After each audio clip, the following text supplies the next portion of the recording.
Hey guys. This is an Eragon inheritance cycle crossover. What if Naruto was a dragon rider? During the training trip, Naruto is thought to be killed in an ambush. But when a mysterious warrior arises, he has all the world buzzing. Who is the demon dragon rider? Hit like and subscribe if you like this one, and also please check the author in the description. Let's start.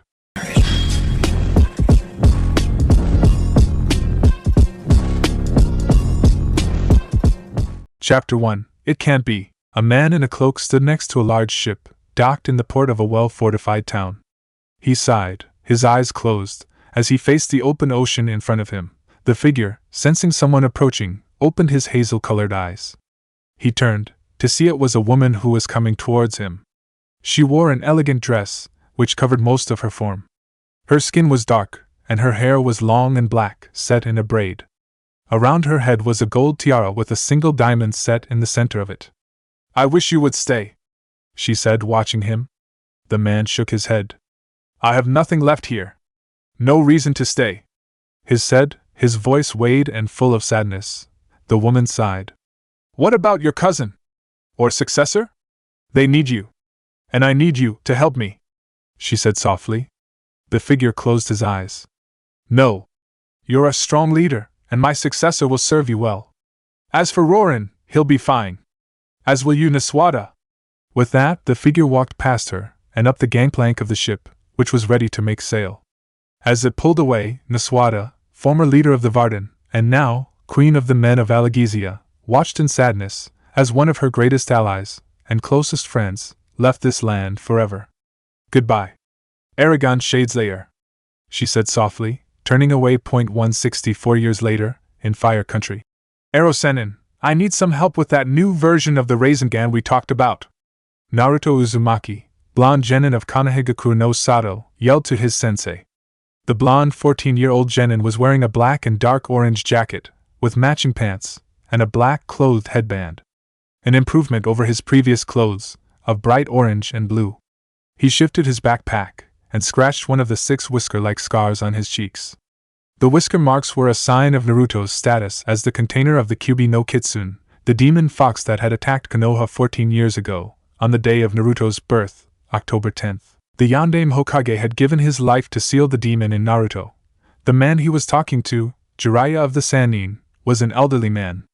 He had long white hair, that was spiky, and reached down below his waist.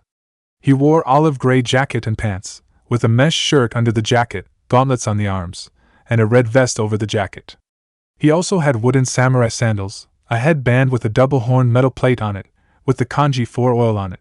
Jiraiya was one of the 3 legendary Sannin, the 3 shinobi trained by the Sandaime Hokage himself. He was also the legendary Toad Sage, and author of the Ika Ika series. The old man sighed. "Gaki. I have a name. It's Jiraiya. Say it with me. Jiraiya. If you can't call me sensei, then at least call me that." Naruto crossed his arms. "Not until you stop peeping on girls," he said. Jiraiya sighed. "Kid, I'm an author. I need to do research for my books," he yelled. Naruto snorted. "What, you can't write real stuff? I mean, you have me edit some of those rough drafts, and other than the large amounts of smut, they're actually good. Why don't you actually try writing something real?" he said. Jiraiya just sighed. "I tried that once. The book didn't sell well," he said. Naruto sighed. Fine. I won't bug you about the books. But when you stop peeping on girls, I'll call you Jiraiya-sensei." He looked around the forested path they were walking along. He stiffened, as he saw a small flash of movement. He glanced at Jiraiya, who nodded. They kept going until suddenly, they came under attack. Jiraiya pushed Naruto out of the way, while jumping to the other side, as a kunai with an explosive tag landed where they once stood. The explosion created a massive smoke cloud. At that moment, dozens of shinobi appeared, dividing into 2 groups to deal with their quarry. The smaller group headed after Naruto. Jiraiya grinned at the shinobi, but it sobered when he saw the symbol on their headband. It was a musical note, stating these shinobi were from Otogekure no Sato, the village hidden in the sound, and home to Orochimaru, the rogue Sannin of Konoha. He growled at them. "What are Oto's shinobi doing in Fire Country borders? We're on a mission for Otokage-sama. And you don't need to interfere. With that, they attacked. Naruto found himself being attacked by 4 Odo shinobi. He growled, as he pulled out a kunai. "You serve Orochimaru, don't you?" he said. The lead shinobi chuckled. "Yeah, so?" he said with a sneer. Naruto growled even more. "Where is he, so I can kick his ass?" With that, Naruto attacked. The leader, a jounin, chuckled, and blocked the kunai strike. Naruto attacked with a punch, but the jounin blocked again, and kicked at him. Naruto was thrown back into a tree, which broke under the force. He groaned out, before poofing into smoke. At the same time, a hail of kunai and shuriken fell on them from the trees. The jounin and 2 of his subordinates jumped out of the way, but the 4th was pierced by the weapons, dropping him in a spurt of blood. Several Narutos appeared from the trees, and attacked the 3 Odo shinobi. Jiraiya had easily dropped several of his enemies through taijutsu and ninjutsu. But the sheer number kept him distracted from finding Naruto. He growled before planting his fist into one Odo shinobi's gut, sending him crashing into 2 others. "Hold on a bit more, Naruto," Jiraiya thought, as he ran through several hand signs, before unleashing fireballs at his enemies. Naruto found himself being pressed back. Despite his ability to summon clones, the 3 Odo shinobi were outmaneuvering him and his clones. The 2 Chunin used weapons, and the occasional jutsu to clear out Naruto's clones, while the jounin mostly focused on driving Naruto back. Naruto ducked under a punch, and went for a leg sweep that jounin jumped over. Naruto was forced to jump back, as one of the Chunin threw a kunai at his leg. He landed, only for the jounin to land a harsh kick to his chest.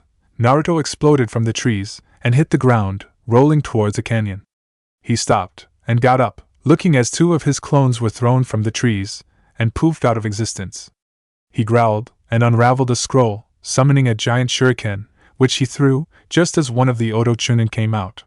It ripped into his stomach, almost ripping the shinobi in half. His blood and guts splattered the ground, and the other Chunin who came out of the trees. He yelled in disgust and anger, before growling at Naruto. "I'll kill you for that!" he shouted. Naruto grinned, and summoned an army of clones. "Oh yeah? Well, just try! I won't stop till I've fulfilled my dreams and promises." The Chunin just laughed, as he held up several kunai in each hand, with explosive tags. "Say goodbye!" he yelled, as he threw them, just as the jounin appeared. "No, don't!" the jounin yelled, but it was too late. Jiraiya had finished the last of the ninja that were attacking him, and was now headed to find Naruto, when he heard a series of massive explosions. He stumbled, before looking up, to see a plume of smoke. "Naruto!" he shouted, rushing off in the direction of the explosions. In a cave in the canyon below, a seated figure looked up from the scroll he was reading. "What is that?" The figure rises to his feet, grabbing a sword in a blue scabbard, and leaving the table he had been at. The Odo jounin grabbed the Chunin. "You fool! We were supposed to capture him. I don't care. He killed my brother and Gurk." The ninja stopped speaking, as a kunai pierced his throat, spraying the jounin's face in blood. Jiraiya was on him in an instant, knocking him down. "Where is he? Where is my godson?" he shouted, shaking the Odo jounin. When the jounin didn't answer, he punched him unconscious, then rushed to the cliff side of the canyon. There were a few half-craters along what was left of the edge of the cliff, but what Jiraiya focused on were the shreds of orange and black cloth. Then, a dull glint of light caught his eye. He rushed to it, and dropped to his knees, crying, when he saw what it was. Naruto's headband lay there, the cloth ripped, the metal plate tarnished and damaged. He shook his head before standing up, and looking over the edge. Down below, he could see debris from the explosions. He jumped down, using chakra to jump and stick to the walls, before landing on the bottom. He quickly rushed through the debris, frantically looking for any sign of Naruto. All he came up with was a few more scraps of cloth, and blood near the river running along the bottom of the canyon.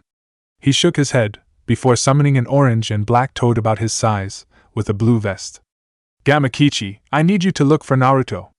He might be seriously injured or worse. Find him, and fast." The toad, usually talkative, nodded, and headed in one direction, while Jiraiya headed off in another direction. Neither of them noticed the cloaked figure watching from a cave about 10 feet above the ground. The figure watched them, then turned back to the cave, and went inside, muttering a word in a foreign language, and causing a massive boulder to roll into the mouth of the cave, sealing it. Konoha, 3 days later, Tsunade Senju, Godame Hokage of Konoha, cursed her luck. The blonde Hokage was swamped with paperwork, which she had been neglecting for some time. She sighed, as she finished signing a form, and moving on to the next one. Why am I doing this again? Why did I accept this boring job? She thought. Then her eyes landed on a picture on her desk. It showed her standing next to a 13-year-old Naruto, in his blue and orange track suit. She smiled, as she remembered the day they took that picture. That's right, because the son of a friend of mine made me believe again. Still, poor Gaki is going to hate me when it comes time for him to take over. Tsunade giggled, and went back to work. However, she was forced to stop when Shizun, her assistant, burst into the niece of Tsunade's dead lover Dan, and had been her apprentice for many years now. The black-haired jounin was distraught, as she stumbled to Tsunade's desk. She was holding back tears, as she stopped at Tsunade's desk. Tsunade looked at her questioningly. Shizun, what is it? What's wrong? Shizun sobbed, as she just stood there, before looking at Tsunade. Jiraiya. Jiraiya-sama is here. She broke down into tears, and dropped to the floor, breaking down, and sobbing. Immediately, Tsunade moved around her desk, and hugged Shizun. Sure, it's okay, what about Jiraiya? He's supposed to be on that training trip with Naruto. I was. Came a very somber, almost dead-sounding voice from the doorway. Jiraiya slowly walked in, his clothes and hair dirted, torn, and ruffled. He grabbed a bottle of sake from Tsunade's secret store behind her bookcase, and instantly downed it. Tsunade looked up at her friend and teammate. Jiraiya? Where's Naruto? What's going on? Tsunade asked, fear evident in her voice. Jiraiya just looked down at the bottle, before dropping it, and grabbing another one. He slowly pulled something out of his pocket, and tossed it onto her desk.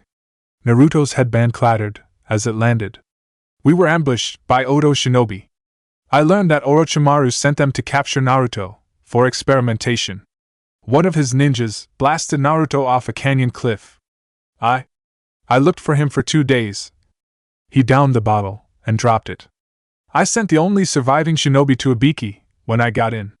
Tsunade slowly reached out, and touched the headband, tears streaming down her face. No. Jiraiya, no. He can't. She whispered, looking at him. Jiraiya just sighed, before sitting down. All I found was blood, and some scraps of cloth, nothing more. I think he fell into the river at the base of the canyon, and drowned. He closed his eyes. I never got to tell him how much he was like his father, how much I cared for him. Jiraiya broke down as well, sobbing into his hands. I never told him anything. I'm a failure. Orochimaru was right. Tsunade was still weeping. How could this happen? I thought he was the one. She grasped her neck, as if she was grabbing at a necklace. 2 years ago, a priceless necklace hung around her neck. It had belonged to her grandfather, the Shodai Hokage. She had given it to 3 people in her life, her brother Nawaki, her lover Dan, and then to Naruto. Each had wanted to be Hokage, each had taken the necklace, and now, each of them was dead. She had thought Naruto could break the curse on the necklace. But she had been proven wrong. She slowly stood up, and went to her desk, slowly moving, almost limping. She sat down, and picked up the headband. I can't believe he's dead. I'm going to send 2 ANBU squads, our best trackers. When they come back with their report, I will make an announcement then, she said, her control barely there, as she trembled. Jiraiya slowly nodded. I'll wait by the south gate for them. He turned, and stumbled out of the office. Tsunade sat there, before slumping into her seat, sobbing her heart out. Why, he didn't deserve this. Okami-sama, why? She fell to the desk, crying her heart out. Unknown location. Naruto slowly opened his eyes, and blinked. His eyes roved the area, but everything was blurry. He slowly tried to move, but screamed in pain. His whole body felt like one massive container of pain. A darker blur suddenly appeared above him, and his hand glowed, as it went to his head. A voice echoed through his mind, as he began to fall unconscious. Sleep. The figure moved back from the unconscious boy and sighed. There was only so much he could do. When the explosion had occurred, he had left the cave that had become his home. What he found was a 14-year-old boy in partially destroyed clothing, with several broken bones, and open wounds, including the bones of his right arm sticking through his flesh. Immediately, he had done what he could for the boy at the moment, before moving him inside the cave. Just as he had set the blonde on the floor, red energy had seeped out of him, and covered the boy, healing him. The boy should have died less than an hour after whatever caused those wounds. But that energy, whatever it was, it's kept the boy alive, and is healing him, far faster than normal healing. The figure moved to a desk, and began mixing herbs, before looking back at the boy. He was covered in blankets, bandages, and splints. The cloaked figure sighed, before finishing what he was doing, and exiting the room he had carved from the rock of the cave. Suddenly he doubled over, coughing. He leaned against the wall as the coughing fit overtook him, and he hacked some blood onto the floor. When it finally subsided, the figure stood up. I haven't much time. I need to find someone to take care of them. The figure entered another room, and stopped, as he looked at the center.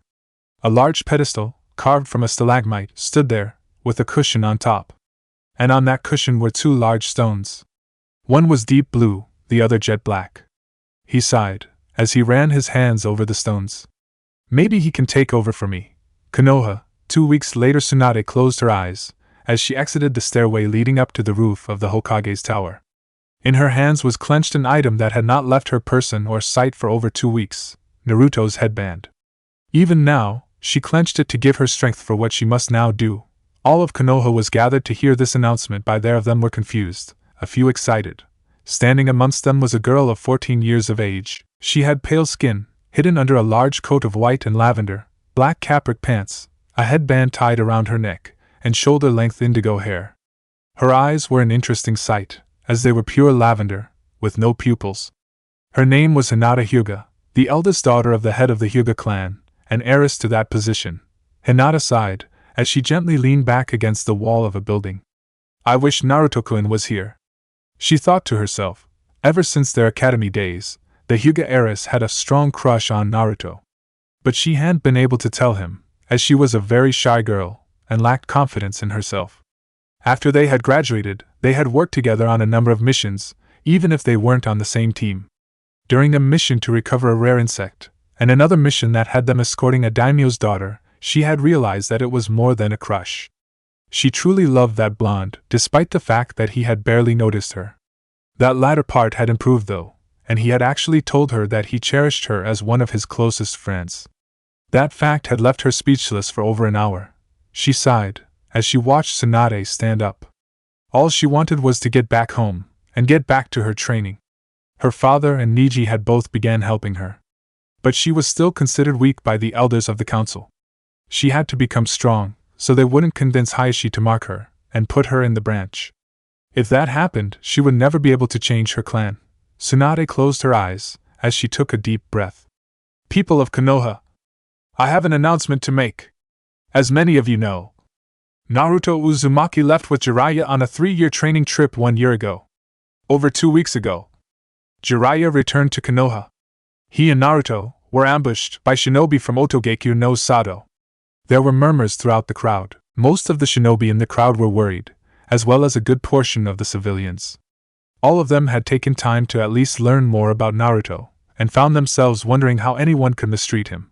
Others still hated the boy, convinced he was the Kyuubi, or simple wishing to use him for an outlet of their anger, fear, and grief. These people muttered angrily. One person in the crowd was angry as well, but for different reasons. Orochimaru, you bastard. You promised me you would leave the Kyuubi brat alone. Hinata's full attention was on Tsunade now, her hands clasped in fear. Tsunade closed her eyes. Naruto Uzumaki was blown off a canyon, and his body was not found. It is presumed that he is dead. There were gasps and talking. Meanwhile, Hinata's hands had fallen to her sides, and she fell back against the wall, shaking her head. However, suddenly, a cheer broke out from one civilian, and soon, others were joining in, both civilians and some shinobi. Tsunade growled, and snapped her fingers. Umbu! Detain those people! Immediately, dozens of ANBU were dropping on the cheering people, and securing them. How dare you cheer the disappearance of one of our shinobi? She shouted, her killer intent pouring over the crowd. Naruto Uzumaki was a hero, and none of you fools could see that. He protected this village every damn day of his life. And you all treated him like scum on your shoes. In the crowd, Hayashi Hyuga, head of the Hyuga clan, sneered. He and the other Hyugas hadn't cheered at the news of Naruto's presumed death, but they were just as happy. As far as they were concerned, Naruto was a slap in their clan's face. He held the creature that had caused the death of a number of their clansmen, as well as the death of their greatest ally, and Hayashi's friend, Minato Namikaze. Not only that, but he even looked like Minato, adding insult to injury. Hayashi had led several secret attacks against Naruto, disappearing before they were discovered. Tsunade growled at them. 14 years ago, the Sandaime Hokage made a law concerning Naruto. This law was made shortly after the Yondaime Hokage defeated the Kyuubi. However, what you all were told was not the truth. The Yondaime didn't kill the Kyuubi. No mortal could. Instead, he sealed the Kyuubi inside of a newborn baby. The only baby born on October 10th. Immediately, those who did not know the truth already put two and two together. Naruto being hated and ignored. The fact that his birthday was October 10th. Why he had whisker marks and strange chakra. Many of the younger generation began talking amongst themselves, until Tsunade's voice echoed out. It was the Yondaime's wish that Naruto be seen as a hero, for containing Kyuubi, and keeping him from being able to destroy Konoha. But many of those here were unable to tell the difference between a container and its contents.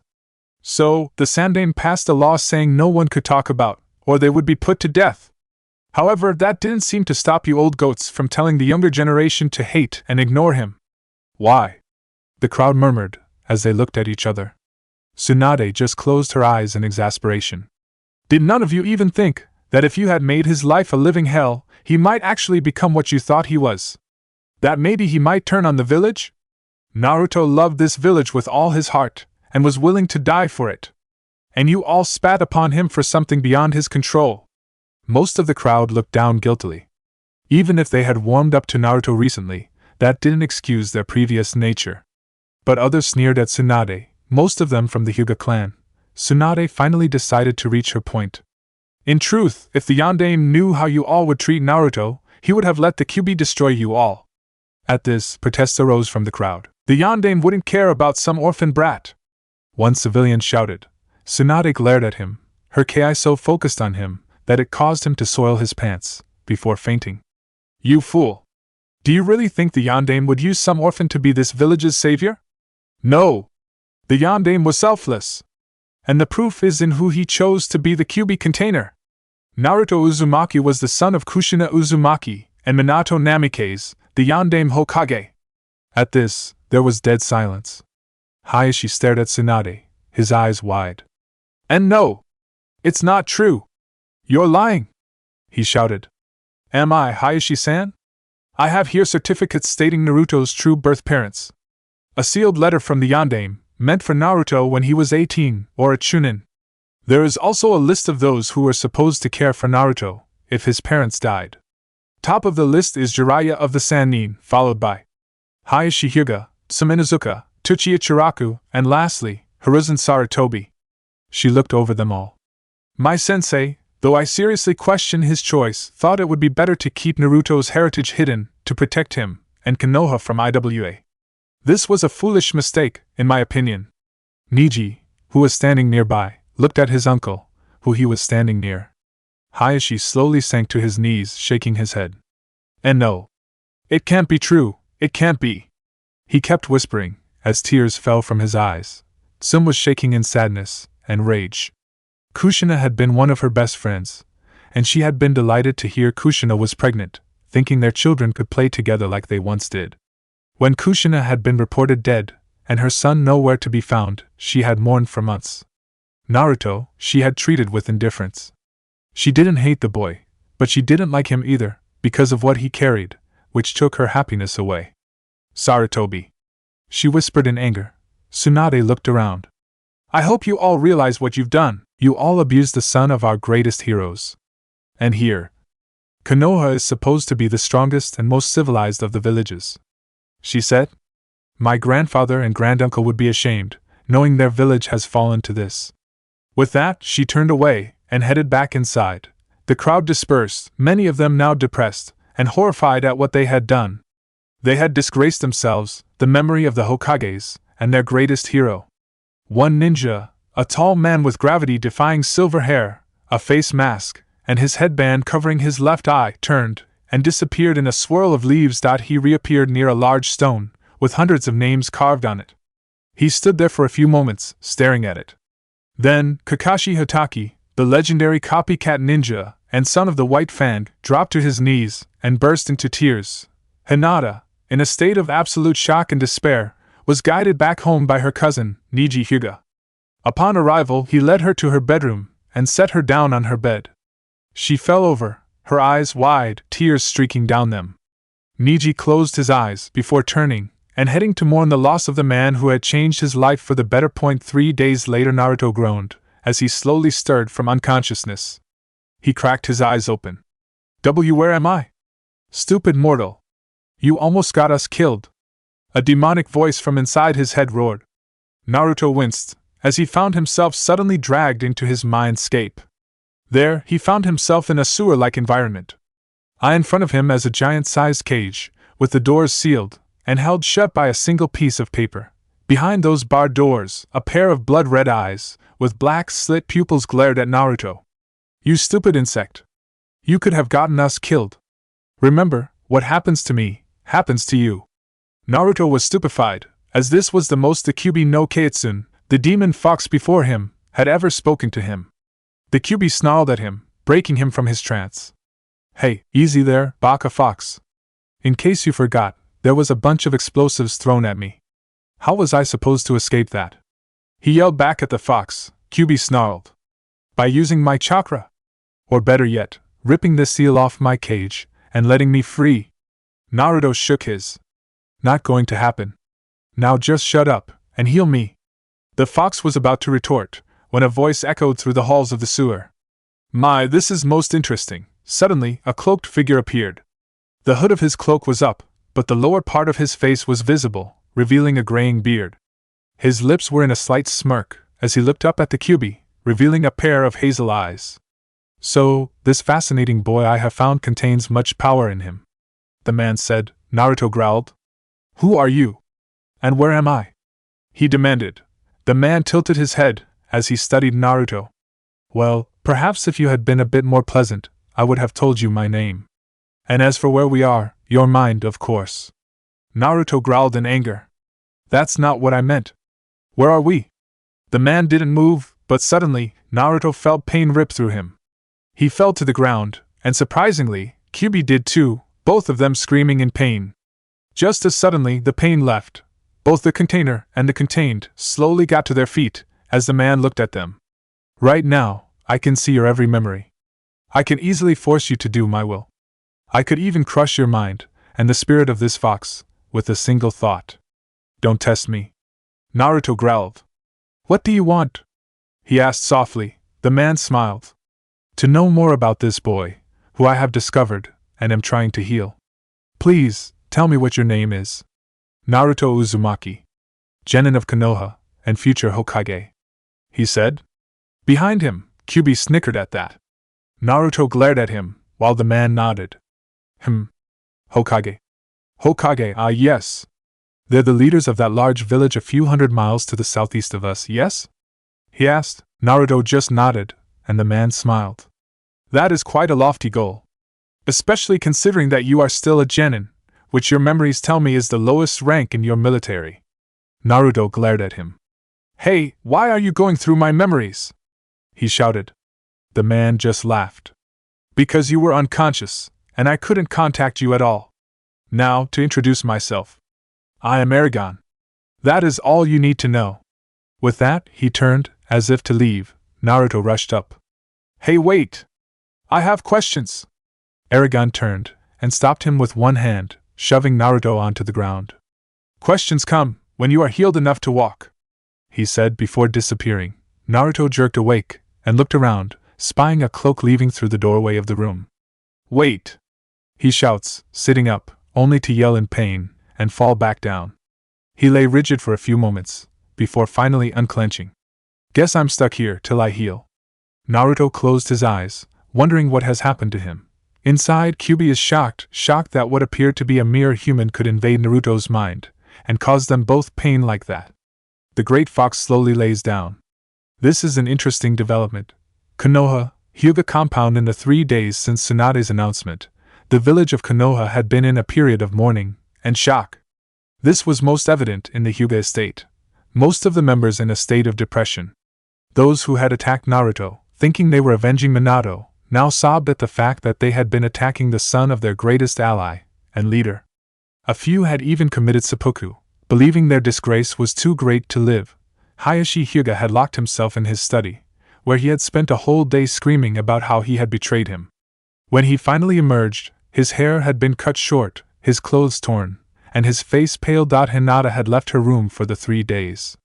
As far as anyone knew, she hadn't moved from the bed where Niji had put her. Many were worried that she would eventually die of starvation or thirst. Niji stood outside Hinata's door, debating whether or not he should enter or leave her be. He finally decided that her safety was more important, and raised his hand to knock when the door slid open. Niji backed up as his eyes landed on Hinata. She stood straight and tall, clad in black pants and a long-sleeved shirt. Her hair had been braided and weighed with a stone ring at the end of the braid. But her face had changed the most. Her face looked like I was set in stone, that it would never show another emotion again. But the eyes.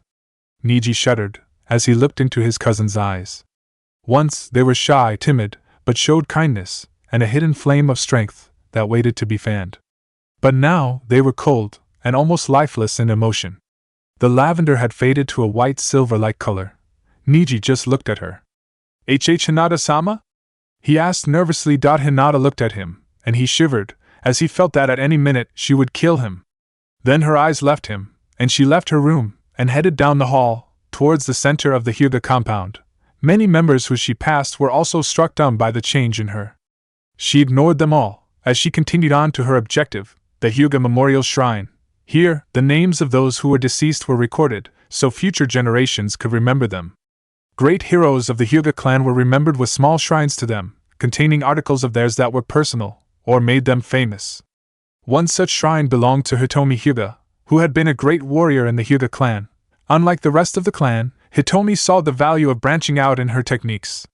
While the rest of the clan had settled on learning the Juken, she branched out and learned another form of fighting, using a pair of specialized swords. She used these weapons to great effect, even once slaughtering a platoon of IWA shinobi during the Third War. After her death, about 9 years ago, her weapons and scrolls on her new fighting style were laid in a shrine. Hinata approached the shrine and looked over the twin weapons lying on a stand in the shrine.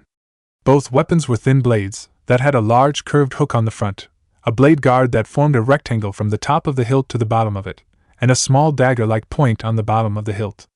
These blades were known as hook swords, for their hook-shaped part at the front. The hilt on both of them was wrapped in blue cloth, with the Hyuga emblem sewn on them in white. Hinata gently ran a hand over them, before slowly picking them both up. She stared at them, before nodding. Hinata-sama! What are you doing? You can't desecrate the shrine of Hitomi-sama! A branch member, who was guarding the shrine area, came over. Hinata looked at him, her cold eyes making him back down. And she spoke, her voice colder than the most frigid winter. You forget yourself. I have come to claim that which is mine. She raised the swords up, seeing her reflection in them. I, Hinata Hyuga, daughter of Hayashi and Hitomi Hyuga, claim my mother's swords and scrolls as my birthright, she said. The branch member paled, and backed down, as Hinata gripped both swords in one hand by their hilts, and removed the scrolls from the shrine, before leaving. It is time. It is time for me to stop being weak. Stop chasing fruitless dreams, and actually do something, Hinata said, as she left the Hyuga compound, and headed towards her secret training ground. The old Hinata was too weak, too shy, and too feeble to do anything. I will no longer hesitate. I will be a shinobi of Konoha, she said. She looked at the swords, and then nodded to herself. And these weapons, these will show who the new Hinata is, she said before setting to work, a cold determination sweeping through her. Soon, the elemental nations would quake, as a pair of demons were being born. Chapter 2, The Offer. Naruto groaned softly, as he stood up. It had taken 2 days, but he was finally able to move and slowly walked over to a table in the room he had been laid in. There was a large bowl, and a pitcher of water.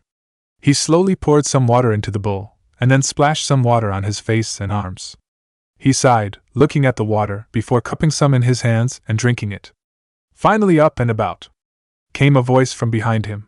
He turned, to see Eragon standing there. He had shed his cloak, revealing gray hair, with a few strands of light brown. His hazel eyes were full of mischief, but there was sadness hidden behind them. His lower face was covered in a rough gray beard and mustache. His clothing consisted of a rough long-sleeved shirt of dark red, with a light black leather jerkin over it. His pants were also black, and the lower part were covered in brown boots. His right hand was wrapped in a black cloth around the palm and back of his hand, leaving the fingers exposed. Naruto sighed. "So, can I ask questions now?" he asked. Eragon smiled, as he turned. "Over a hearty meal, you can. Follow me," he said, as he exited the room. Naruto slowly followed, looking around. "How did you do all this?" he asked, as he saw that the room and hallways were carved from the rock. The walls were perfectly smooth, with no flaws. Eragon grinned. "That will be part of my story to you," he said, as they entered a large room. In the center was a rough wooden table, with a few chairs. Along one wall was a fireplace, with a black pot sitting over a roaring fire. A delicious smell wafted from the kettle, and Naruto stopped to smell. "What is that?" he asked, his mouth almost watering.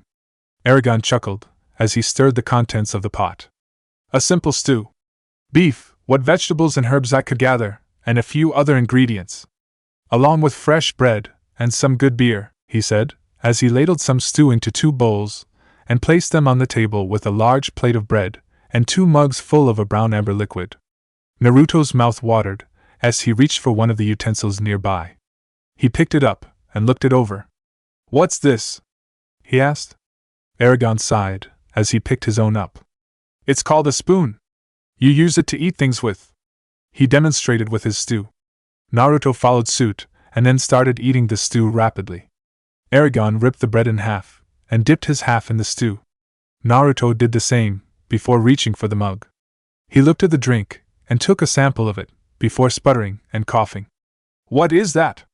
he hoarsely asked, still coughing. Eragon shrugged. "It's beer. A rather plain one at that. It's better than that alcohol most people here drink. More flavor," he said. Naruto's eyes went wide then at the mug. "You mean, this is like sake?" he asked. Eragon nods. "Yeah. And before you get on my case about being a kid, think about it. Your village trains you to do what should be an adult's job. Thus, you're treated as an adult. Old enough to kill, old enough to drink, although a nice mulled wine would have been better," he said, as he drank a large mouthful from his mug. Naruto looked at the mug, and took another sip. He coughed again, but found he liked the taste. He looked up. "So, what's your story?" he asked, going back to his stew. Eragon was quiet for a few minutes, before sitting back. "My name is Eragon. I am a simple wanderer and explorer of these lands. But I'm not a native of this continent. I'm from a land across the ocean to the east. The land I come from is known as Alagizia." Naruto looked at him. "So, you came across the ocean, to the east? Why?" Eragon was silent for a few moments, as he looked at his meal. "Let's just say, there wasn't anything left to keep me there. I was a warrior, fighting in a great war against an evil king. Once it was over, I stayed long enough to help the new queen get things under control, and then I left." Naruto nodded, as he ate and drank some more. "Is that all?" "A little short on details," he said. Eragon looked up, his eyes hardening. "Well, excuse me for not divulging my entire life story to a stranger. You know what you need to know," he said with a growl. Naruto opened his mouth to retaliate, but something in Eragon's eyes made him back down. "Sorry," he said, looking at his food. Eragon sighed, and sat back. "It's all right. Just some things in my life are touchy, okay? So, what about you? I managed to glean some information from your mind. I know you're Naruto Uzumaki, genin of Konohagakure no Sato. I also know about the QB inside of you. But that's about it." Naruto looked at him, before sighing. "Why should I tell you more? You know enough about me from that, don't you?" Eragon raised an eyebrow. "Ah, turning my own excuse against me. Impressive. I was just curious though, a lot of your mind, it feels shrouded in loneliness and pain. I was wondering how one so young could feel that way." Naruto looked at him, and for some reason, he felt like he could trust this man. So he drank a small sip of the beer, coughing a bit at the taste, and sat back. My tale is simple. On my birthday, the Kyuubi attacked Konoha. The Yondaime Hokage, Minato Namikaze, fought the beast, but couldn't slay it. So, he sealed the fox inside me, sacrificing his life in the process. Afterwards, I was placed in an orphanage since both my parents died in the attack. The Yondaime wanted me to be seen as a hero, but the villagers only saw the Kyuubi. So the Sandaime Hokage, the Yondaime's predecessor, made a law where no one could speak of the truth about me. It still didn't stop people from hating me. I lived for 6 years in the orphanage, before they kicked me out. After that, the Sandaime got me an apartment, and I entered the ninja academy when I was 8. I managed to make a few friends there, but most kids avoided me, because of their parents' warnings to have nothing to do with me. Eragon just scoffed at this. Sounds to me like the villagers are really stupid. And the Sandaime didn't really help you that much. Naruto growled and shot up. Don't you dare insult him. He took care of me, and helped me realize what I wanted to be. Eragon raised his hands in surrender. Fine. Just seems to me, if he was the leader of your village, he should have been able to do more for you. Instead, he barely helped you as it was, from what I'm getting here. Naruto just growled, and left the table. I'm done here, he said, as he headed for the exit of the dining room. Eragon looked up, before sighing, as he finished his meal. Naruto was looking through the place for his gear and equipment. It was nothing but a maze of rooms in this cave. He growled, kicking a wall, only to grunt in pain, and leaned down, rubbing his leg. Damn that guy. He didn't know what he was talking about at all. Stupid human. Of course he did. That pathetic shell of a man couldn't do a damn thing to help protect you from the hatred of the villagers.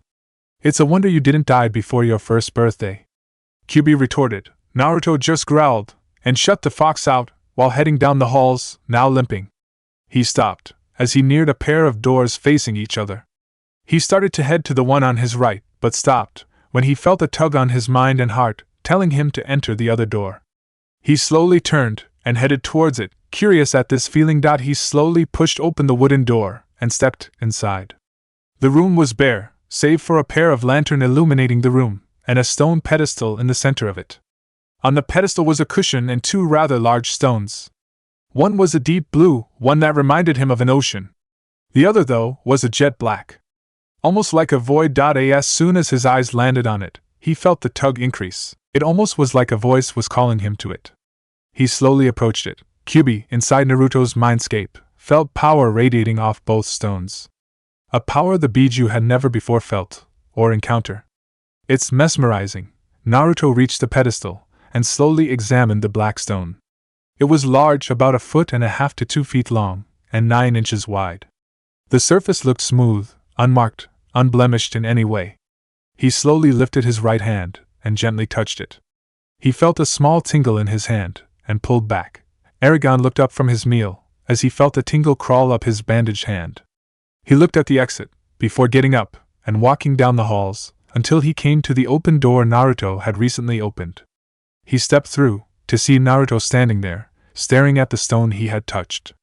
Beautiful, aren't they? He asked simple. Naruto jumped and turned. I am sorry. I was looking for my stuff, and ... And then felt a tug on your mind, leading you here, yes? Towards that black stone? Eragon asked, a small smile on his face. Naruto slowly nodded, and Eragon's grin grew wider. Well, no harm done. But I will ask that you stay here a few days, to make sure you're fully healed. After that, I have an offer for you, he said. Naruto looked at him, before scowling. Why should I stay? Huh! You insulted someone precious to me. Eragon sighed. I'm sorry about that. Difference of opinion, I guess. But I won't do it again, he said. Naruto slowly nodded. Fine. I'll stay long enough to make sure I'm ready to go.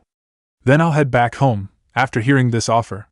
Now where's the room I was staying in? And my stuff? Eragon smiled, as he led Naruto to the other room, gave him his gear, and then led him back to the room he had been staying in. If you're interested, I have a large library I've put together over the years. It's to the left here, 3 rooms down. With that, Eragon disappeared. Naruto sighed, as he laid on his bed. That guy is weird, he said, closing his eyes. Inside Naruto's mindscape, the Kyuubi was thinking about that power it had experienced. So much power. If I could add it to my own, maybe I could escape this stupid mortal. Yes, then I could raise Konoha to the ground, like I had intended. With a delighted chuckle, the Kyuubi no Kitsune closed its eyes, and fell asleep, dreaming of the days it would destroy Konoha. Otogekyu no Sado. So, they failed to bring the Kyuubi brat in, for experimentation? An angry voice hissed. The owner of said voice was a white-skinned man with long black hair, and golden eyes with snake-like slit pupils. He was wearing a cream-colored shirt, with short sleeves, and black long sleeves under it, as well as baggy black pants, and a purple rope for a belt, tied in a bow at the back. This man was Orochimaru, the rogue snake Sannin of Konoha, and the Otokage. Kneeling before him was his right-hand man, Kabuto Yakushi. The younger man had silver hair, and wore a purple sleeveless shirt, with gray sleeves, as well as purple pants. His Oto headband was tied around his forehead, and he pushed his glasses further up his nose with his hands, which were sporting fingerless gloves. Yes, Orochimaru-sama. It seems that when Naruto slaughtered one of our Chunin, his brother was enraged, and blasted him over a cliff with several explosive tags. None of the group survived, or escaped, as Jiraiya slaughtered all but the Jounin in charge of the group that went after Naruto. Kabuto said, while still kneeling. Orochimaru sighed, as he sat back. Well, that is too bad. I would have liked to experiment with the Kyuubi's chakra. But no use in crying over spilt milk. Kabuto nodded, as he continued with his next report. Neither of these two shinobi were aware of a third figure listening on their conversation. This figure was a teenage male, around the same age as Naruto. He wore a slightly open white hakama, with black pants and sandals. He wore the same type of belt, with a sword and scabbard sheathed into the back. This was Sasuke Uchiha, the survivor of the Uchiha massacre about 6 years ago, in Konoha. The Uchiha clan were well known for their Kekai Genkai, the Sharingan, a dijutsu that allowed the wielder to copy an enemy's jutsus, as well as hypnotize a person, and predict their movements. His older brother, Itachi, had been the one to slaughter the clan, leaving only Sasuke alive. Sasuke had sworn vengeance for his clan, vowing to kill Itachi one day. About a year ago, Orochimaru had offered Sasuke power. Enough power to kill his brother. Feeling that he wasn't getting the power he needed in Konoha, and also feeling overshadowed by Naruto's continual growth and strength, Sasuke had left, seeking the power he felt he needed. Konoha, of course, couldn't let the last member of a prestigious clan leave. A force of genin, led by Shikamaru and Nara, the newly promoted Chunin, were sent to stop him.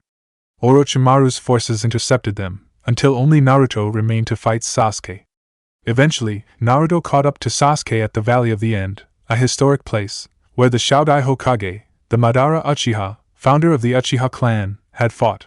Sasuke, wielding new power given to him by Orochimaru, fought against Naruto, who drew upon the Kyuubi's chakra.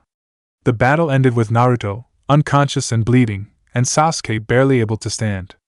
Sasuke managed to leave, before more Konoha reinforcements came. Now, Sasuke stood there, hearing news that Naruto was dead. He slowly clenched a fist, as his eyes closed. Just another person in my life, gone. He only had admitted to this Naruto, during their fight. He had viewed his blonde teammate as his best friend. He had attempted to sever that bond, believing that it was weakness. When he left Naruto at the valley, he thought he had succeeded. So why does it hurt? Is it because Naruto seemed to be what I wanted to be? Just happy? He turned to head to his quarters here, to ponder these feelings, and wonder exactly what was happening to him. Eragon's cave. 4 days later, Naruto grinned, as he stretched, and felt his body's movements. Nothing hurt, or even twinged. He grinned even more, as he packed his stuff up, and slung the repaired pack onto his back. He exited his room, and slowly headed to the stone room, as he had called it. There, Eragon was waiting. I see you're all packed up, and ready to leave, he said. Naruto nodded, as he looked around. You said you had an offer for me? Naruto asked. Eragon nodded, as he went to the black stone. These stones, they're not simply just rock or some type of mineral. They are eggs. Dragon eggs, to be precise, he said. Naruto just looked at him. Dragon eggs? You pulling my leg here? Dragons don't exist in real life, he said. Eragon grinned. Well, I'm not. As I told you, I'm a wanderer. When I came to this last, one of the first places I stopped was the archives and libraries in each place I stayed. There, I looked up everything I could, and eventually, I came across old records, which spoke of an age before humanity rose on this continent. During that time, great dragons roamed this place, as they did in my home.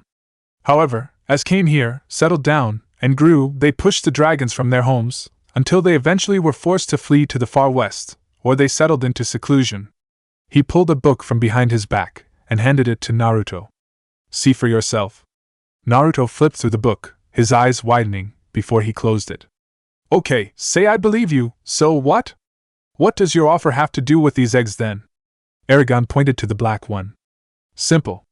Stay here, watch this egg for the next hour or so, and you'll have your answer, he said, as he left the room. I'll be back with some refreshments. Naruto sighed, leaning against the wall, as he set his pack to the side. This is a waste of time. I need to get back home. Normally, it doesn't matter to me, one way or another, what you do, so long as it doesn't kill us. But in this case, staying here may prove beneficial to us, Kyuubi said. Naruto raised an eyebrow. Oh really? Yes, you stupid hairless ape.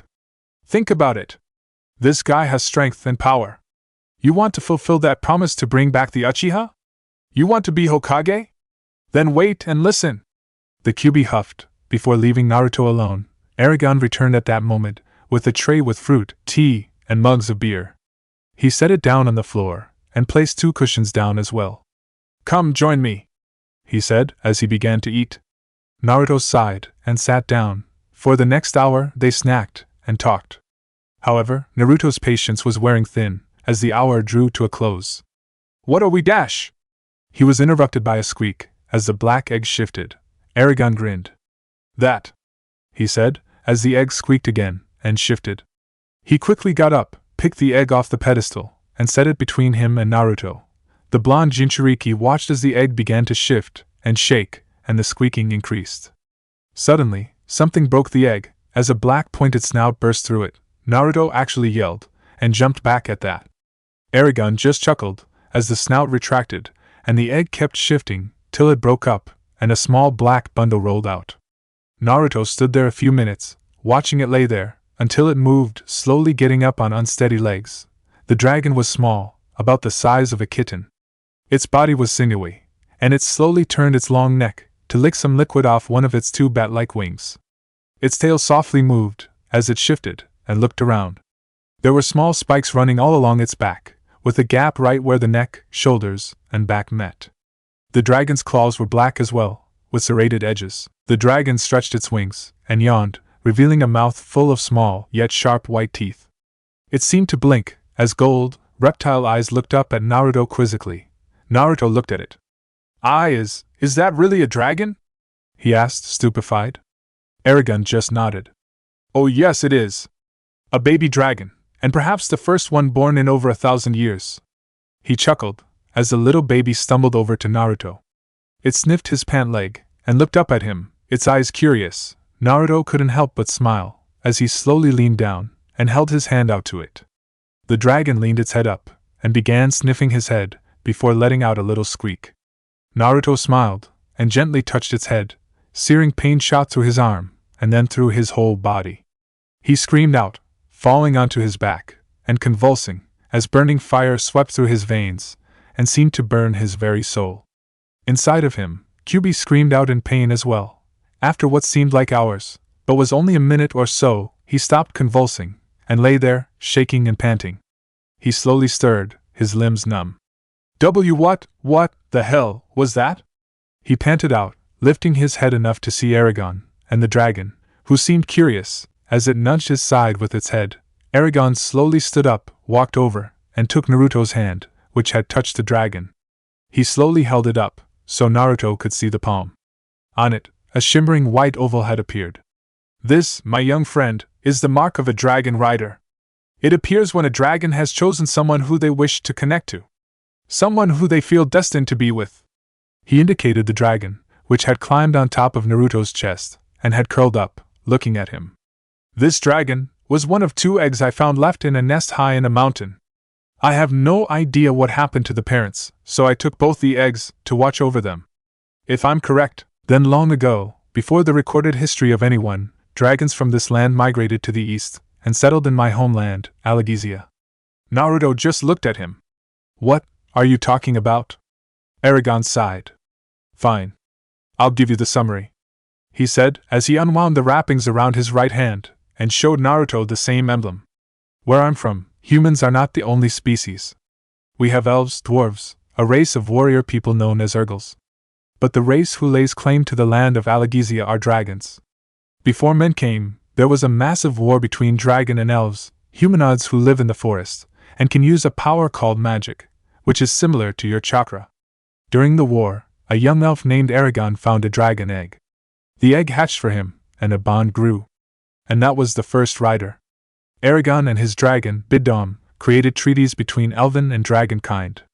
Eventually, a number of eggs were given to the elves, and these dragons waited until they found the one they felt destined for. They would hatch, and an unbreakable bond between the two was born. That is what has happened here, he said. When you touched that egg, 3 days ago, the dragon inside felt that you were the one he or she was destined to be bonded to.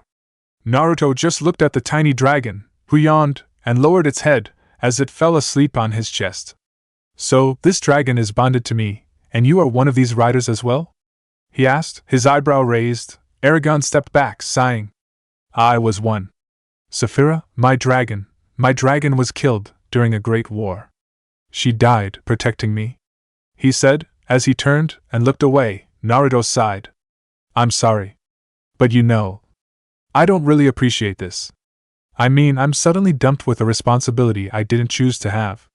I mean, is that the trend of my life? Eragon whirled, his face a mask of frustration and a little bit of rage. Don't you get it? You have the chance to about a new age to this continent. There is no order or peace, only constant warfare, or cold wars. But you have been given the opportunity of a lifetime. You can change everything in this world. You'll have the power to make a difference, and bring peace and balance to these countries. Naruto stopped, as he remembered something Jiraiya once told him. Flashback. Jiraiya smiled at Naruto, as they watched a sunset. I believe that one day, we can all live in peace with each other. All that is needed is 1% to break the cycle of war. Naruto just looked at him. Do you really think it could happen? Jiraiya just shrugged. I hope so. Flashback ends. Naruto shook his head, before looking up at Eragon, as he carefully scooped the dragon up in his arms, and sat up, holding the little baby to his chest. But I'm just one person. What can I do? He asked. Eragon sighed. Even a single grain can tip the scale one way or another. One person's choice can affect the world, in ways not even imaginable. Naruto just looked at the baby dragon, before looking up at him. Can I do this? I mean, I'm an outcast. I was the dead last of my class. Why would I be this big important hero? Eragon sat down next to him. Let me tell you something. When I was only 15, almost 16, I was nothing but a farm boy, and this massive war was taking place to the south. And then my dragon's egg came to me, and I ended up being the only hope for an entire land's freedom. You don't have to be someone powerful, or strong, or famous to be a hero. You just need to be someone who knows what is right, and be willing to do it. Naruto looked down at the little dragon, before looking up. What was your offer? Eragon smiled. Let me train you to be a dragon rider. Let me pass my knowledge on to you. Afterwards, you can do what it is you plan to do. Go home, or wander the world, doing good deeds. Whatever. So, do you agree? He held his hand to Naruto. Naruto looked at the little dragon, then up at Eragon. If I can get strength enough to find, and bring Sasuke back home. Agreed, he said, shaking Eragon's hand. Good. First thing first then. We need to cover what you'll learn, and trust me, it is a great deal. First things first, you will need to learn the ancient language that was spoken in Alagizia, and that the elves brought back with them when it was forgotten. It will be critical for you to learn this language, as it is key to your powers as a dragon rider. You also need to learn what you'll need to do to care for your dragon. And you'll need to learn how to fight with a sword, or whatever your preferred weapon will be. And if you're dealing with weapons, you'll need to learn to forge and repair them, and armor. Naruto just looked at him. Wow! Eragon chuckled. A lot, I know. Oh, and you'll need to learn how to use magic. But that won't come until you've gotten a grasp of the basics of the ancient language. And then you actually have to cause it to come out, before you can access. Naruto sighed. Fine, fine. So what do I do with this little guy? He said, indicating the dragon, who was still sleeping. Eragon came over and checked the dragon out. Actually, you should ask, what do you do with this little girl? That's a female dragon, he said. Naruto looked down at the dragon. Fine. What do I do? For now? Just feed her. Tomorrow we'll go outside to spar and do physical training. After that we'll get to the academics. Naruto just nodded until Kyuubi butted in. You know, you could just use the shadow clone jutsu to learn whatever you need to learn about this language. Whenever one disperses, you get the memories back. Really? Naruto asked. Kyuubi just sighed. Yes, you worthless rat. Jeez. You're the supposed master of the jutsu, and you don't even know half of what it does. Kyuubi retreated back into its cage, and Naruto sighed. I was just reminded of something. Apparently, when I use the shadow clone jutsu, I get memories of everything they learn. I can use them to help with the academics. Naruto said with a grin. Eragon's eyes went wider. Lucky bastard. I wish I could have done that with my teacher. Would have made things easier on me. Naruto just chuckled. Your sensei was strict on you. Eragon's eyes glazed over, as he became lost in his memories. Both of them, being a dragon rider is no laughing matter. Aiki takes hard work and dedication. He shook his head. Anyways, go and rest. You'll need it. Trust me. Eragon headed off, down towards the library. Naruto carried the little dragon back to his room, and set it down on his bed. He sighed, watching it, as it yawned and stretched before blinking at him. The dragon slowly stood up, and then opened his mouth, making a squeaking sound. Naruto smiled. Hungry? I better get you something then, he said, gently stroking its head, before heading off to the dining room/kitchen. He gathered up some of the meat Eragon had pointed out to him during his stay. It had been dried, and treated so it would last long. He grabbed a few strips, and headed back to his room, only to stop when he entered. On the floor, the little black dragon, about as big as his forearm, was busy chomping at the carcass of a rat that was almost its same size. Blood stained its snout and claws, but the black coloring made it hard to see. It looked up at him, and squeaked, before diving right back in. Naruto just stood there. Wow, he said. Impressive. Barely born, and already it's a natural hunter. Kyuubi commented. Naruto sat down, and gently stroked the dragon's back. He stopped, as he felt something tugging at his mind. An almost questioning presence in his mind. He looked down at the dragon, who was blinking up at him. He gently nudged at the presence, and the dragon's head twitched. Is that you? He asked. The dragon seemed to tilt its head, and Naruto raised an eyebrow. I think things are definitely getting interesting. Believe it, he said. Hidden cave. 9 astral projections of 9 people appeared in a cavern, laced with crystals. 8 of them turned towards the 9th, who had spiky hair and gray eyes with rings around the pupil. My fellow members of Akatsuki, I have grave news. It has recently been discovered that the container of the Kyuubi no Kitsune was attacked by shinobi under Orochimaru's command. It is believed that he died, and took the Kyuubi with him. They all stirred. Are you positive? The ring-eyed one nodded. For the most part. The body was never found. We shall concentrate our efforts on the remainder of the ones we haven't captured. Sasori, Deidara, Haiden, Kakuza. I want you 4 to worry about the Ichibi and Nibi later. For now, begin scouting around Oto. We won't let this transgression against our plans. When the time is right, we shall strike. A bulky, short figure, a tall figure with a ponytail, another figure with green eyes, and a man with slicked back hair and a tri-blade scythe all nodded, and bowed, before their projections disappeared. The man turned towards 2 others. Kisame Itachi. I want you 2 to go collect the Ranbai. He's been located in the southern parts of the land of Earth. A man with red eyes, and 3 black tomos each, and a tall man with a massive object on his back both nodded, and left. As for you, Zetsu, I want you to begin looking for any possible clues on the location of the Kyuubi Jinchuriki's body.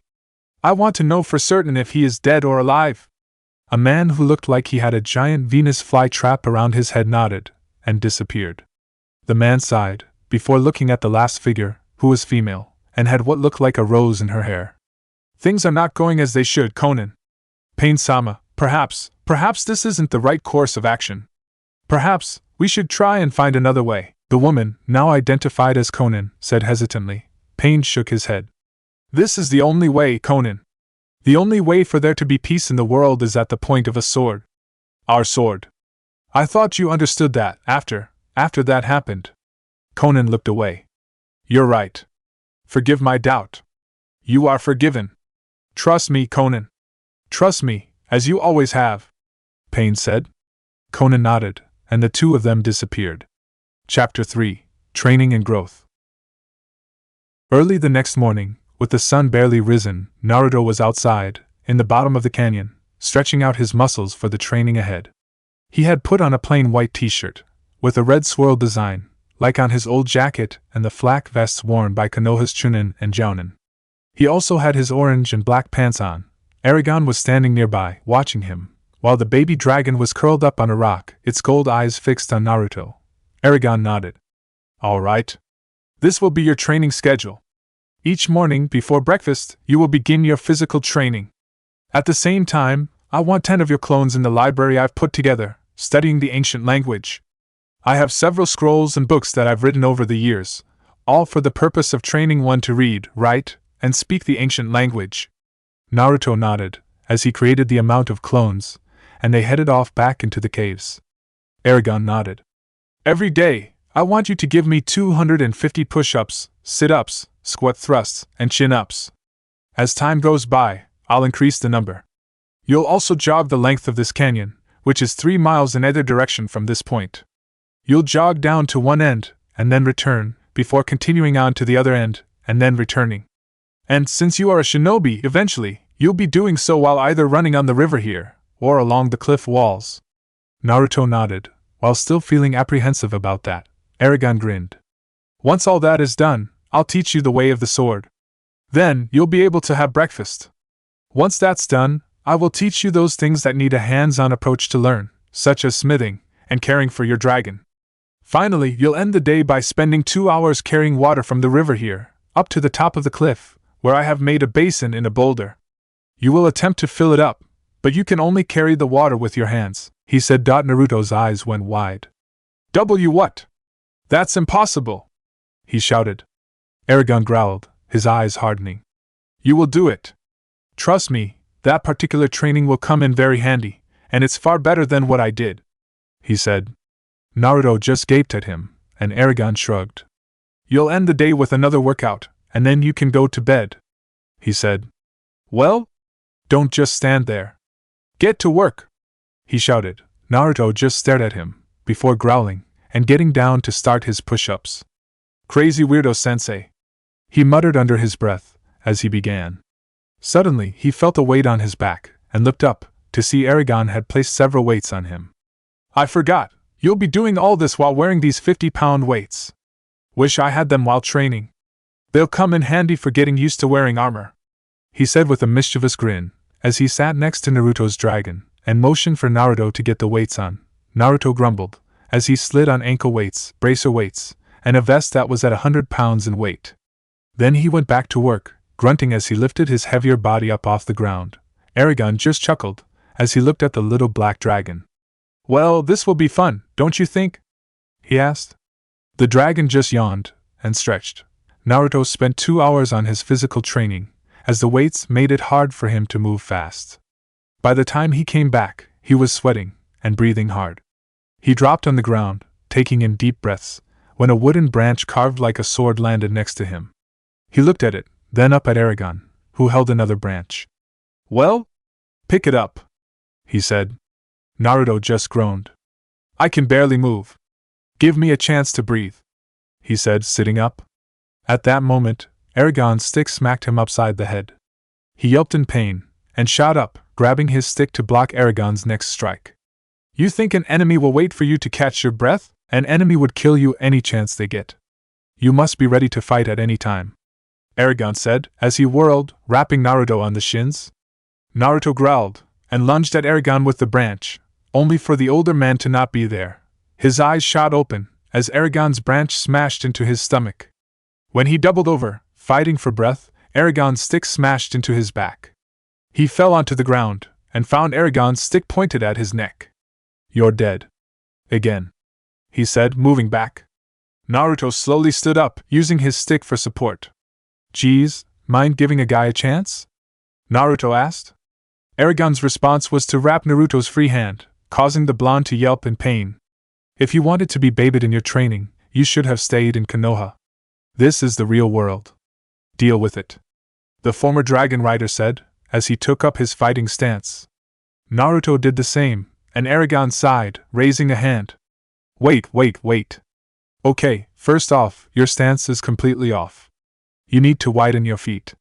Second, stop holding your arms so rigid-like. If I struck hard enough, I could cause the bones to break. Keep a grip on your sword, but keep your limbs loose enough so that when you block, the energy is absorbed through your weapon and your limbs. That way, it dissipates. Eragon corrected his stance, before holding the stick up. Now attack. Naruto lunged, swing hard. Eragon just knocked it to one side, and struck his arm. Too much aggression. This is a sword, not a hammer. Attack. Naruto growled, and attacked again. This time, Eragon blocked, caught his wrist, and twisted it, so Naruto dropped the stick. Immediately, Eragon poked him hard in the chest with his own stick, knocking him back into the river. Naruto came up, sputtering, as Eragon sighed.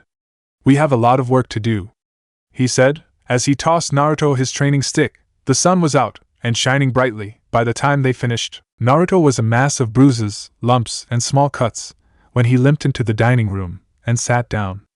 Almost immediately, Eragon was pulling him up. "Hold on there, kid. We're not done yet. I need you to go get washed up, and changed into some other clothes.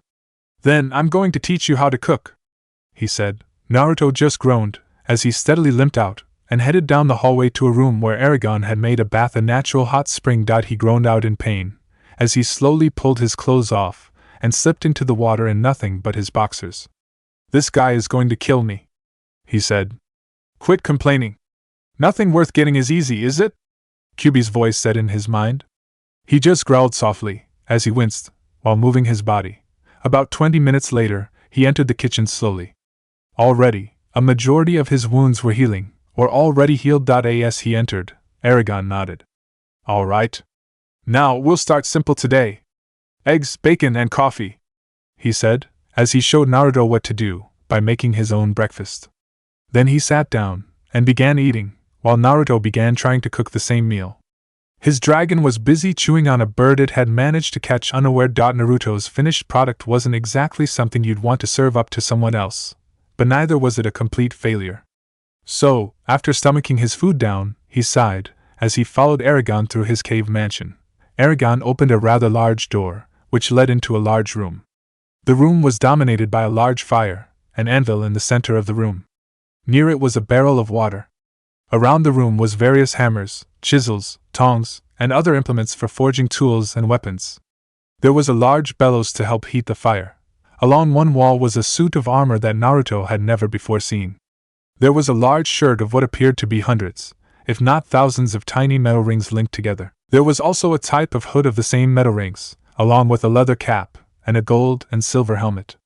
Laying next to them were metal bracers, leather gloves with the same ring-like armor, and greaves along with a broad shield with an oak design on it. But what truly caught his attention was the sword. It was a long-bladed sword, sheathed in a dark blue scabbard. The end of the scabbard was capped in a piece of metal shaped like a leaf, while metal vines encircled where the blade's cross-guard and the scabbard met. The sword's cross-guard was curved, and blue in color as well. The hilt seemed to be made of a black material, with 4 rib-shaped pieces of metal holding a blue sapphire in place. Naruto turned to look at Eragon, who smiled. "My old armor, and my sword, Breezinger." As he said the strange word, the fire of the forge seemed to increase, and a glow encircled the sword. Naruto felt a presence of power that quickly faded. Eragon went to his armor. "I've been all over this land, and no one has ever used armor like my people. This is chainmail, a light, flexible armor that is capable of bending under slashing attacks, and catching arrows, and other ranged weapons. I've battle-tested it against most of the weapons used by this country's ninjas and warriors, and most of them were barely able to scratch it," he said. Naruto gently touched it. "Wow, it seems so light." Eragon nodded. "Yes. And it will be one of the things you learn to forge," he said, turning to the anvil and moving past it. On the other side was a room that was separated by a hanging cloth. Eragon moved it aside to reveal large clumps of metal, wood, and charcoal. "This is where I keep the forging materials, as well as fuel for the fires," he said softly, as he moved to the back, checking something covered in the back. He turned and exited, looking at Naruto. "Now, there are some rules here. Do exactly I tell you. Do not joke around or mess around.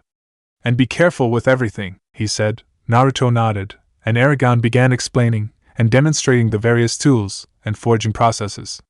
Naruto just stood there, listening intently, and occasionally asking questions, which Eragon answered. When he had finished explaining, Eragon nodded. "Right. Well, tomorrow we'll start with you forging a long knife, before progressing onwards," he said. Naruto nodded eagerly. "And then I'll get to forge a cool kick-ass sword like yours, right?" he asked eagerly. Eragon sighed, before flicking Naruto's forehead. "If you're going to act like that, then no. Forging is not just about the finished product. If you pay no attention during the process, then your product will be bad. Now focus!" Naruto nodded, and Eragon let out a breath. "Now, go get your dragon and meet me outside. We need to cover what you need to do to care for her, and such," he said, as he headed off. Naruto quickly rushed back to the dining room, where his dragon was curled up near the fire. He gently scooped her up in his arms. She opened one eye sleepily, before yawning, and settling her head back down. Naruto carried her outside, where Eragon had lunch waiting, along with several books. As Naruto sat down, and the dragon slowly crawled down towards the food, Eragon began speaking. "You need to understand a few things first, before we begin. That dragon is not simply a dumb beast of burden. She is a sentient being, like you or me. If anything, she will be more intelligent than either of us." Naruto slowly nodded, as he scratched the dragon's back. Eragon continued. "Dragons were the first inhabitants of both Alagaezia and this continent. Their beginning is with the beginning of this land. They are deeply entwined with the powers of magic and with nature. Dragons can live to be immense ages, and can grow quite rapidly, and to incredible size. They also come in a variety of colors. But each dragon is unique, like each person is unique, because they are creatures of magic. They can occasionally perform magic. However, it is usually at random and uncontrollable. Lastly, when a dragon hatches for a rider, a bond is created. She will be able to feel your emotions, read your thoughts, and communicate with you through your mind. This bond is what gives a rider their ability to use magic. It will also prolong your age, probably making it where you will never die of old age. However, you can still die by poisons, weapons, and possibly illness. Because of this bond, though, should you die, so will she. However, if she dies, you will still live," he said softly. Naruto slowly looked down at the little dragon, who looked up from the meat she was eating, and let out a squeak, before going back to the meat. Naruto slowly looked up. But why? That doesn't seem fair. She should have to die, because of me," he shouted. Eragon just grinned. "So you are concerned for her? That's good. That's very good. It means you will treat her well. Unfortunately, there is no way out of this, Naruto. But do not worry. The demon in you does make it even harder for you to die," he said with a grin. Naruto slowly nodded, and Eragon began teaching him the various things he needed to know to care for his dragon. Treating scale rot, and cleaning her claws. What plants would help with sickness, or make her ill? Their mating habits, eating habits, and other things. Naruto nodded, while gently stroking his dragon's back. He felt a small nudge against his mind, and he looked at the dragon. Hole was pawing his leg. He slowly picked her up, and she squirmed slightly, before climbing on his arm, and then onto his shoulder. She draped herself around his neck, and squeaked happily. Naruto and Eragon both chuckled at this, as Naruto slowly scratched her chin. "She's really cute," he said. Eragon nodded. "Yeah. They're cute now. But wait until she's a couple of months old. She'll be bigger than you by then," he said. "Another thing. You need to help teach her how to understand what you're speaking. I know right now, you can feel a connection to her. What you need to do is open yourself to it. That is one way you'll be able to communicate with her. Naruto slowly nodded, as he looked at his dragon. She looked at him, and he felt a probing at his mind. Slowly, he opened himself to it, and felt almost like his soul would leave his body. The dragon shifted, looking around curiously, as Naruto reached out to her mind. Hi, the dragon turned to him, and tilted her head. Naruto chuckled nervously, while rubbing the back of his head. My name's Naruto, and… I guess you're my dragon? He asked.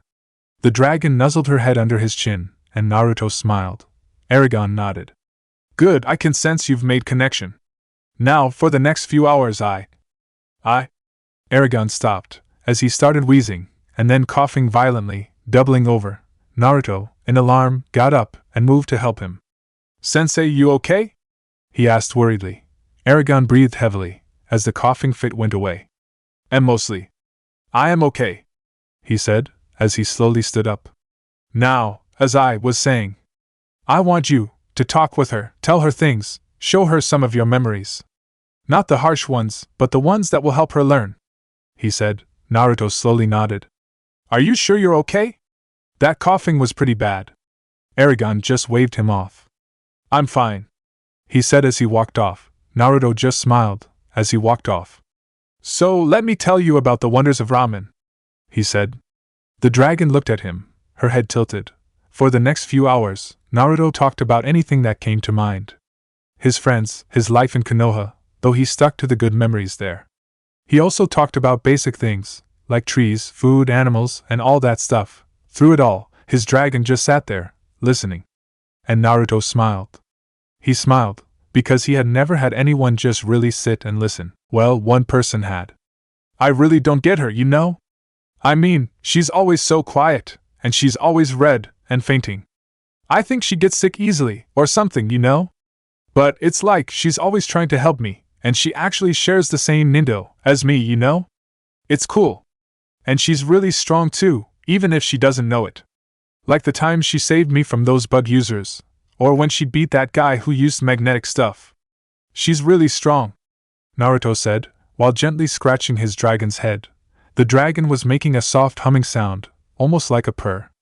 Naruto just smiled, as he leaned back against the tree they were sitting under. Yeah. Hinata Hyuga, she's weird, but she's really sweet. Konoha, training ground 8 Kiba lay on the ground, panting heavily, and holding his slightly bleeding arm. He looked up at his sparring partner. Geez, don't you think you could take it easy? We're teammates. His partner looked at him with cold, lavender eyes. This is the shinobi world. Deal with it, Hinata said, as she turned, sheathing the kunai she had used. Nearby, Kurenai watched Hinata with worry. She had seen the change in Hinata, and it hurt her deeply that Hinata had, in other words, become the ideal Hyuga. When she had returned after a small leave of absence, she had shed both her coat and everything that had made her who she was. She had become quite cold and confident in herself. Her Juken was flawless, her abilities as a shinobi greatly increased. But Kurenai would gladly trade all that back if it meant she could have the Hinata she knew and had treated like a daughter when she wasn't her sensei. Hinata moved away from Kiba, while Shino moved to help him. Kurenai headed to Hinata. That was impressive. But you should remember that Kiba is a teammate. You don't need to fight him like he's an enemy, she said. Hinata looked at Kurenai, the cold look in her eyes causing Kurenai to hesitate. Forgive me, Kurenai-sensei, but are we not shinobi? Do we not put our lives in harm's way every time we accept a mission? If we restrict our spars to not hurting each other, how will that help us out in the field? She asked. Kurenai just sighed, as she shook her head. Hinata, this isn't about being a good shinobi. This is about you hurting over Naruto's death, and you taking out your pain on others, and .. I would advise you not to finish your thought, Kurenai-sensei. What happened here is not me letting my pain out on others. It's about me being a real shinobi, and a real Hyuga. There's no time for silly crushes, or being a weak, shy, stuttering thing. What matters is being strong enough to protect your teammates, protect the client, or complete the mission. Now if you'll excuse me, I have my own training to do. Hinata turned, walking away from a stunned and hurt Kurenai. The scarlet eyes down and lowered her head, as she shook slightly. Naruto, if only you had known how much you meant to that girl, she thought, as Hinata picked up the wrapped package she always carried with her, and then disappeared into the trees. The Genjutsu mistress of Konoha sighed, as she turned to Kiba and Shino. Meanwhile, a depressed Jiraiya was sitting in a bar, a half-empty bottle of sake in front of him, and a few empty ones scattered on the bar in front of him. He slowly looked up through drunken eyes. Yush no. I taught Minato everything he knew. Kami, he had potential. But his son Naruto, that boy, he had even more potential than his father. He could have been the greatest Hokage ever, he said, hiccuping, as he took another swig from his bottle. A nearby civilian growled. That demon scum? Heh. I don't care if his parents had been Rakuta Sannin. He's still just a demon who should have been killed when he was born. Exactly 10 seconds later, the broken body of the man was forcefully sent through the wall of the bar, and into the streets. Jiraiya, having used Rasengan on the civilian, sat down, and started drinking again. Exactly 1 minute later, 5 ANBU had surrounded him. Jiraiya-sama, I'm afraid you have to go with us into custody for attacking and killing a civilian. The lead ANBU, wearing a tiger mask, said. Jiraiya slowly stood up. Let me tell you guys something. That guy called Naruto a demonch, me do nothing wrong, he said before falling unconscious from his alcohol intake. The ANBU sighed, as they carried him away. Meanwhile, Tsunade was sitting in her office, just staring into space. She slowly looked down at her desk, completely clean of any paperwork. When did I do it? She thought, not remembering how she had automatically filled it all out when it came. She slowly turned towards the window, looking out over the village. Why am I even still here? She whispered, as she leaned her forehead against the window, and a single tear fell down from her eye, and onto the floor. The canyon, Naruto growled, as he felt the water slip through his fingers, as he tried to climb the canyon wall, using chakra. He yelled out in anger, as he turned, to see Eragon sitting nearby, reading a book. Why am I doing this? Eragon didn't even look up. This training will help you unlock part of being a dragon rider. Just keep going. I won't be able to teach you magic until you've filled that basin with water, he said, as he continued to read. Naruto just growled, as he climbed back down, and got some more water, before trying to climb back up. He managed to get up this time, but when he found the basin, he groaned. It was at least 4 feet deep, and 7 feet in diameter. He dropped his water in, which made a small pitiful damp spot on the basin bottom. I am going to be doing this forever, he said, growling.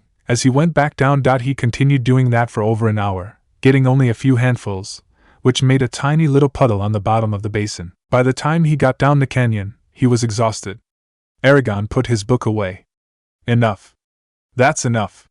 I want you to finish with another workout, and then take a bath.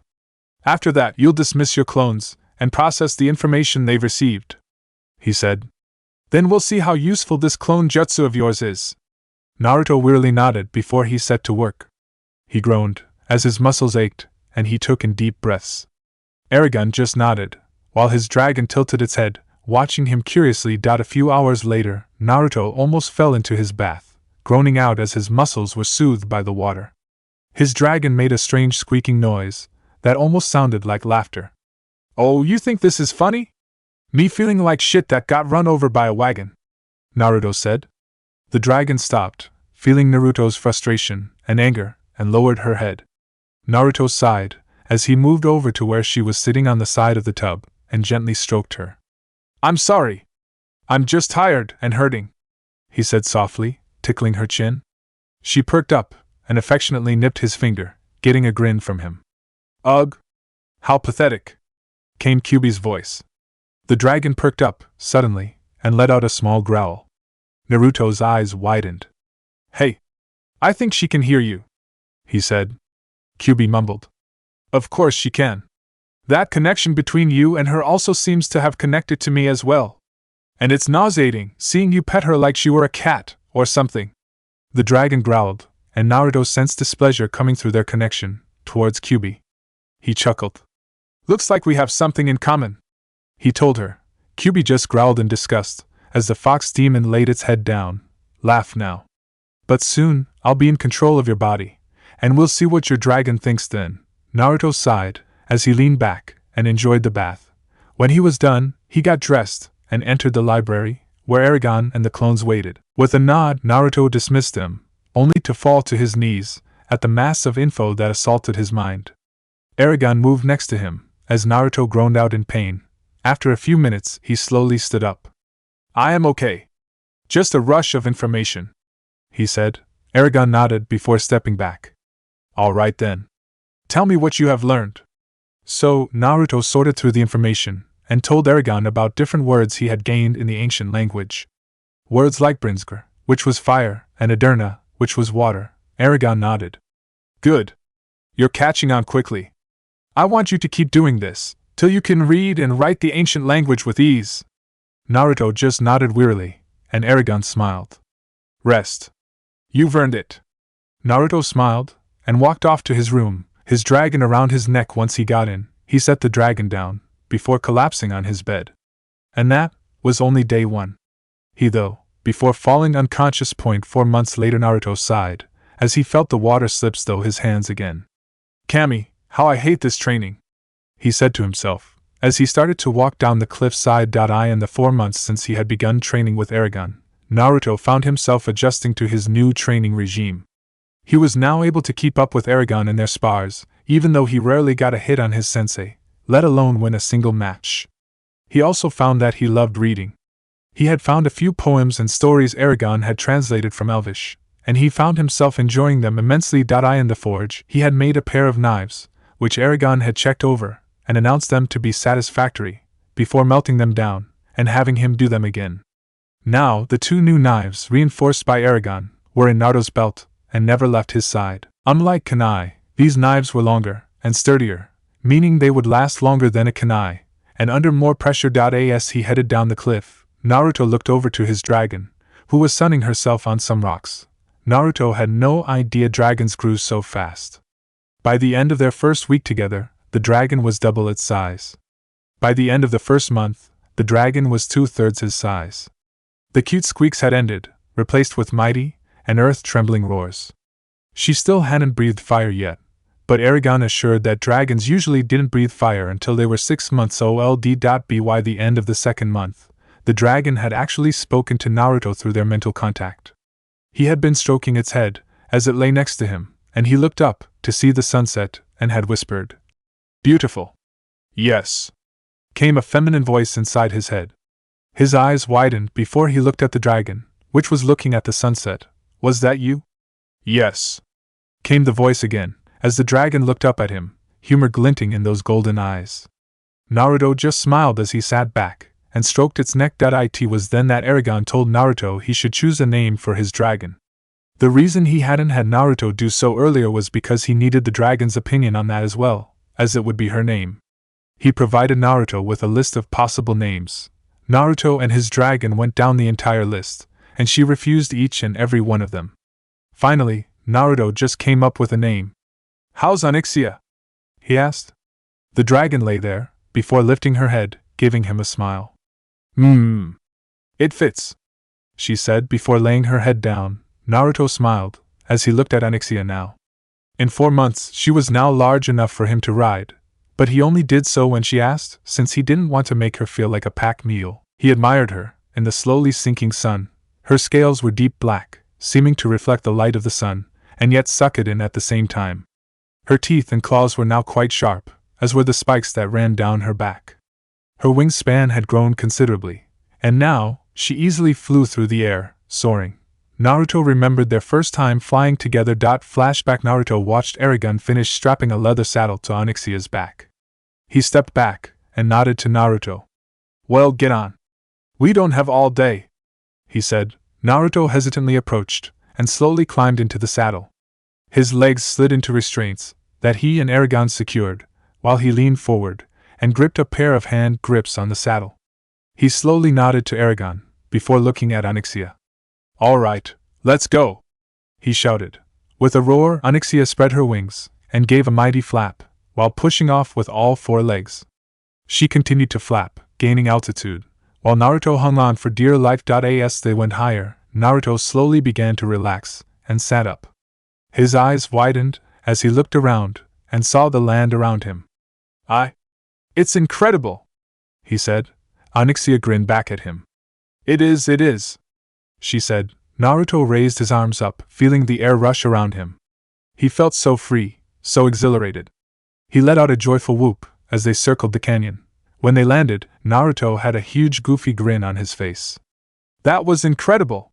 We have to do that again! He shouted. Eragon nodded. I thought you'd say that. Flashback ends. Naruto sighed as he sat next to Onyxia and leaned against her side. What is this supposed to be doing? I mean, it's just plain frustrating. What is it teaching?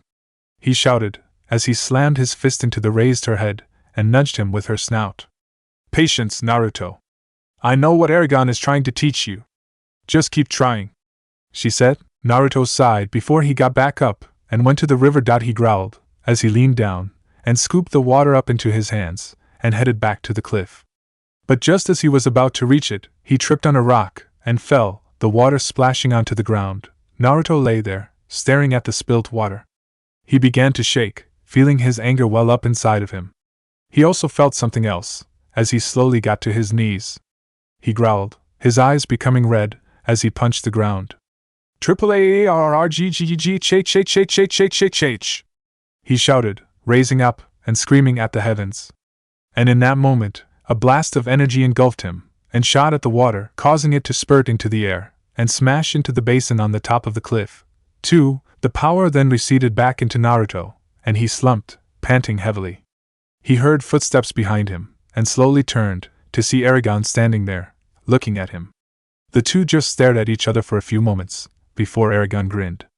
You completed your first step in this training. Now, I can teach you to use magic, he said. Naruto just slowly nodded before he slumped over, unconscious. Chapter 4: Birth of a Demon. It took Naruto a whole day to recover from unlocking his magic, during which Eragon began explaining what this power was and the pros and cons of it. Magic is something that every dragon rider is capable of using. It comes from the bond formed between rider and dragon, Eragon said, as they sat in the library. Naruto just nodded. Okay. So, what can it do? Eragon shrugged.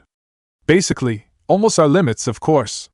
The first and most important rule is this: don't overexert yourself. With magic, your body has a certain limit. If you pass that limit, you die.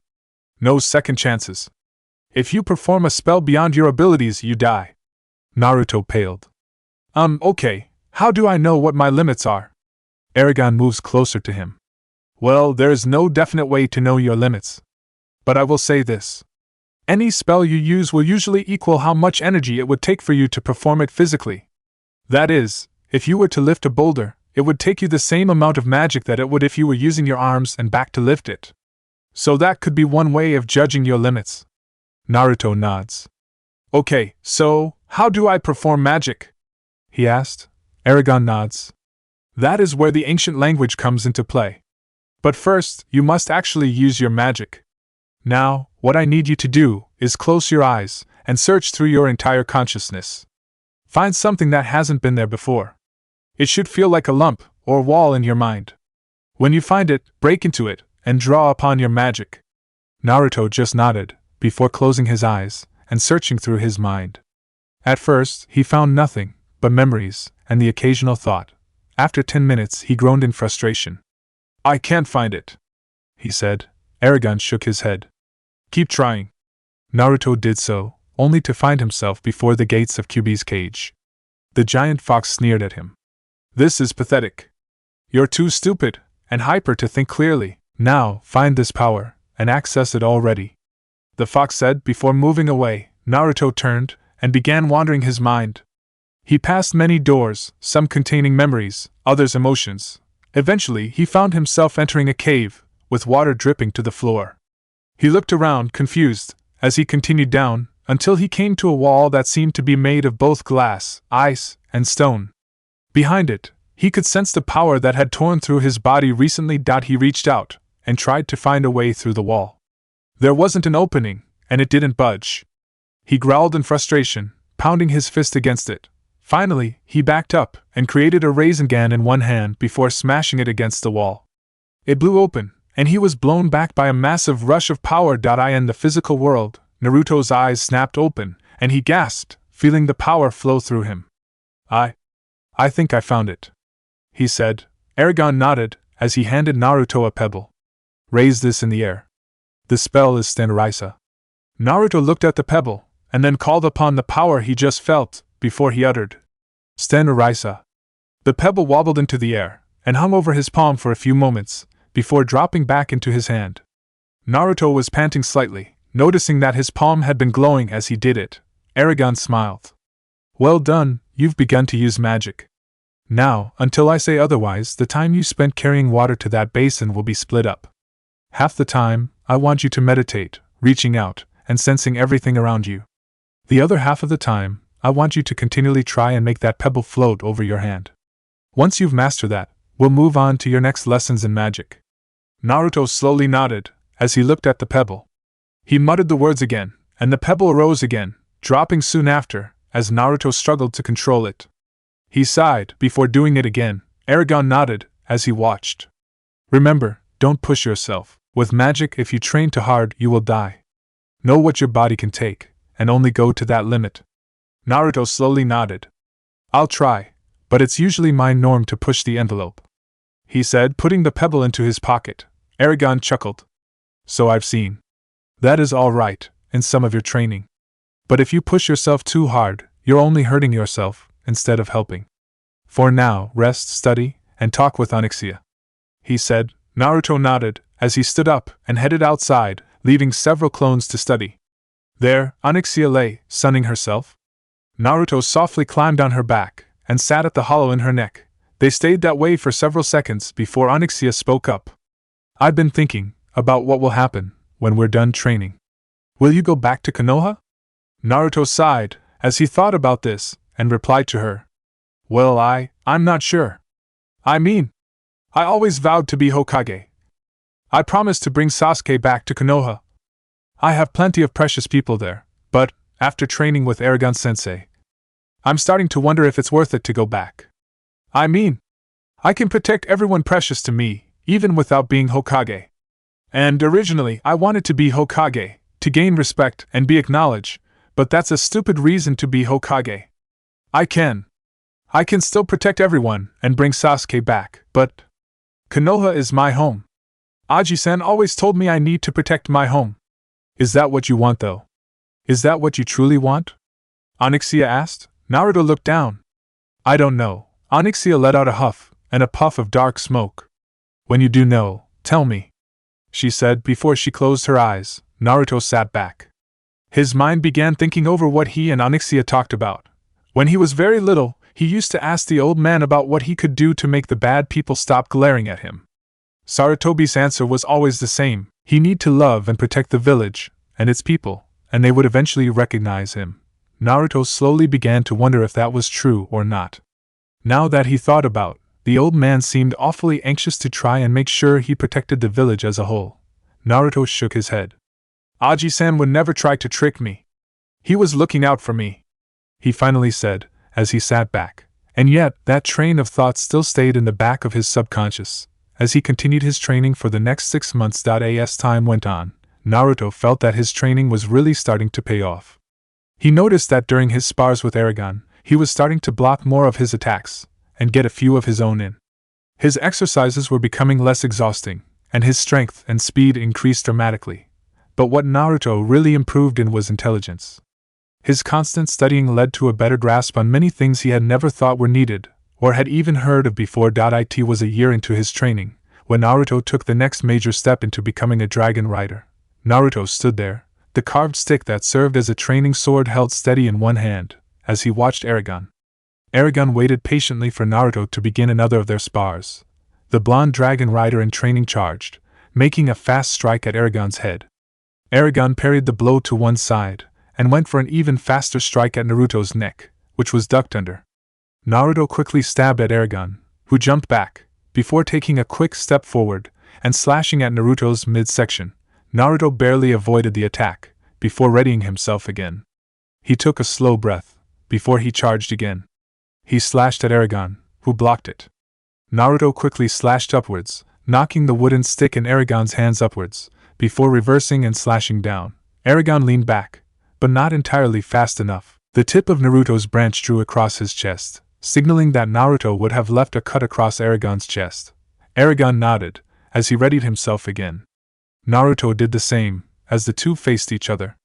They both charged, and swung, but Eragon was rewarded with his sword getting Naruto's left biceps, while Naruto barely missed Eragon's head. The two turned and faced each other, before they charged, and attacked again. They both struck each other's sword, and the two branches shattered under the blow. Eragon smiled, tossing the broken branch aside. "Now, you are ready for the next step," he said, panting lightly. Naruto raised an eyebrow. "What step?"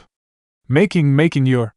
Eragon suddenly doubled over, coughing, and hacking blood up onto the ground. Naruto was at his side instantly, doing his best to help.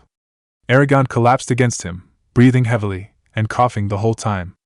Onyxia let out a worried huff, as she rushed over, seeing if she could help. "Sensei? Eragon? What's wrong?" Naruto shouted. Eragon weakly pointed to the cave.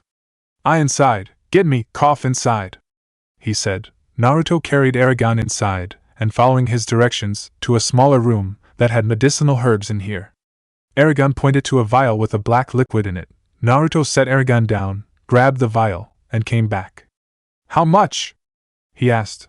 Eragon weakly took the bottle, and drank it all, before he fell back, his coughing subsiding. He lay there, his chest heaving, as he took deep breaths. Onyxia's presence entered Naruto's mind. "Is he all right?" "I'm not sure," Naruto answered, as he looked at his teacher. "Sensei, what is wrong with you?" he asked quietly. Eragon looked at him. "I'm dying," he said softly. Naruto's eyes widened. What? How? You can't be dying, not unless you were poisoned, or something." Eragon shook his head. "Why, you're wrong. Dragon riders, are immune to disease, except a rare one that is found in this country, a disease that feeds off of chakra." Naruto's eyes widened. But how can it affect you?" Eragon chuckled weakly.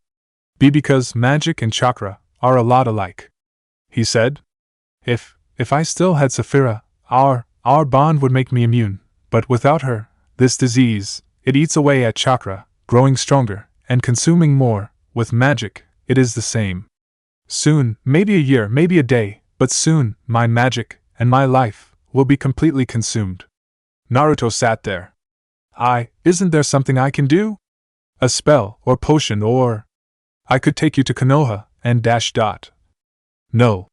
I've already tried. The elves and other great healers of Alagizia know nothing of this disease, and thus, know no remedy. And the doctors here, even Tsunade of your village, doesn't know how to stop it. They only know how to slow it down, in hopes of a cure, or that it will go away," he said, as he slowly sat up, breathing heavily. Naruto looked down. I'm sorry, Sensei. I wish I had the strength to help you." Onyxia also felt saddened. Eragon smiled weakly. Don't worry about it. For now, get me to the kitchen, and we'll talk about your next training step." Naruto nodded, as he helped Eragon up, and supported him to the kitchen. There, the blonde began making food for breakfast. After giving Eragon some water to drink, the old rider looked up. "Now, your next step is to forge your own sword," he said, as he sipped on the water, occasionally coughing softly, as his throat was still hoarse from the early coughing fit. Naruto looked up. "Really?" he asked. "Are you sure I'm ready? I mean, I've gotten better at forging, but I don't know if I can do that." Eragon chuckled softly. "Well, I'll be there to help you.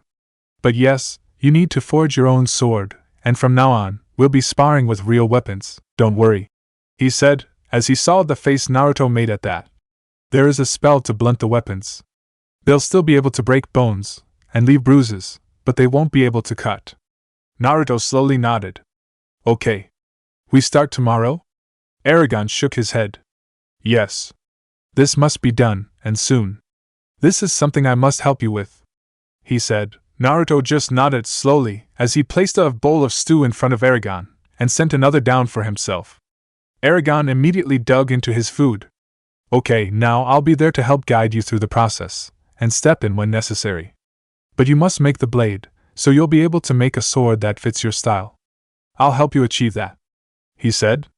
First, your sword style seems to mostly involve fast slashing and hacking attacks, but you throw in a few thrusts to change things, and catch your opponents off guard. At the same time, you also sometimes throw in your taijutsu. I also notice you tend to favor longer swords, being able to attack your foes with a bit more distance, and keeping them from getting close enough to attack you. Naruto nods. Yeah.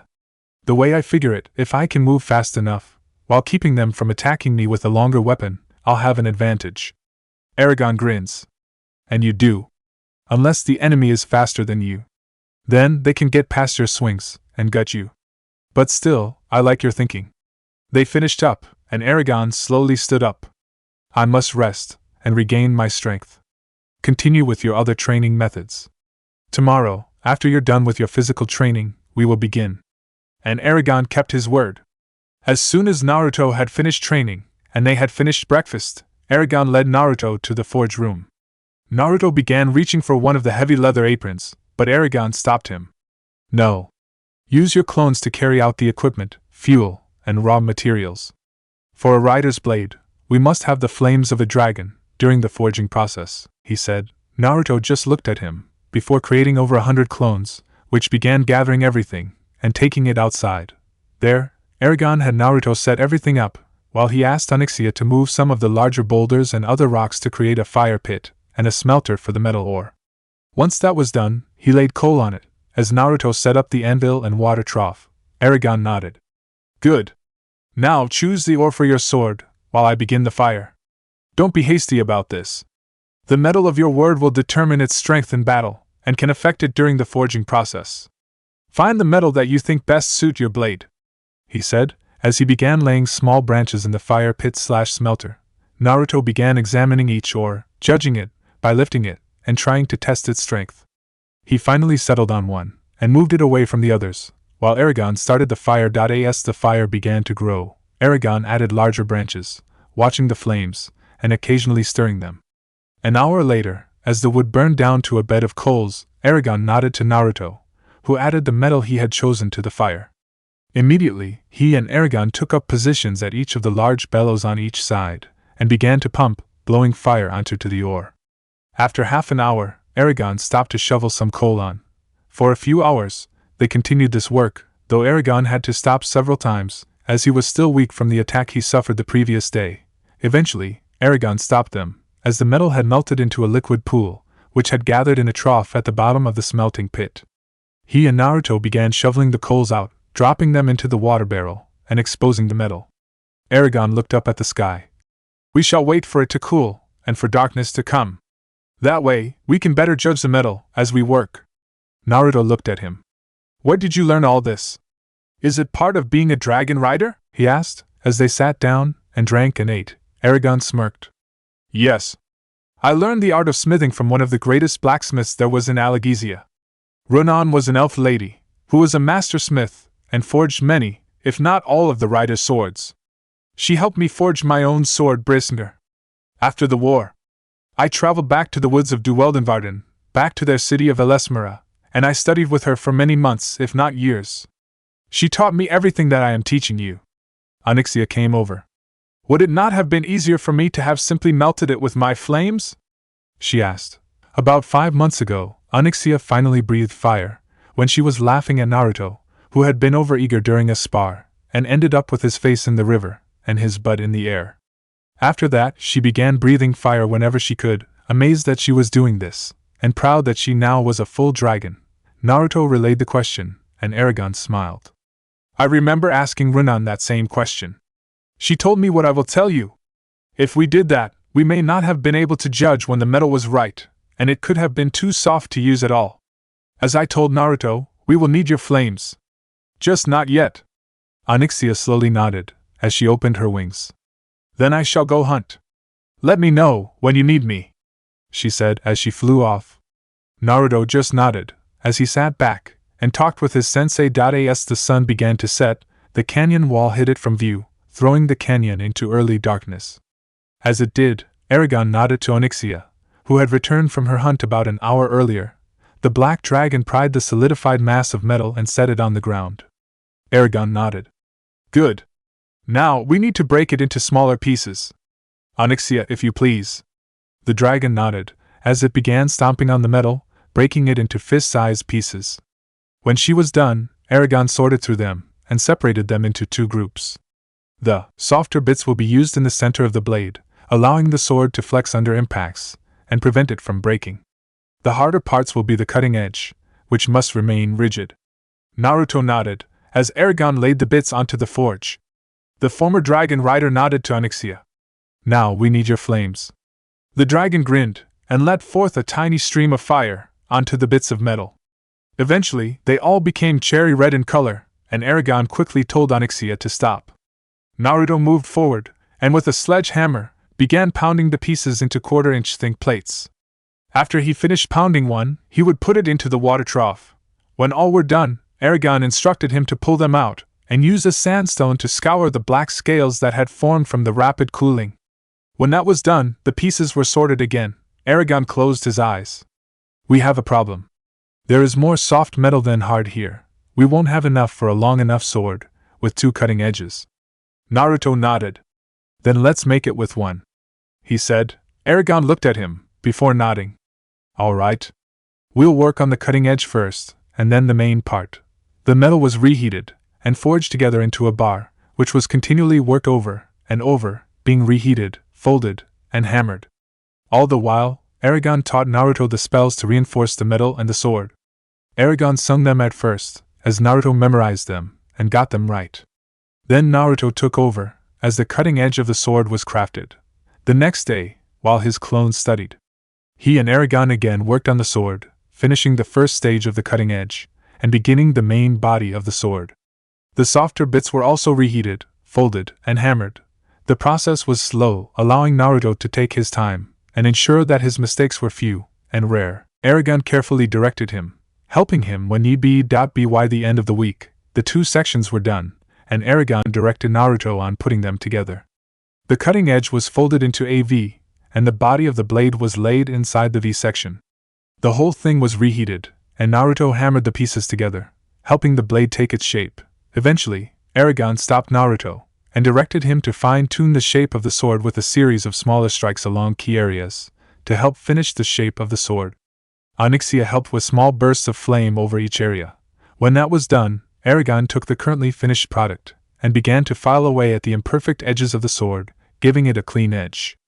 Naruto looked at him questioningly, and Eragon smiled. You're wondering why I don't let you do this, yes? It's because you aren't skilled enough for the delicate work, yet. You are quite good with the hammer and tongs, but the file and drawn knife are still beyond your reach.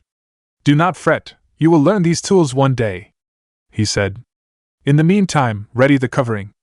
Naruto nodded, as he mixed together the concoction that would help control how much heat certain parts of the blade received during the next heating. When Eragon was done, the cutting edge of the blade received a coat, with more being added along the center and other side of the blade. Then the whole thing was left to dry, before Eragon told Naruto to gently draw it through the fire towards him.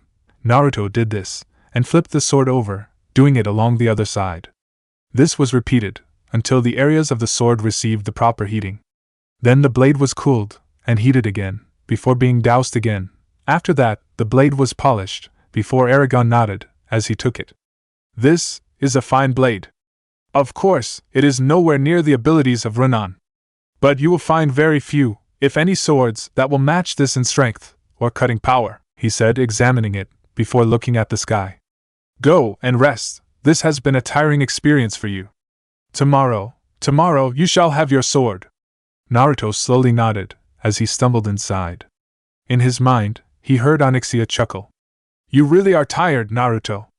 If anything, you would have gladly slept on broken rocks. Bah, all this excitement and exhaustion over a piece of steel. If you just used me, you wouldn't need to go through all this, Kyubi said, growling angrily. Naruto just sighed. Furball, for once in your life, please. Shut up! He shouted before dropping on his bed, and almost instantly passing out, never hearing Onyxia's roaring laughter, or the howls of rage from the Kyubi. The next morning, 27th day of forging, Naruto yawned, as he sleepily stumbled into the dining room. He stopped when he saw Eragon there. The older dragon rider smiled, as he held up a long wrapped shape. This is yours, he said, Naruto looked at it, before gently taking the object. His hands began to shake as he unwrapped it. As the final wrapping fell away, he gasped out in his hands was the sword, in a scabbard made from polished and hardened wood. The hilt, being a full foot long, was also jet black, with silver trimming along the edges. The center of the hilt bulged out, before it slimmed down, and then flared out at the pommel, and the circular silver hilt guard. The hilt was wrapped in black leather, to better aid in gripping. The scabbard was jet black, with a silver cap at the end, and a silver ring around the top, where it met the hilt guard. The scabbard was wide, about 3 inches, and was 3.5 feet long. The end of the scabbard tapered down from the top, and came to a point with the bottom. Naruto gently grasped the hilt, before drawing the sword from its sheath. The blade, like the scabbard and hilt, was black. It looked like black onyx, reflecting the light like a crystal. The blade of the sword was narrower than the scabbard, being about 1.5 inches long from the cutting edge to the back. The blade curved gently back, towards the point of the blade, about 7 inches below it. The back of the blade flared out, before running straight towards the point. The cutting edge tapered down to meet the bottom, creating the point. Naruto examined the blade, grinning softly. "It's incredible," he whispered. Eragon smiled. "Yes, it is. And you need to name it," he said softly. Naruto thought for a few minutes before smiling. "Vinder. Because like me, you will feel the rush of wind over you," he said softly. Eragon smiled. "A good name. A good name. Now come, let us test your sword." Naruto grinned in anticipation. "Yes, sensei," he said. Oto Sasuke entered Orochimaru's throne room, and stood in front of him. "You called me?" he asked simply. The snake Sannin grinned, even as he felt the pain shooting through him. His body was rejecting him, and it was time to gain his true and ultimate form. "Yes, Sasuke-kun. It seems that, unfortunately, my time is running out.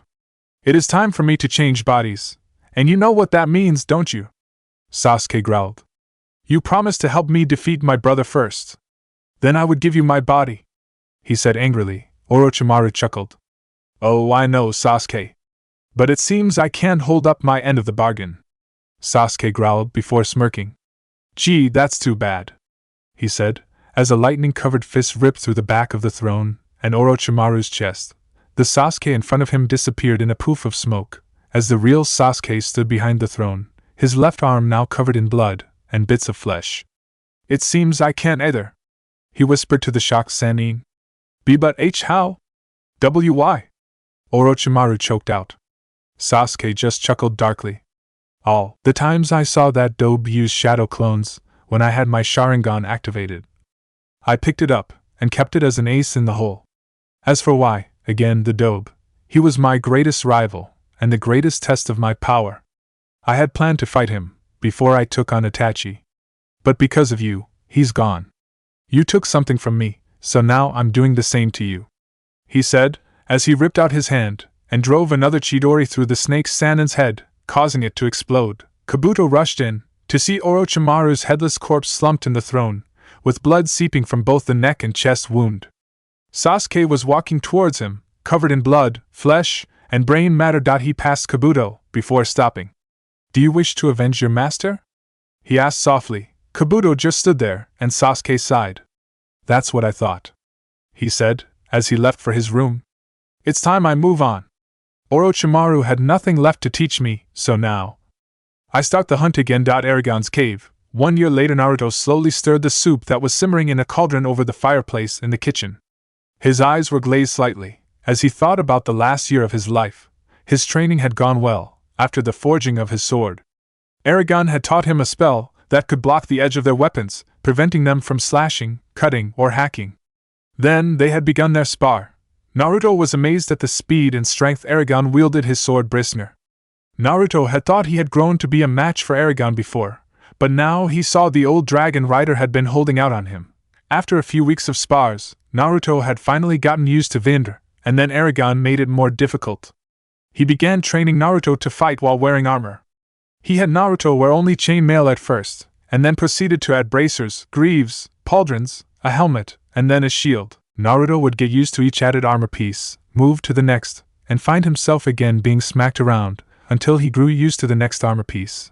His studying of the ancient language also picked up as well, and his repertoire of spells grew with his increase in knowledge and magic. Onyxia continued to grow as well, becoming larger, faster, stronger, and wiser.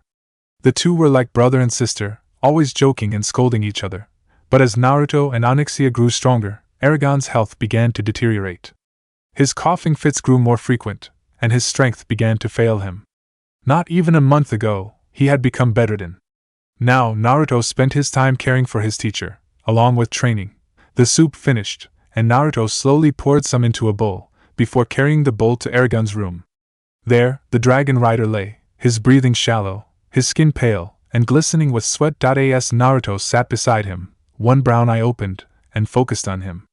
Eragon grunted softly, as he tilted his head towards Naruto. "Don't bother. I won't keep it down anyways," he said tiredly, his voice revealing the weakened state he was in. Naruto shook his head. "You need your strength." He ladled some soup into a spoon, and held it to Eragon's mouth, but the old man shook his head. "No. I don't need it. Naruto. I'm not going to last the day. This is my end," he said. Naruto shook his head. "You're going to last a while still, sensei. Just eat." Eragon closed his eyes. "No. Naruto, this is my end. I've lived far too long now, it's my time," he whispered. "It's time for me to rejoin my dragon, Saphira, and my loved ones." Naruto closed his eyes, as tears began to form. "But I can't lose you, sensei, you've been like a father to me.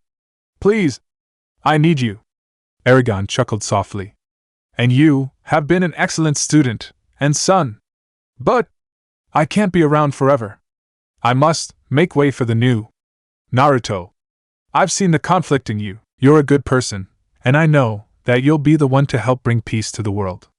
I trust you," he whispered. Naruto just sat by his side, talking softly to him, even as Eragon's eyes closed, even as his limbs fell limp, and even when his breathing stopped. Naruto sat there for an hour, staring at the body of his sensei for the past 2 years.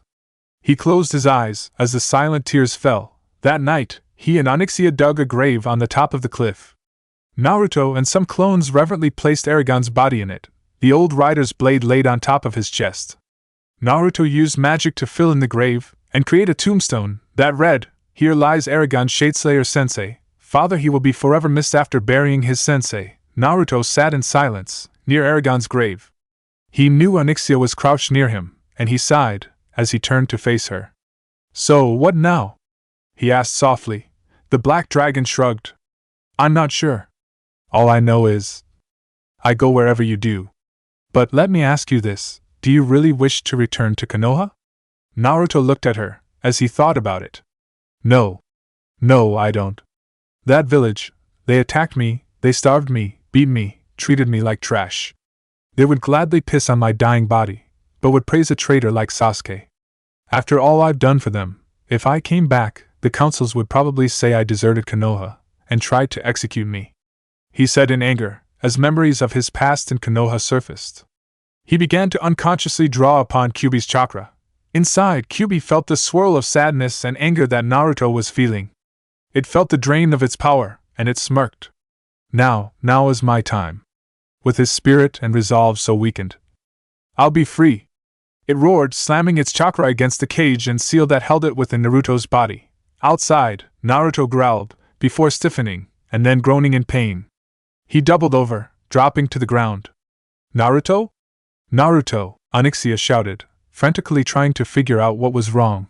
Naruto found himself in front of Kyuubi's cage, as the giant fox slammed more chakra against the cage bars. The chakra outside the cage, that Naruto had drawn upon, was already growing, feeding off the sadness and anger Naruto had been feeling. The Kyuubi grinned at Naruto. "Soon, little mortal. Soon, I'll destroy the seal. Then I'll devour your soul, and take your powers as my own." The Kyuubi began a new assault, as some of the chakra shot at Naruto. Naruto quickly raised one hand. "Scholar EKA! Shield me!"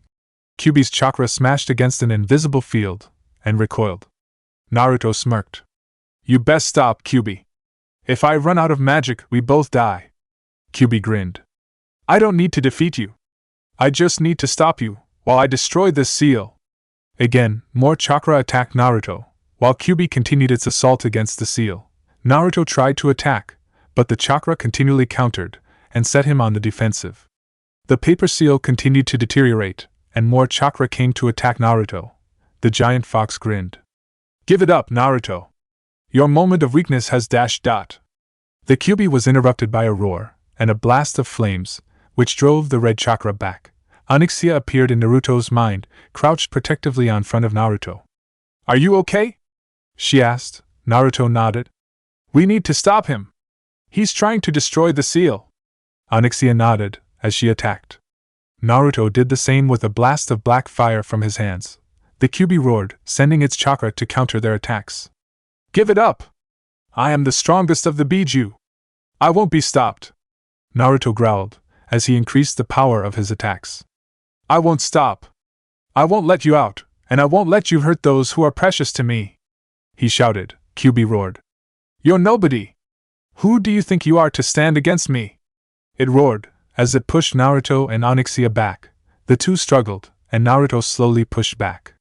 "I am Naruto Uzumaki," he shouted, as his power built up against the Kyuubi. "I am the student of Eragon Shade's lair." He began to push the Kyuubi's power back. "And I am a dragon rider!" he roared, as he and Onyxia pushed all their power against Kyuubi's.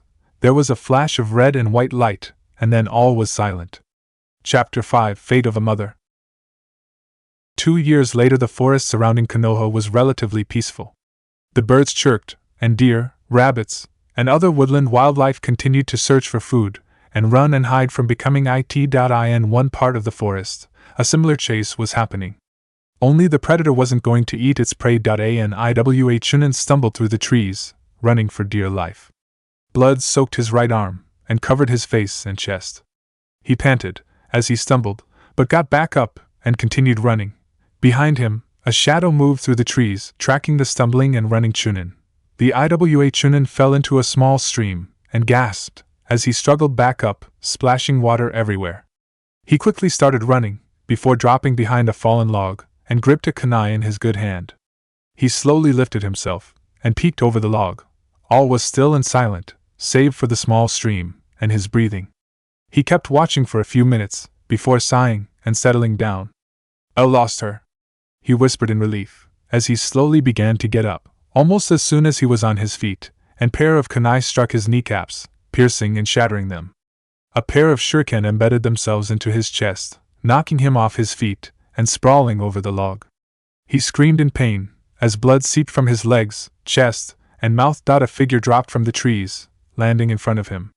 He slowly lifted his head, grunting in pain. His hazy vision took in his assailant.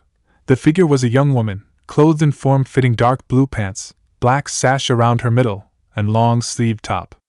The top was open from the neck to above her chest, with a mesh shirt visible under the top. She had dark blue sandals on her feet, and black ninja gauntlets on her forearms, which covered the back of her palms, to below the elbows. On her thighs was a pair of holsters for kunai and shuriken. Her lower face was covered in dark blue face mask, with a black-colored demonic-looking mouth on it. Her indigo hair, which was pulled back into a long braid, was covered in a bandana-style blue headband. The metal was dulled, but the symbol of Konoha still shone bright from the middle of it. She slowly reached over her shoulders, where a pair of hilts could be seen, held in a custom double sheath on her back. The hilts were wrapped in blue cloth, with a white Hyuga symbol on each. She pulled the blades out, revealing a pair of hook swords. Each one had kanji inscribed along the flat of the blades, "Innocence Lost." The girl approached, as the IWA ninja trembled in fear. "The blue demon," he whispered. The girl looked down at him. Her eyes would be called lavender, but they were ice cold, making them look almost white. She stared at him. As she approached him, he whimpered in fear. "PP, please, mercy." She looked at him, before suddenly dropping to one knee, burying the dagger point of one of her swords into his chest. "I don't give mercy," Hinata Hyuga whispered to him, as the life began to fade from his eyes. In a clearing to the south, Kurina Yuhi sighed, as she looked around the clearing. Teammate had been through some rough times in the past 4 years, since the announcement had been made of Naruto's death. Hinata had disappeared, then come back, but as a cold person. She no longer smiled, rarely spoke, and seemed focused on one thing: training. She had been really hurt by this change, as Hinata had been like a little sister or daughter to her. Kiba and Shino found it strange, and a little bit difficult to work with Hinata, as she now seemed to assert herself during missions, and mostly focused on defeating their enemies, instead of supporting and helping them. She still did her job, so Kurenai couldn't complain, especially since Hinata had made Jounin recently. But as she looked around at the 3 dead bodies of the IWA shinobi they ran into, she could only sigh, and wish again that Naruto had stayed in the village. Soon, Hinata returned, not caring about the blood on her clothing. The face mask she wore had been pulled down, as she drank some water from a canteen. "I got the 4th one. Left him where I dropped him," she said nonchalantly, as she put the canteen away. Teammate had been on a supply mission to one of their border outposts. Things had been heating up between Konoha and IWA recently. IWA shinobi had been harassing border posts along their border, along with Suna's border, as well. Teammate, now renamed Team Kurenai, had been sent to resupply one of the major border posts, when they had been attacked by this team of IWA shinobi. Kiba and Shino were both standing to one side, talking quietly. "I'm telling you, man, at this rate, Hinata is going to get herself killed. We need to talk to her," Kiba said impatiently. Shino shook his head. "Kiba, we've been trying for almost 4 years. Hinata has shut herself off from everyone. Even Kurenai-sensei, and her sister, Hanabi. Those 2 were closest to her, and even they can't get her to talk," Kiba growled. "You know, if Naruto had just stayed in Konoha, this dash dot." A kunai struck the tree near his head, and he turned, to see Hinata looking at him. "Do not talk about Naruto-san like that. He left on an ordered training mission. If he hadn't, he would have been arrested for treason," she said, as he came over and yanked the kunai out of the tree. Kiba, now pale, just nodded. Hinata turned away. "Kurenai-san, we should move on. We need to reach the border post." Kurenai just nodded. "All right. Let's move, team," she said. Kiba and Sino nodded, had headed off, after Hinata, who had taken point. Kurenai sighed again, as she followed. Konoha Sakura sat in front of the memorial stone, sighing softly. On it, she stared at one name for a long time. Naruto Uzumaki Namikaze. The now Chunin Kunoichi looked behind her, to 3 logs. She slowly stood up, straightening her black shorts, white apron-like skirt, and red sleeveless top. Her short pink hair ruffled slightly in the breeze under her red-clothed headband. She approached the logs, and fondly touched the center one. It had been here that Team 7 had become a team. Here, where a fangirl, a brooding avenger, and a hyperactive Jinchuriki had become a team. She closed her eyes, letting the memories wash over her. Naruto. I'm sorry for so many things. I just wish I could tell you," she thought, as she turned, and began to walk away. It seemed that Konoha, on the whole, was affected by the loss of Naruto. The whole village seemed darker, with less cheer. But the most affected were those closest to him. Rock Lee seemed to have lost some of his usual enthusiasm, as had his sensei. They both had proclaimed Naruto the most youthful person they had known. Now Lee, a Chunin, wore a dull orange Chunin vest, and changed the cloth of his headband to orange, to pay tribute to him. Niji had been badly affected, both with the loss of the one who changed him for the better, and the change that his cousin took. He had been trying to become a better cousin towards her, training and talking with her. But Naruto's death had hardened Hinata's heart, and now, she was close to no one. The now Jounin found himself comforting Hanabi, and looking after Hayashi, who had taken to drinking each night. Kiba had taken to pranking, leading the disheartened Konohamaru Corp in pranking the village. Always, they left behind a grinning blonde fox, as their mark. Shino had not changed much, though he did stiffen at the mention of Naruto. He also seemed to have opened a bit more to the others. Ino and Tenten both were saddened by the loss of Naruto, especially when the stories of what he had gone through reached them. The 2 Chunin Kunoichi felt especially sick, since the shop Tenten worked at had actually sold weapons at a discounted price, if they were used against the demon brat. Ino felt sick, because her mother had constantly ranted about Naruto, saying he should be arrested, or killed. Chuji had been devastated by the loss of his ramen-eating buddy, and had actually stayed away from Ichiraku for a while after that, as the memories of their times eating there were too painful. Shikamaru had been upset, as Naruto had been a good friend. Like Chuji, Naruto had been Shikamaru's counterpart. Naruto was loud, energetic, and not entirely bright. Shikamaru was quiet, lazy, and smart. The loss of his friend had quieted Shikamaru, and caused him to focus more on his training than before. Kakashi had been absolutely devastated at the loss of Naruto. He knew he had been a bad sensei when he abandoned Naruto for Sasuke in the Chunin finals. He had sworn after that to begin teaching Naruto anything he could. But the Suna/Oto invasion had caused their forces to be stretched, and so he would try to train Naruto whenever he had the time. Now, he realized he would never get to make things up to Naruto. Even worse, Naruto had been the son of his sensei, his father figure, when his dad had passed away. He felt stupid for not realizing it. Now, he spent more and more days just staring at the memorial stone. Iruka had also been deeply hurt by the loss of his younger brother. As soon as the academy year had ended, he had transferred to field duty, and then quickly honed his skills before achieving the rank of Jounin. Ichiraku Ramen had actually shut down for a short while after Naruto's death.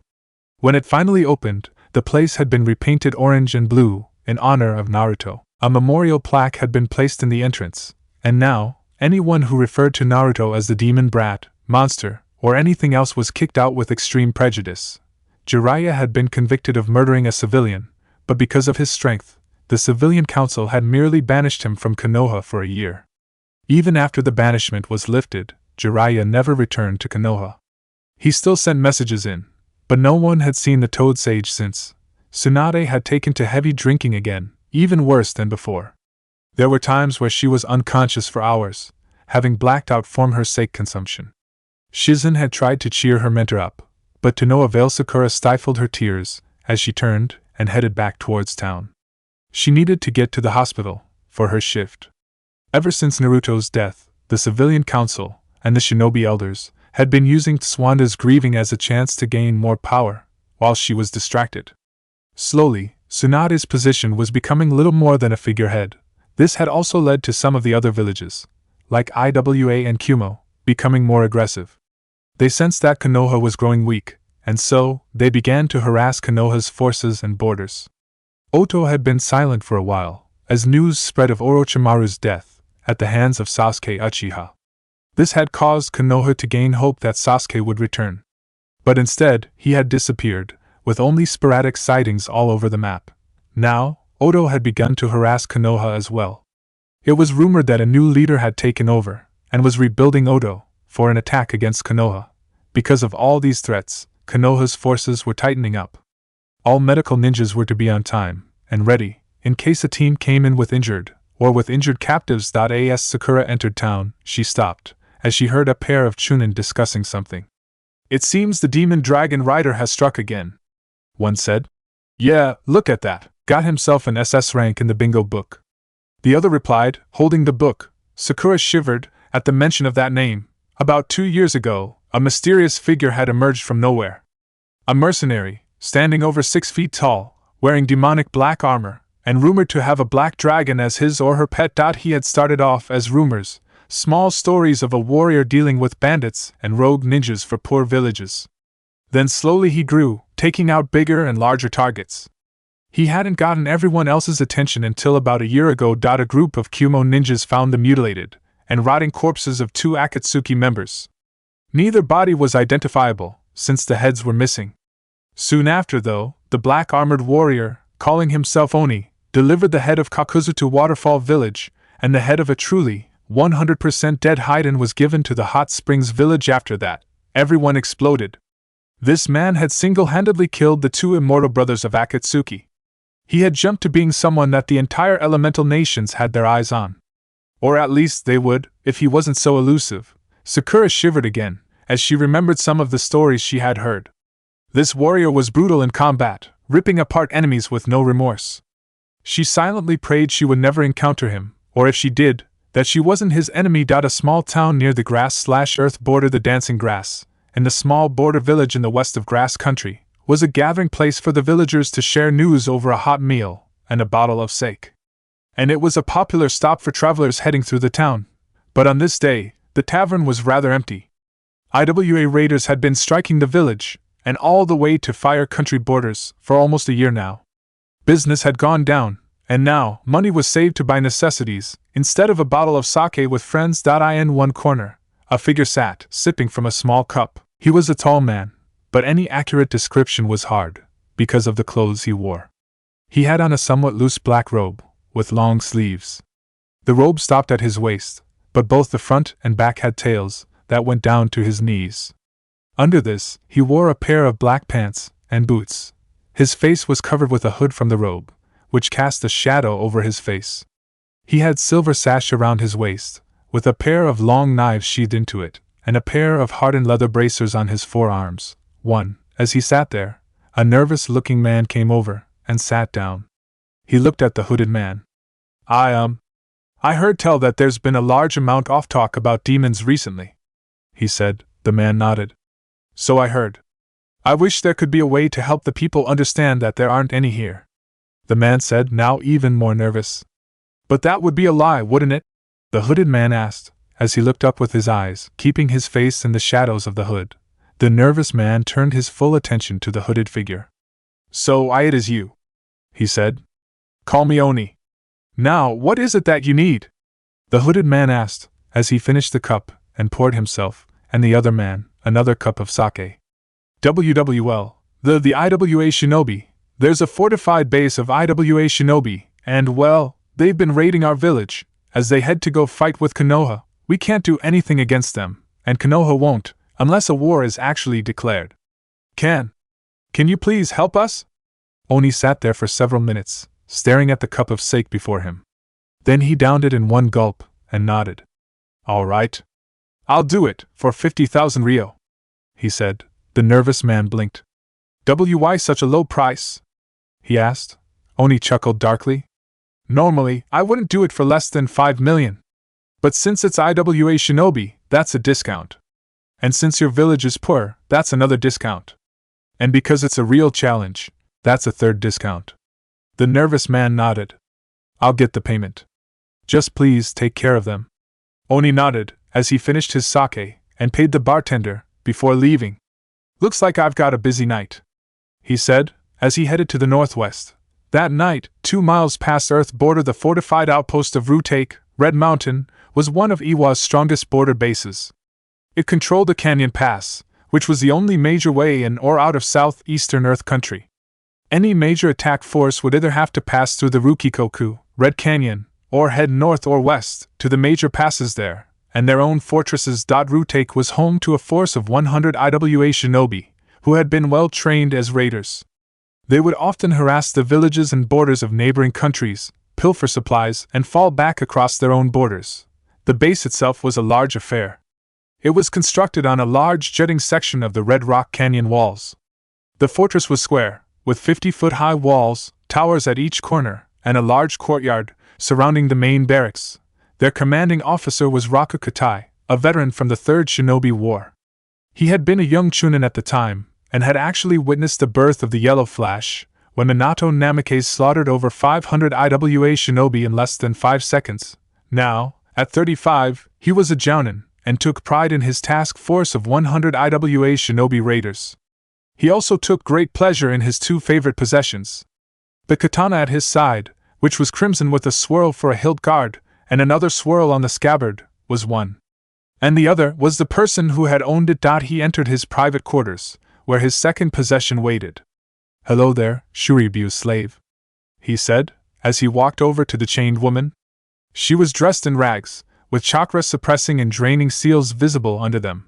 She had long red hair, which had been roughly cut at one point, as it grew uneven. One of her eyes was blackened, and the other slightly shut by swelling, but you could still see the brown in her eyes. She trembled slightly, bowing her head. "Hello, Katai-sama," she said in a barely controlled voice. Katai smiled, as he came near her. "I still see you have some defiance in you, Shuribyu. Perhaps another beating will change that?" he asked, as he began to stroke her face. He pulled back quickly, as the woman lunged at him, barely restrained by the chains that held her. "I'll kill you, you fucking pig! I'll kill every last one of you damn IWA neens!" she shouted before she was backhanded and sent crashing to the floor. Raku shook his hand slightly, as he stood over her. "You damn bitch, maybe I should try something else to break your spirit. I know your last 6 masters have failed, but I won't. Tonight, we'll see how well you scream," he said, as he turned away and walked off to his office to work. The woman lay there, breathing heavily, as she slowly pushed herself up. She was shaking, and crying slightly. Minato-kun. I'm sorry.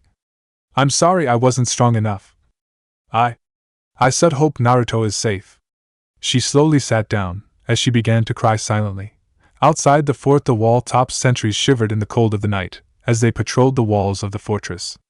They weren't especially vigilant, as they were sure news would have reached them if one of their enemies had begun to march against them.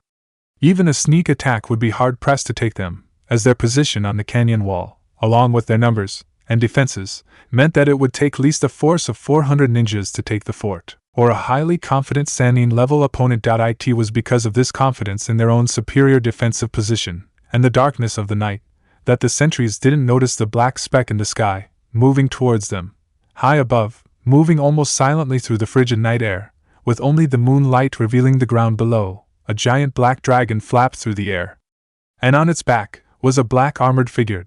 The figure was wearing a black, long-sleeved chainmail shirt and chainmail leggings. Over this, he had on a black tabard, with silver lining the shoulder openings, neck, sides, and bottom, along with a silver dragon emblem on the front and back. Pauldrons made of several loose rivets of black steel covered his shoulder, with black clawed metal gauntlets covering his fingers, hands, and forearms. His legs were covered in black greaves, with a single spike rising from each knee. His feet were covered in black sabots, too, with 3 claws at the end of each foot. His head was hidden behind a cylinder-like black helmet, which pointed down in the front and slanted inwards at the top. The helmet had 2 eye slits, and numerous breathing holes where the mouth would be. The helmet was fearsome-looking, with silver dragon-like eyes, and a growling mouth painted over the eye slits and the mouth area.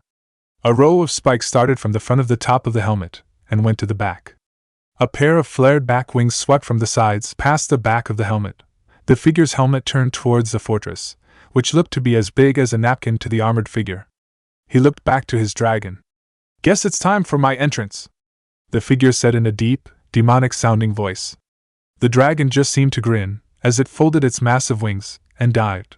The wind whistled around the pair, being the only noise, as they descended towards the fortress at rapidly accelerated speed. About midway down, the dragon rolled, and the figure on its back let go, falling from his ride. He descended towards the fortress, spread eagle, as the wind whipped around him.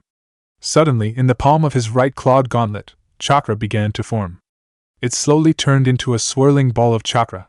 The figure muttered a few words in a strange language, and the wind seemed to change direction and force, causing the figure to be spinning towards his left. He continued to corkscrew, falling to the fortress, with the ball of chakra in hand. At this moment, an Iwa Chunin looked up from the cigarette he was lighting, in time to see this spinning figure launch the small ball of chakra.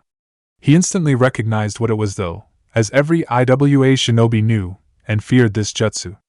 "Attack!" he shouted, as the ball of chakra blasted into the wall near him. It caused a massive explosion of stone, sending shrapnel everywhere. The Chunin fell, with stone fragments lodged in his right eye, chest, and throat. As the figure neared the fortress, the black dragon swooped down, grabbing him up in its claws. Below, Iwa shinobi poured out for the barracks, only for the first group to be fried, as the dragon unleashed a torrent of flame upon them. Their charred and smoking bodies fell to the ground.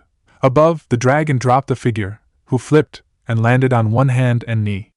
As Iwa shinobi began to charge at him, he slowly stood up, holding out his right hand, as a red aura began to grow around him.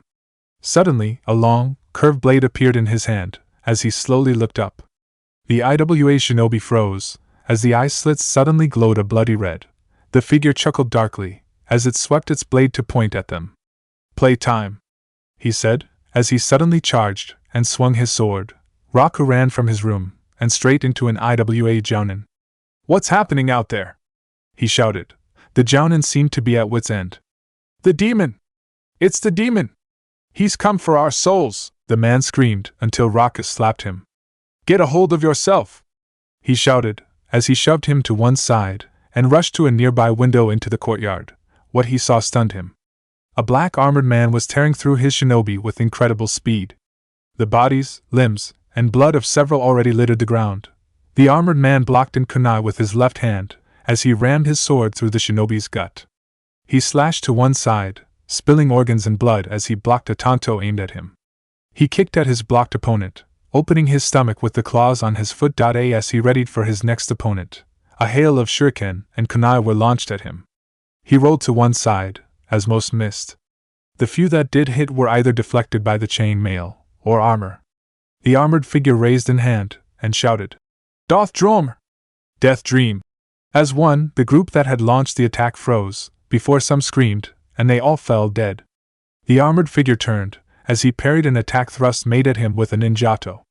He elbowed the wielder of that sword in the face, ran another ninja charging at him through with his sword before whirling, beheading the first IWA shinobi. Another IWA shinobi finished the hand signs for a jutsu, and created a massive blast of wind. The armored figure whirled, holding up one hand, and shouting, "Brisnker!" Black flames leapt from his hand, and engulfed the wind blast, fueling it, and causing it to grow stronger. Then the flames overpowered the wind, and shot at the IWA shinobi. He was engulfed, and when the flames died, nothing but ashes and a scorch mark were left. Raka quickly retreated into the building, and rushed back to his rooms. There, he grabbed up the katana, and unsheathed it, before grabbing the slave woman, and cutting the chains. He dragged her up, and dragged her along with him, as he headed back out. Outside, the IWA shinobi were finally beginning to surround the armored figure that had attacked them. One jounin was running through hand signs behind the warrior's back, when suddenly, he was yanked into the air. His lower torso, with a part of his spine sticking up from his severed body, flopped down in a spurt of blood, as the massive black dragon gulped down the upper half of the jounin, and roared into the night sky. This, the IWA shinobi broke ranks. They were unwilling to face off against a beast of legends, especially when it was paired with the demonic figure that tore through their ranks. Even as they fled, the man and dragon continued to attack. The dragon swept its tail, sending several IWA ninja flying, and smashing into the ground. It stomped down on another with one massive front leg, crushing the man's ribs, and causing him to spit up blood before he died. Raka came out, to see his men broken and running. Countless bodies, or the remains of bodies, littered the courtyard, as the armored figure and his dragon turned to the commander of the fortress. The famed demon dragon rider raised his sword, and pointed at Raku. "You have lost this fight. Release the woman, and return to IWA, and tell them of what has transpired here," he said, his eyes glowing red behind his now blood-stained helmet. Raka laughed, as he held the sword to the woman's throat. "Ha! You really think I'm that done? She'll be my insurance policy that you don't kill me," he said, as he dragged her upright. He began edging to the gate. The armored figure chuckled back. "Wrong move," he said, his eyes connecting with Raka's. Suddenly, Raka felt immense pain, as he let both woman and sword go. He stumbled back, the pain fading, before he realized that those glowing red eyes were right in front of him. He stumbled back, as the figure chuckled. "You fool! I have power like you wouldn't believe. If I wanted to, I could kill you with a single thought. But no. I have more honor than that. You can stay, and die with weapon in hand. Or like your men, flee with your life. It's your choice," he said. As he backed up and kicked a discarded ninjato to Raku, Raka looked at it, before grabbing it up and charging. He swung at the figure, who blocked with his long blade, and countered. Raku ducked under, before striking with a thrust. The man parried it to one side, before elbowing him in the face. Raka stumbled back, but used it as time to go through hand signs. Earth-style, earth hammer. Rocks ripped from the ground, forming into a massive hammer on his left hand. Raku chuckled, as he charged with blade in right, hammer in left. The armored figure chuckled, as he fought against this new onslaught. Good. A real challenge. He blocked an overhead strike from the ninjato, before back flipping away from the sword. He landed, skidded slightly as his left hand touched the ground. Raku charged, and swung down hard with the hammer. The armored figure struck up with his blade, shattering the earth hammer, and removing Raku's left hand as well. Raku screamed in pain, as he jumped back, only to be forced to block again, as the black figure started his offense. The long curved blade was everywhere, flashing from the sides, above, below, and mid-level. It slowly became a blur, which Raku couldn't follow. There was a flash of light, a spurt of blood, and Raku was knocked back, a long slash going from shoulder to hip. He slowly looked up at the armored man, whose sword dripped with blood. The armored man chuckled darkly, as he charged. Raku charged as well. The two slashed at each other, there was a clang, and then all was still. Slowly, the blade of the ninjato separated from the sword, followed by Raka's head and torso, right along the diagonal cut previously made on his chest. The armored figure slashed his sword to one side, causing the blood to fly off, before he spun it, and sheathed it in a scabbard at his side. Behind him, the mighty dragon roared to the night sky in victory. The armored figure, the famed demon dragon rider, nodded to his mount, before turning to the woman, who had moved out of the way of the fight, after grabbing up the fallen katana. She trembled slightly, as she watched this man approach her. "Are you hurt?" he asked her. The woman slowly shook her head, stopping and wincing. The man sighed, as he held out a clawed gauntlet. The woman violently flinched back, and the man took a step back. "I'm just going to heal you," he said softly. The woman nodded, and the man approached her. "You have many bruises and swellings. He beat you often?" he asked, as his right hand seemed to glow, and the wounds began to disappear. The woman nodded. "Yes. I was too spirited for him, and all my other masters," she said softly, with a light chuckle. The man nodded. "I see. Well, you won't have to worry about that anymore. If you would tell me your name and home, I'll gladly take you there after I'm finished here," he said, as he finished healing her. The woman nodded slowly. "My home is Kanahagaku no Sato, and my name is Kushina Uzumaki Namikaze," she said. The man stiffened. What was that?"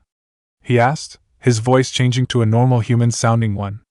"My name is Kushina Uzumaki Namikaze, wife of Minato Namikaze, the Yellow Flash and Yandame Hokage of Konoha," she said. The man just stood there, before he slowly reached up and undid the strap on his helmet.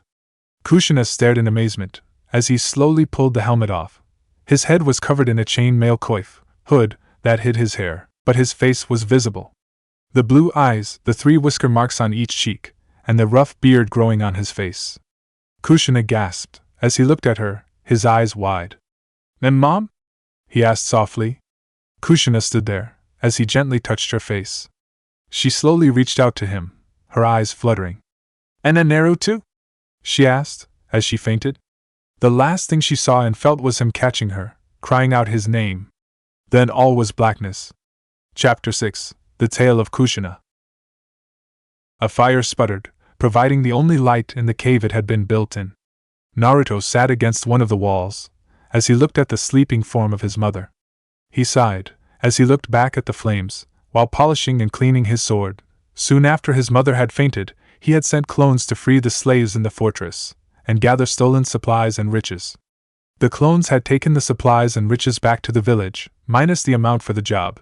Afterwards he left, heading southeast, to Wave Country, which had become his base of operations. After that fateful day. Flashback: the blinding flash of light faded, and Naruto lay on the ground, panting heavily. He slowly stood up, groaning as he did. "Onyxia? You okay?" he asked. "Yeah, you? Yeah, what about that fox?" he thought, as he entered his mindscape. He soon came to the large cage. "Where are you, Kyubi?" he shouted out. "Here, master." The fox's voice rumbled from behind the bars. Before the fox appeared, only there was no aggression in its eyes. "Master? What are you talking about?" Naruto asked, angry and confused. The fox withdrew its head, and then a figure appeared. This figure was a young woman, wearing a black kimono with a crimson obi, and a crimson 9-tailed fox design along the bottom of her kimono. She had long red and black streaked hair that reached to mid-back. A pair of fox ears and 9 fox tails were the only thing that told Naruto this wasn't a human. The woman bowed her head. "Naruto-sama, since you defeated me in combat, I am now your loyal servant, though I really don't like the idea of submitting to a human," she said. "As you've probably guessed, I am the Kyubi no Kitsune, and dash dot." "You're a girl?" Naruto asked. Kyubi growled. "Yes, did you expect me to be a guy? Are only males capable of being the most destructive being on the planet?" she asked, her crimson eyes glowing in anger. Naruto shook his head. "No, it's just, the voice sounded male, that's all. I have no problems with strong women," he said. Kyubi sighed. "Yes. Well, I am the Kyubi no Kitsune. And since you and your dragon defeated me in combat, I must now follow your every command, as required by demon law. Not only that, but since I'm sealed in you, my power is now yours to command," she said, bowing again. Naruto sighed. "You don't have to bow. I know you're only doing it because you have to, he said. Kyubi stood straight. Very well, Naruto-sama, she said. Naruto sighed. Well, can you tell me what it is I can do now? Flashback ends. Naruto was drawn from his thoughts as his mother began to stir. He turned, as she began to sit up, the blanket over her falling off. She began looking around, until her eyes landed on him. And Minato? She asked hesitantly. Naruto shook his head. Sorry, Mom, it's me. Naruto. Your son, remember? He said softly. Kusina's eyes slowly widened, before she came over to him. And Naruto? My little baby? She asked softly, tears welling up in her eyes. Naruto nodded, and she cried happily, hugging him. He gladly returned the hug, holding her tight. Outside the cave, Onyxia rumbled in happiness, as she lay nearby. For several minutes, mother and son just hugged. Eventually, she pulled back. My son, my boy, look at you, you're so handsome, she whispered, gently touching his face. You're growing a beard? She asked. Naruto nods, as he touches the short hair growing around his chin and lips. He smiled. I always thought I'd look good with one, he said softly. She smiled. Naruto, you look so much like your dad, but wait, you're the demon dragon rider? She asked, suddenly remembering the situation under which she had first met her long-lost son. What happened? What's happened in your life? She asked. Naruto sighed. It's not exactly an easy tale, he said softly. Kushina blinked. But your dad, he made sure that if anything happened to me and him, you'd be taken care of, she whispered. The Hyuga, the Inuzuka, they were supposed to take care of you. Naruto nods. I know. They were supposed to take care of me. He took a deep breath. Let me start at the beginning, and that's what he did. He explained everything to her. How he grew up with no knowledge of who his parents were, or what he was burdened with. How the orphanage kicked him out on the streets when he was 5, how he was shunned, ignored, and on some occasions beaten. Most of those who attacked him were from the Hyuga clan, and were led by Hayashi Hyuga. He went on to his academy years, being alone, with almost no friends. How most of his instructors ignored him, or tried to sabotage his attempts to become a ninja. At this point, Kushina was seething in anger. Her friends, those she had trusted, had turned on her and Minato. It might have been unknowingly, but still, they had betrayed her. Naruto went on to his graduation, finding out about Kyubi, and becoming part of Team 7. His mission to Wave Country, which is where they were now. Meeting Haku, creating his Nindo. The Chunin exams, Gaara, Hinata, the invasion. Bringing Tsunade back to be Hokage, Sasuke defecting to Orochimaru, his attempt to bring him back, and all his adventures, leading up to his training trip. And then he told her about what had happened, starting 2 years into the training trip. How he had been blown into the canyon, nursed back to health by Eragon, becoming a dragon rider, and then Eragon's death. After I buried him, Kyubi tried to take over. Me and Onyxia there. He pointed to his dragon, who rumbled slightly. Managed to beat her back, and in doing so, forced her to serve me. Her power became divided between me and Onyxia. Kushina slowly nodded. So, you can command Kyubi? She asked, amazed. Naruto grinned. Well, I can, but mostly I don't. She doesn't cause any problems for me. She's actually been really helpful in teaching me what I can do with her powers. Kushina digested this information. So, after that, you became the demon dragon rider? She asked. Naruto nodded. Yeah. I took everything from Eragon's cave that I could use, and brought it to Wave Country, which we are near. Kushina blinked, as a thought struck her. Wait, you told me about your life in Konoha. How did you know I was your mom, and Minato was your father, if no one told you? Naruto took a deep breath, as he reached over, and took a pack from the wall. From it he dug out a scroll, which he handed to her. This scroll helped cement my decision not to return to Konoha, and let them know I was alive. Dad wrote it, to Hiruzen Sarutobi, he said, as he turned back to the fire. Kushina looked at him, and then slowly opened the scroll. Hiruzen Sarutobi, these are my last instructions to you, and the village, as its Yondaime Hokage. I know that Kushina will gladly look after Naruto, when I'm gone. But if something should happen to Kushina, so she is unable to care for Naruto, then he is to be adopted by one of the following: his godfather Jiraiya, Hayashi Hyuga, or Tsum Inuzuka, When he is genin of Konoha, give him this letter, as it holds his inheritance from me. I know you will be given trouble by the council, as some of them will likely see Naruto as the Kyuubi, or merely hate him for bearing the demon. But remind them that a respected Jinchuriki is more likely to defend his home than one who is scorned. I entrust the role of Hokage to you when I am gone. Led well, old man. Minato Namikaze's Yandame Hokage. Kushina looked up. Why wasn't it followed? She asked softly. Why didn't he follow these instructions? She whispered. Naruto closed his eyes. I don't know, yet, but I do know this. The seal holding the scroll was tampered with, twice. There was residual chakra left in it from being it, only that, but the blood seal at the bottom, that contains Dad's jutsus, was almost activated, twice. Again, residual chakra, and a few blood traces, from two separate people. The only reason it wasn't activated was because it seems to be modified to only work with the blood of Namikaze. He said. Kushina gasped. Then, you mean, two different people opened the scroll and tried to get at Dad's jutsus. He left the scroll on the Rasengan, his notes on improving it, and the Hiraishin in here. He tossed another branch on the fire, while Onyxia rumbled in concern and anger. Kushina just shook her head, as she rolled the scroll back up. Your father, he used to tell me how he loved that village, he used to tell me how much Konoha meant to him. He gave his fucking life for the village. She shouted, slamming her fist into a wall. And they betrayed him. Betrayed his son and family. Damn it! She said, slamming her fist into the wall again, as tears streamed down her eyes. Naruto just placed a comforting hand on her shoulder. Kushina stood there, before turning to look at him. How did you get this? She asked. Naruto took a deep breath. The night I stole the forbidden scroll of sealing, I found this scroll. It had my name on it, along with Sarutobi's, so I took it. But with everything that happened that night, I forgot about it, and didn't remember it till my training trip. And even then, I was so busy, I never got a chance to read it. When I finally read, it was after I vanquished Kyuubi in my mind. Kushina just looked at it. So, Sarutobi couldn't even follow Minato's last wishes, and neither could Jiraiya, Hayashi, or Tsum. Naruto looked at her, as Kushina looked at him. Mom, do you know what happened to you?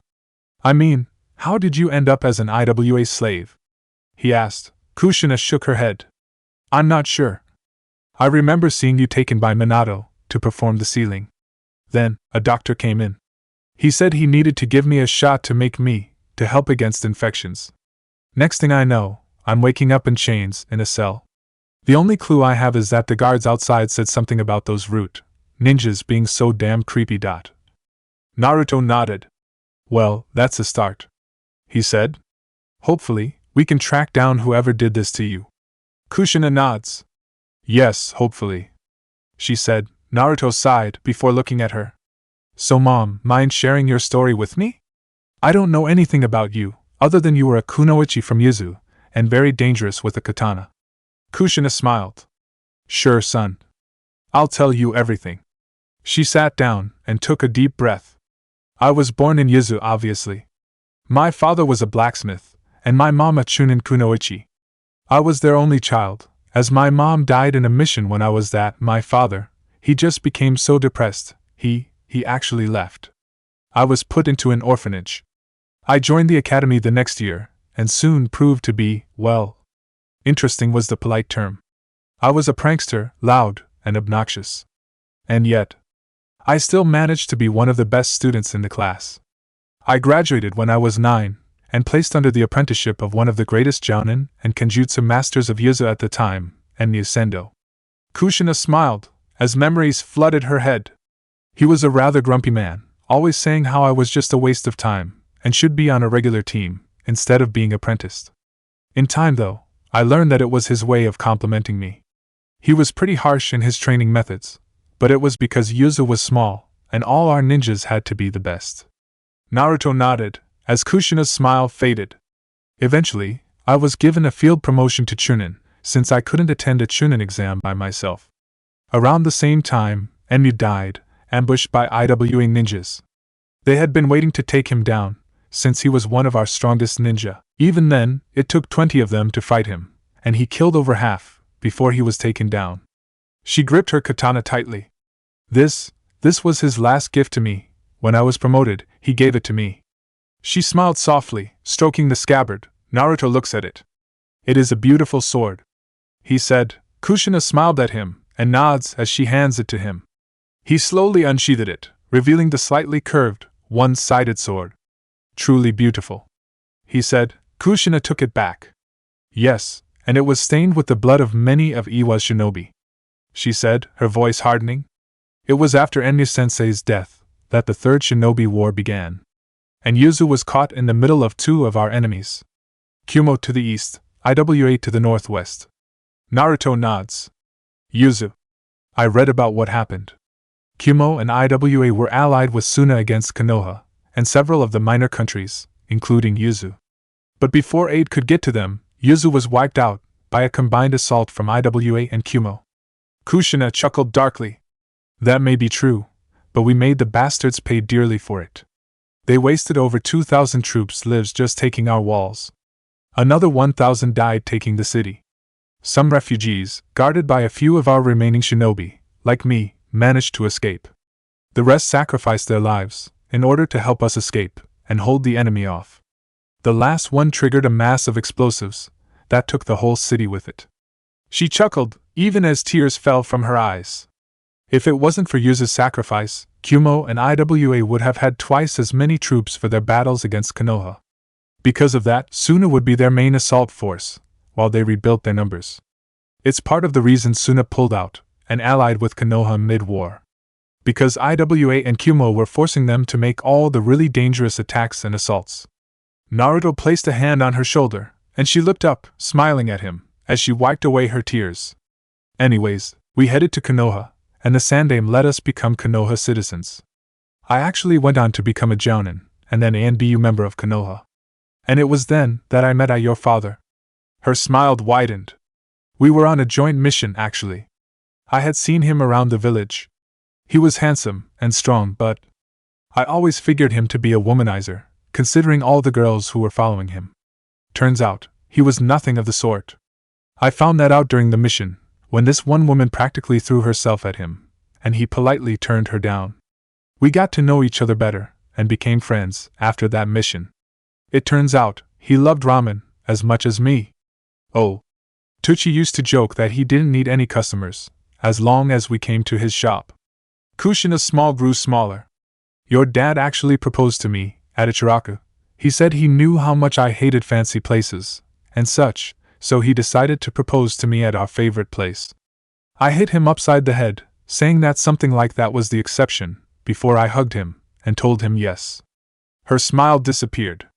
We married about 5 months after the Third War ended. Your father became the Sandaime, and I became pregnant with your sister. Naruto blinked. What? I have a sister? He asked, his eyes widening. Kushina looked down. You had a sister. She was beautiful. Her hair was a lighter shade of red, with brown eyes. When she was a year old, she became sick. We took her to the hospital, and they had to take her to run some tests. Not an hour later, the doctor ran out, telling us someone had knocked him out and taken her. Her tears started up again. We searched for weeks, both inside and outside the village. But we never found her. We never found our little Taiya. Naruto stiffened. That name. I've heard it before. I can't remember when, but I heard it, outside the village. He put that thought aside, as Kushina continued. I was devastated after that, heartbroken. Your father thought it might have been Iwa, but Jiraiya's spy network confirmed that no Iwa shinobi had passed the border for months. In fact, only allied shinobi had passed the border recently, and none of them had even come near Konoha. She gripped her sword tighter. Naruto slowly nodded. So, it must have been an inside job, he said. Kushina slowly nodded. Yes, but we never found out who. Eventually, we moved on, though we never forgot. But things became even better when I was told I was pregnant with you. We were so happy that we could have another child. One that we would protect this time. She shuddered. I failed at that though. I wasn't there for you. She whispered. Naruto hugged her. Don't blame yourself. You couldn't help it. You were taken from me, don't blame yourself. Kushina just hugged him back, crying softly into his shoulder. Naruto just held his mom, rubbing her back softly. Onyx's head snaked in, and she gently poked her snout against Kushina's back. She looked up, as the dragon gently rubbed her snout against her. Kushina smiled, and gently rubbed Onyxia's snout with her hand. Onyxia rumbled softly in appreciation, before pulling her head back. Kushina looked to her son. What now? She asked. Naruto sighed. We find out what Konoha has done, and we wait, for the right time, to get justice for what they've done to me and you, he said. Kushina slowly nods. All right. Besides, it will give me more time to get to know my son. Naruto smiled. I'd love to spar you when you're ready. The two laughed, as they began talking. 4 months later, Tsunade sighed, as she looked at the report before her. So, it has begun, she said. Before her was a report that a force of 100 IWA shinobi had crossed the border, taken an outpost of Konoha's, and sent a message, declaring that IWA was declaring war against Konoha. Siding with them were Kumo and Oto, whose new leader remained a mystery. She sighed. Konoha would have a tough time.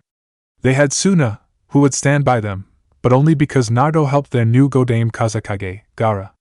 Kusa, Hoshi, Yuki, and several smaller countries also offered their support, but again, they only did so to repay Naruto for helping them. She took a deep breath, as she looked up at the 4 pictures of the former Hokages. Why am I even still here? She asked them. She looked down, before snapping her fingers. An ANBU appeared. Gathered the council. We have a war to prepare for.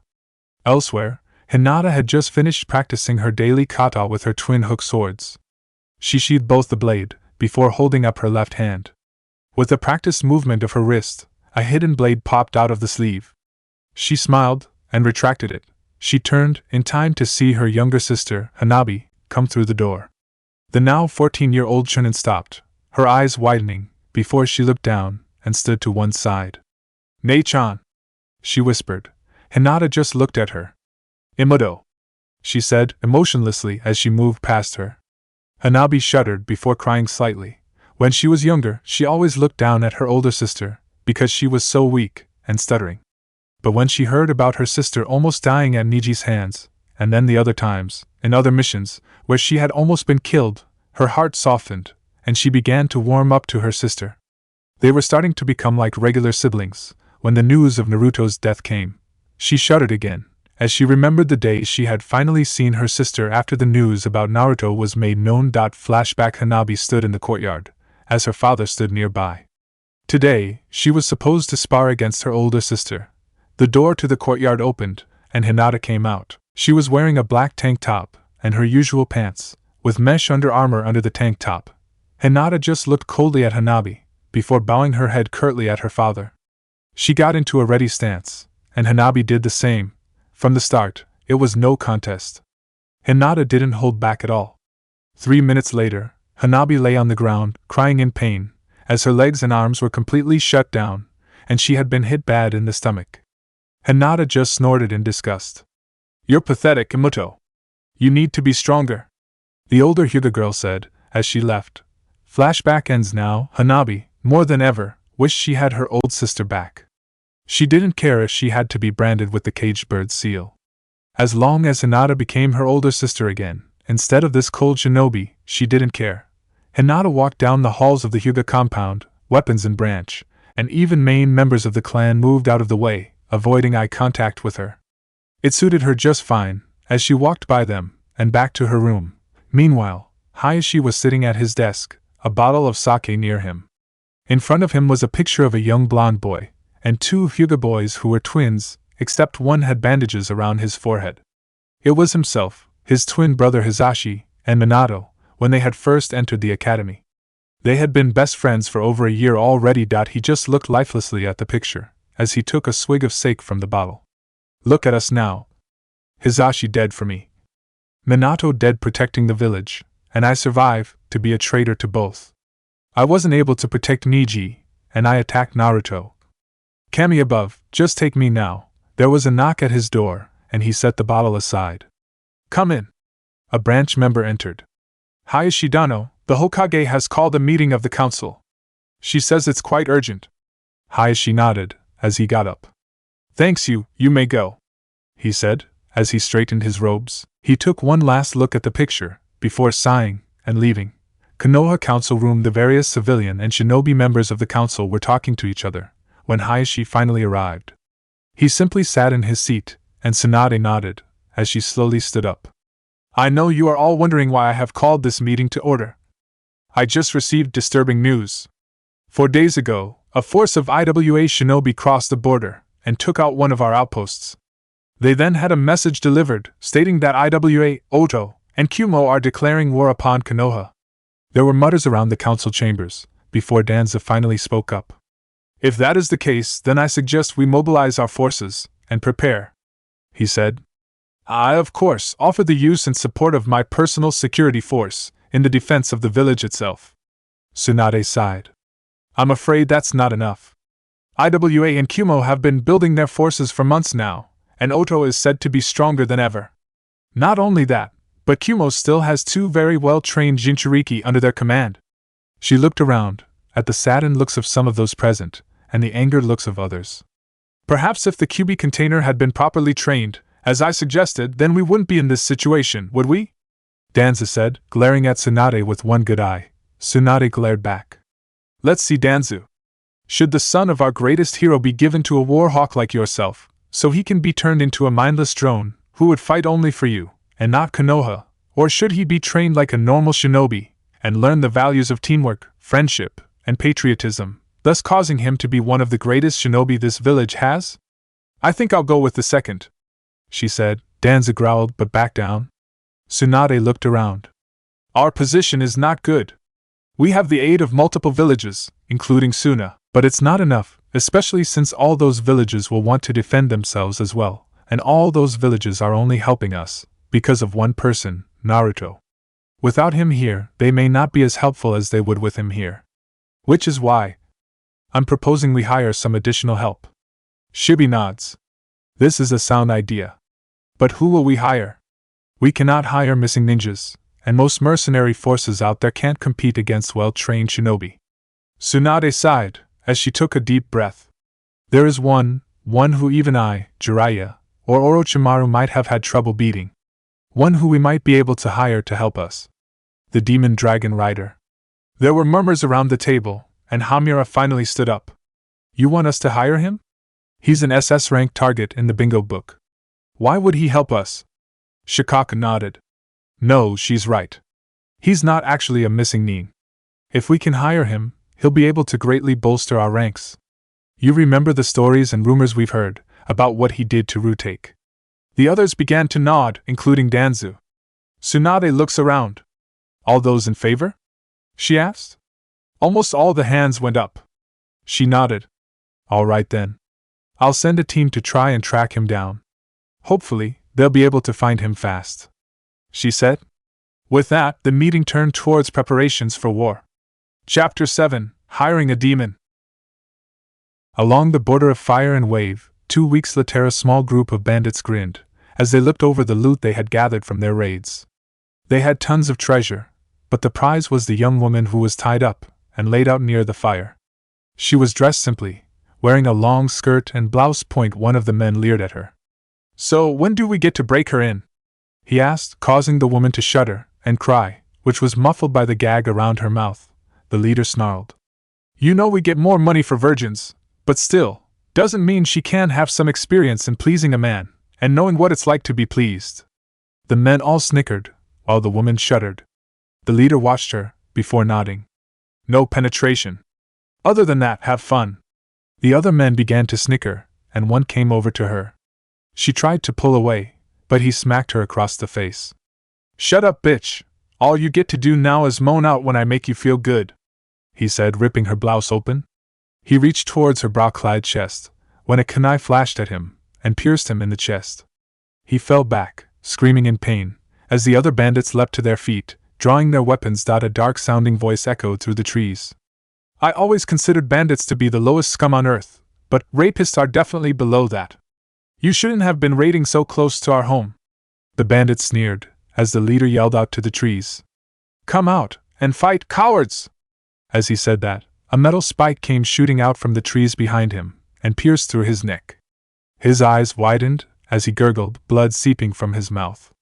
He feebly grabbed at the spike. As he fell to his knees, one of the bandits, who carried a bow, turned to fire where the spike had come from, only to scream, as wire wrapped around him, and yanked him up into a tree. The remaining bandits formed a circle, their eyes madly scanning the area. Dark laughter seemed to echo around them. 7 little bandits. I wonder who will be next, the voice said. There was a sudden scream, and a spurt of crimson liquid. As one bandit fell, his throat slit open. There was a sudden flash of black, and another bandit fell to his knees, looking at the gaping hole in his chest. One of the bandits panicked, and ran, only to be brought down by another metal spike, this one in his back.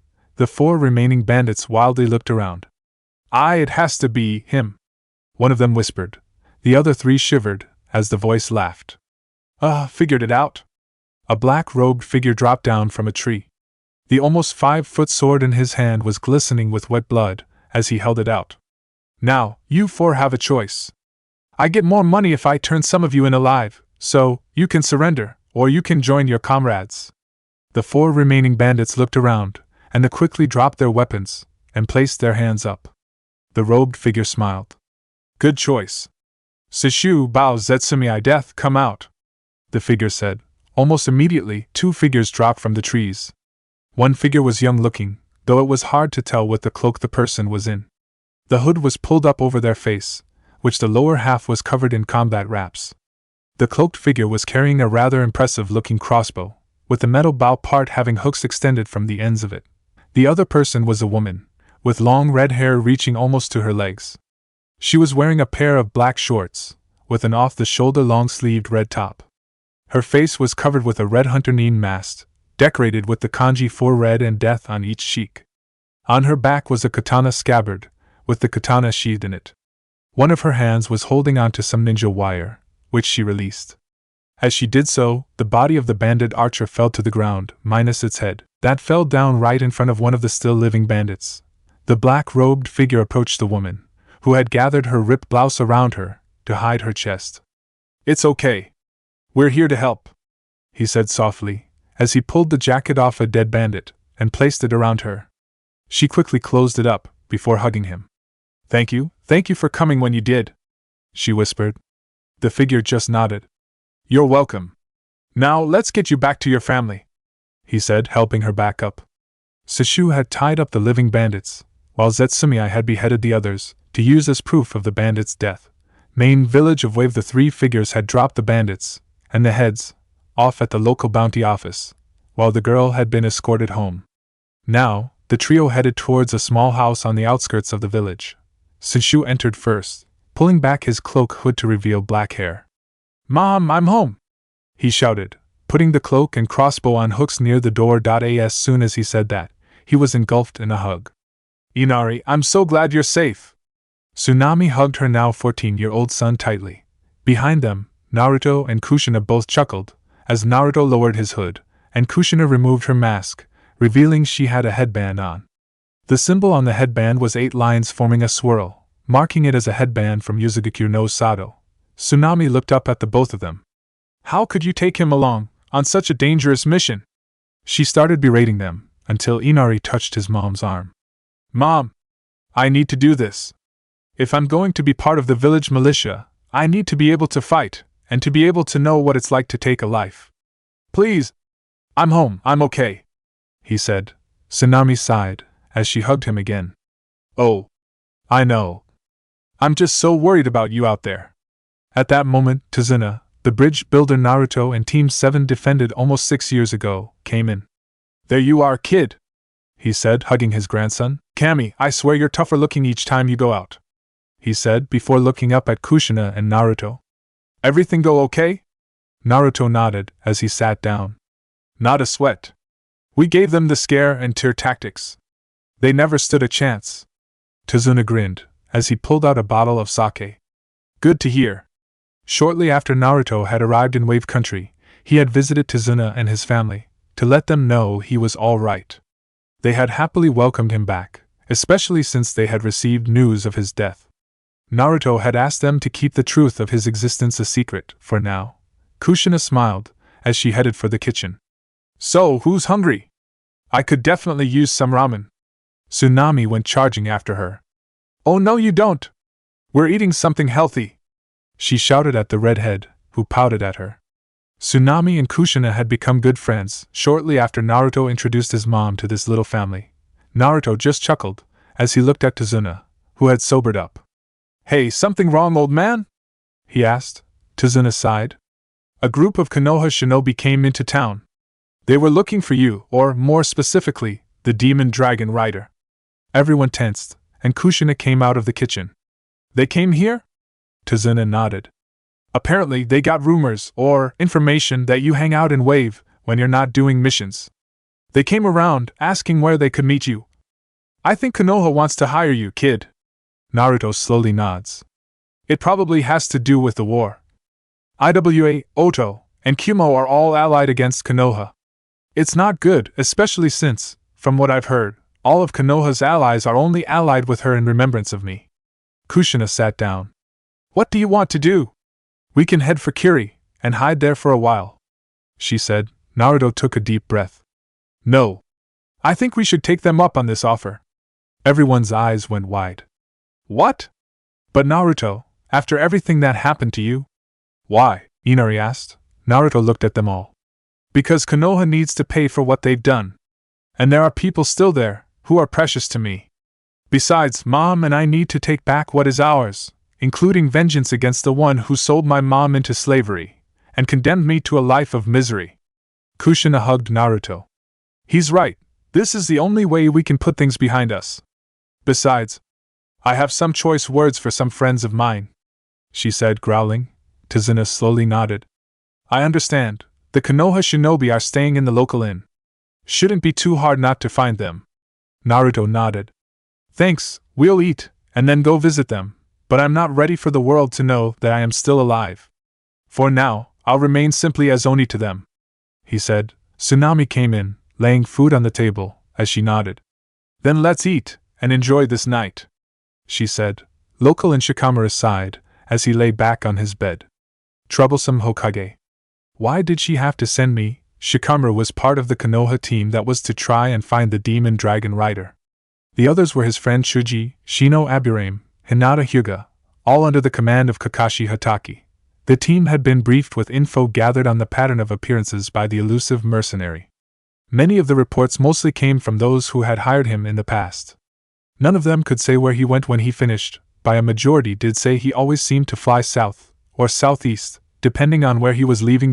So, the team, under orders not to provoke this warrior in any way, headed for the remote country of Wave to start their search. So far, their search wasn't going well. Most of the people were rather quiet on the subject.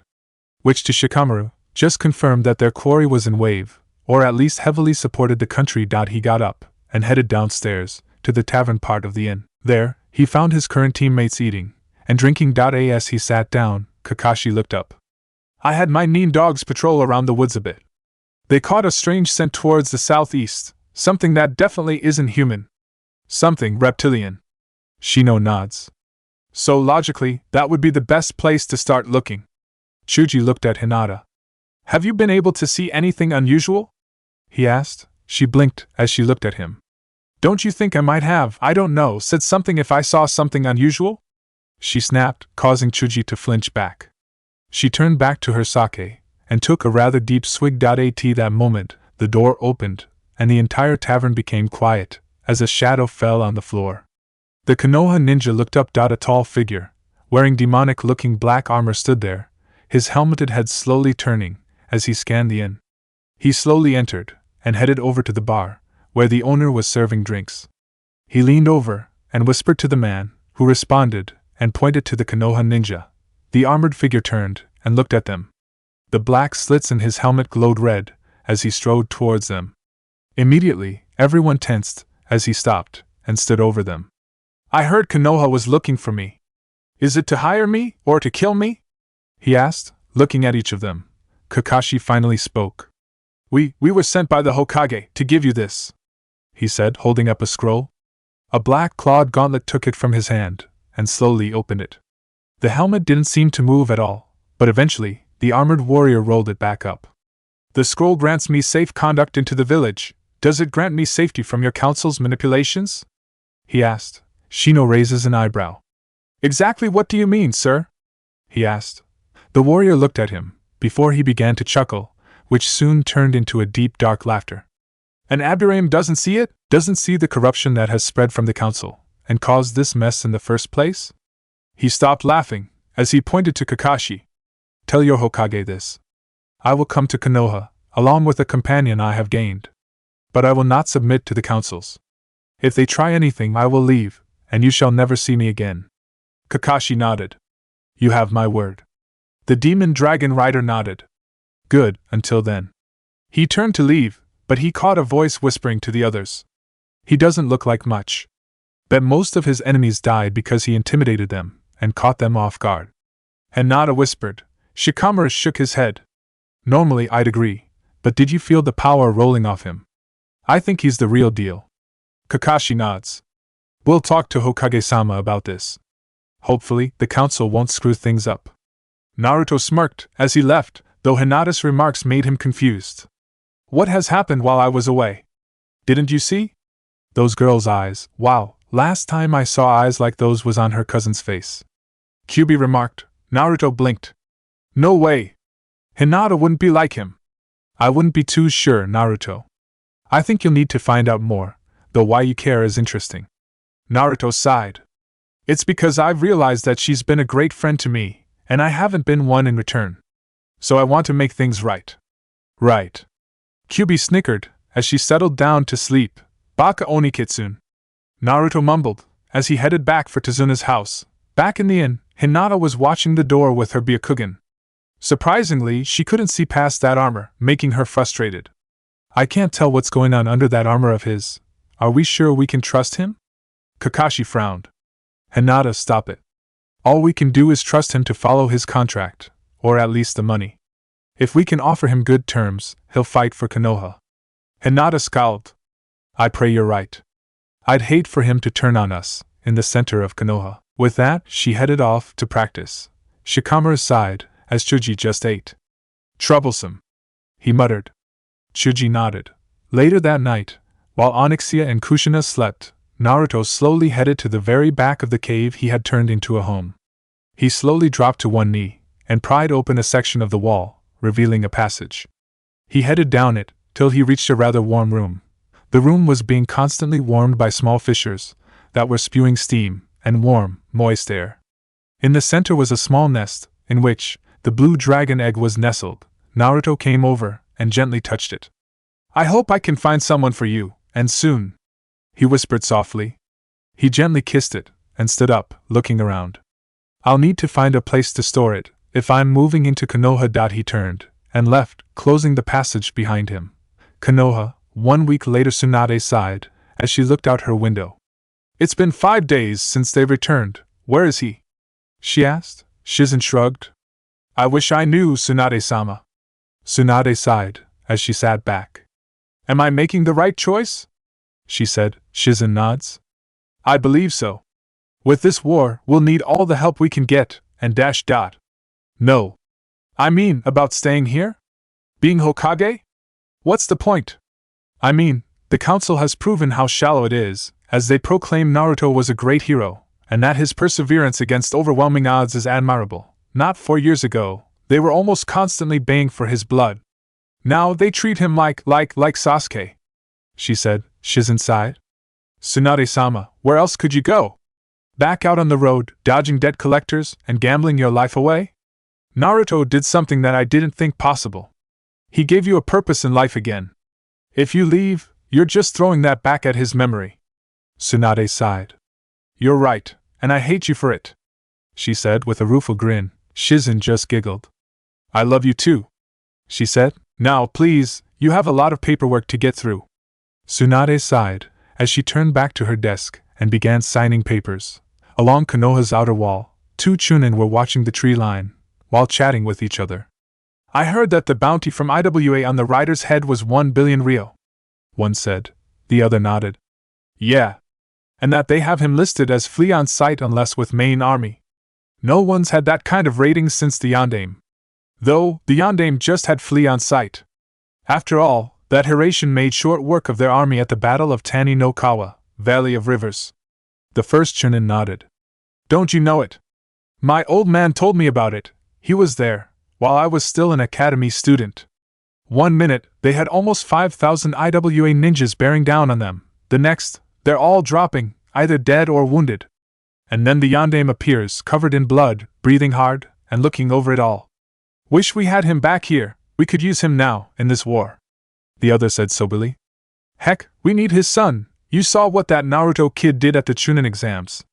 He was spamming shadow clones left and right.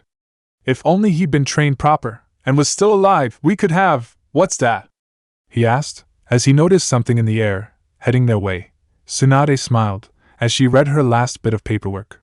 She dipped her pen in her ink, and was about to sign it, when an earth-shattering roar caused her to spill ink on the page. She angrily shoved her pen and the ruined document aside, as she turned to her window, only to stop in awe and some fear.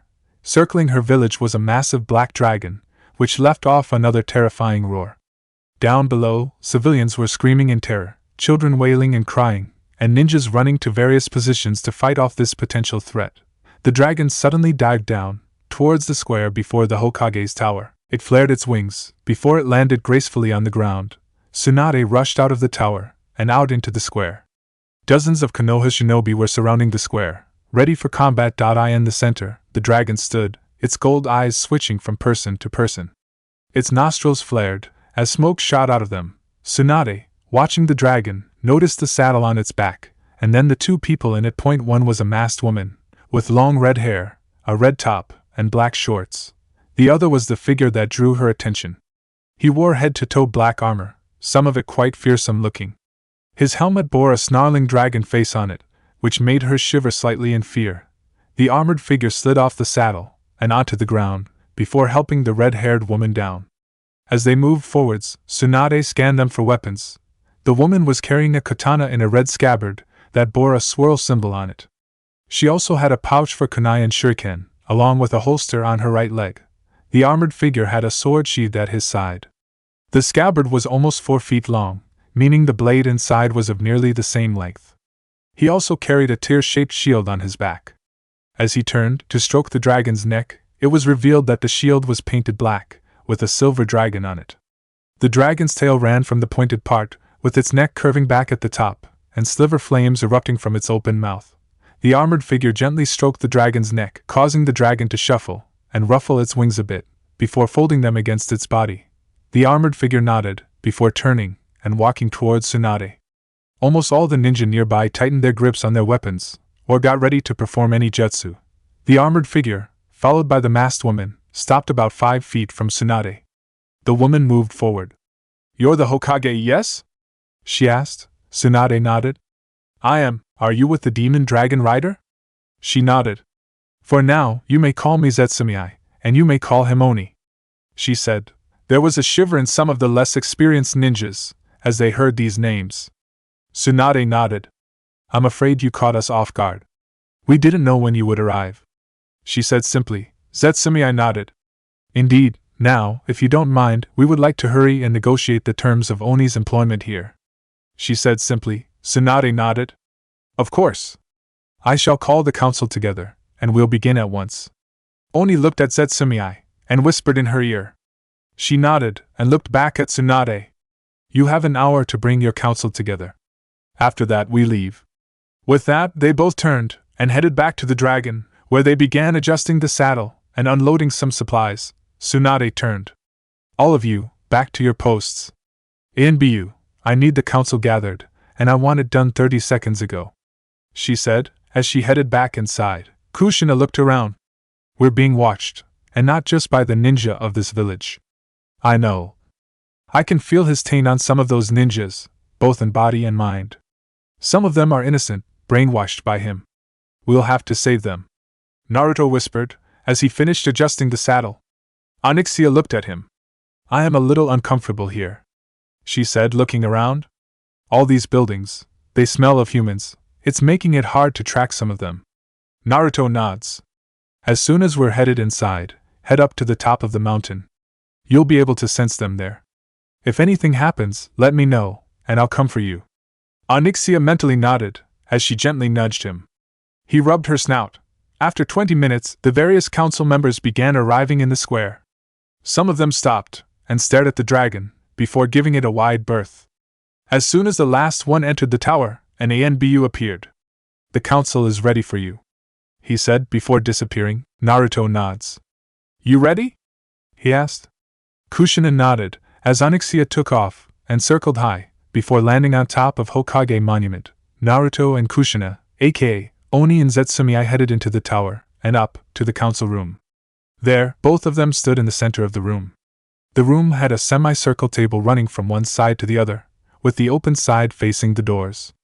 Along Naruto's left, the shinobi council members sat, with 2 chairs being left open.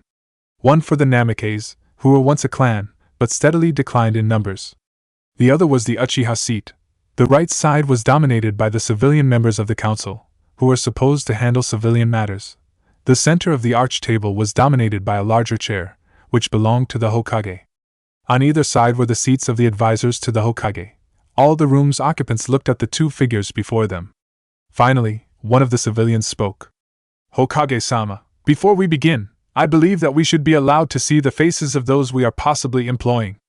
I do not think it is right for them to remain masked the way they are." Tsunade slowly looked at Oni and Zetsumiai. "It is up to them. Oni-san, Zetsumiai-san?" Naruto looked around the table. "My true identity is as precious to me as is the jutsus and bloodlines belonging to the clans in this room. I will not remove my helmet, nor reveal my true identity to anyone unless I choose to. As for Zetsumiai, it is her choice." Zetsumiai looked at them as well. "After the contract has been signed, I will reveal my true identity then," she said simply. Tsunade sighed and nodded. "Very well. If you'll please look over the contract we have here, we can discuss the terms of your employment." Oni and Zetsumiai each took a contract and began reading. Not even 2 minutes later, Oni looked up and slowly looked at the council. "Is this a joke?" he asked, as he placed the contract on the table before Tsunade. "Did you even read this, Hokage-sama? Because I'm pretty sure that no mercenary would ever agree to these terms," he said. Tsunade blinked as she picked up the contract. "What do you mean, Oni-san? My advisors assured me that this contract would be suitable." Oni scoffed as he moved away. "Pathetic," he muttered. Zetsumiai placed a hand on his shoulder before stepping forward. "Allow me to explain, Hokage-sama. Paragraph 2, line 3. The demon dragon rider shall submit himself to a mental and physical examination by a physician of the council's choosing." Same paragraph, line 9. The demon dragon rider shall pay Konoha 500,000 ryo for housing, with payments to be made bi-weekly. Paragraph 4, line 5.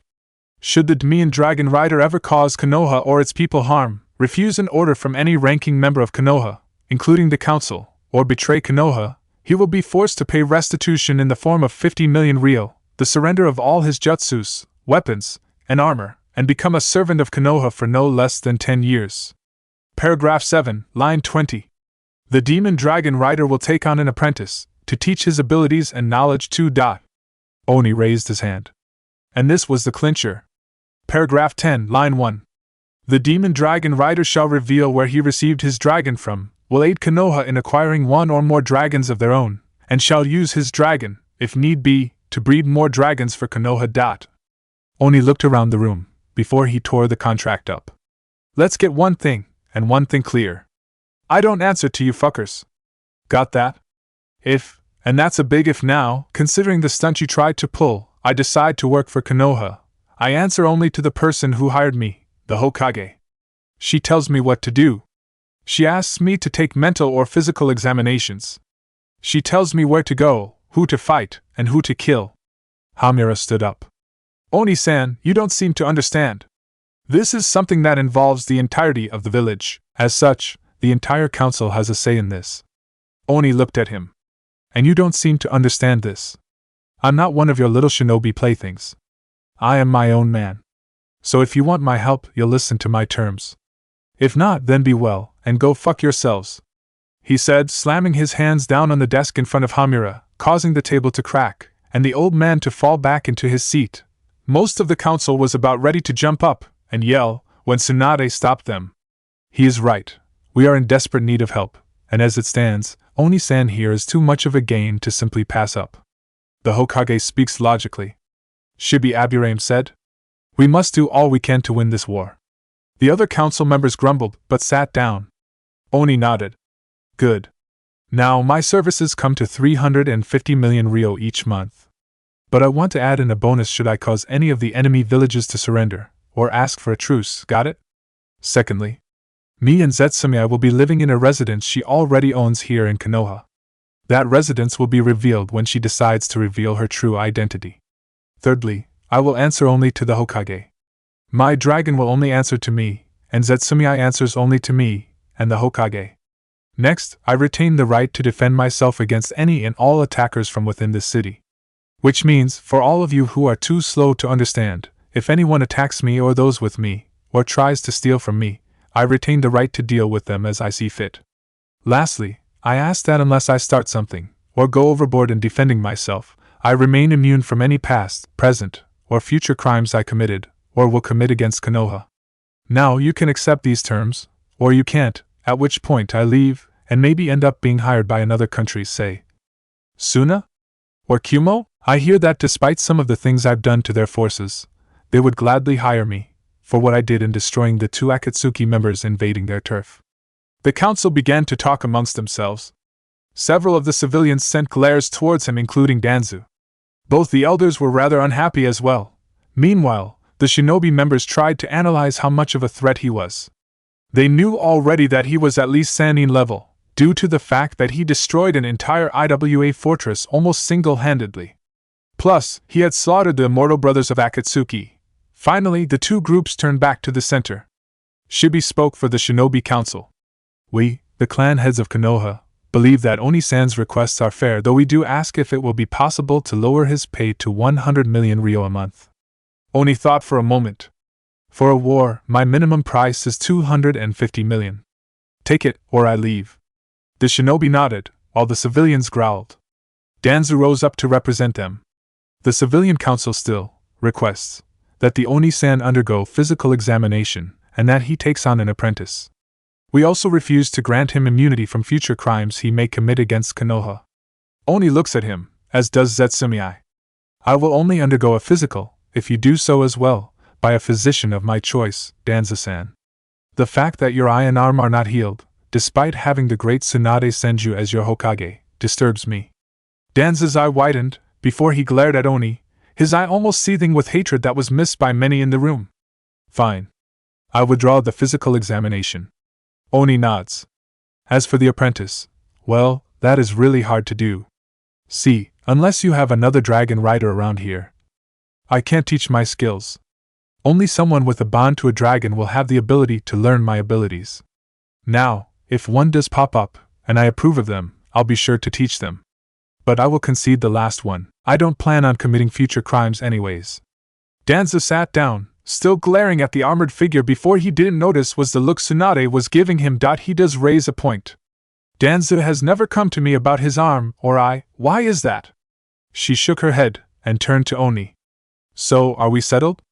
The civilians grudgingly nodded, while the clan heads simply nodded. Tsunade smiled, as she turned to Shizen, who had begun writing down the terms. She handed Tsunade the paper. This is just a rough version, but it will serve its purpose, until we can write up a final version. Oni looks at it. So, as soon as we sign that, the council cannot refute the terms? Tsunade nods. Not without voiding the contract altogether. Oni nods as he signs it, with Zetsumi does the same. Tsunade looks at it, and nods before signing for all of Konoha, and placing her seal on it.at. That moment, Danza nods.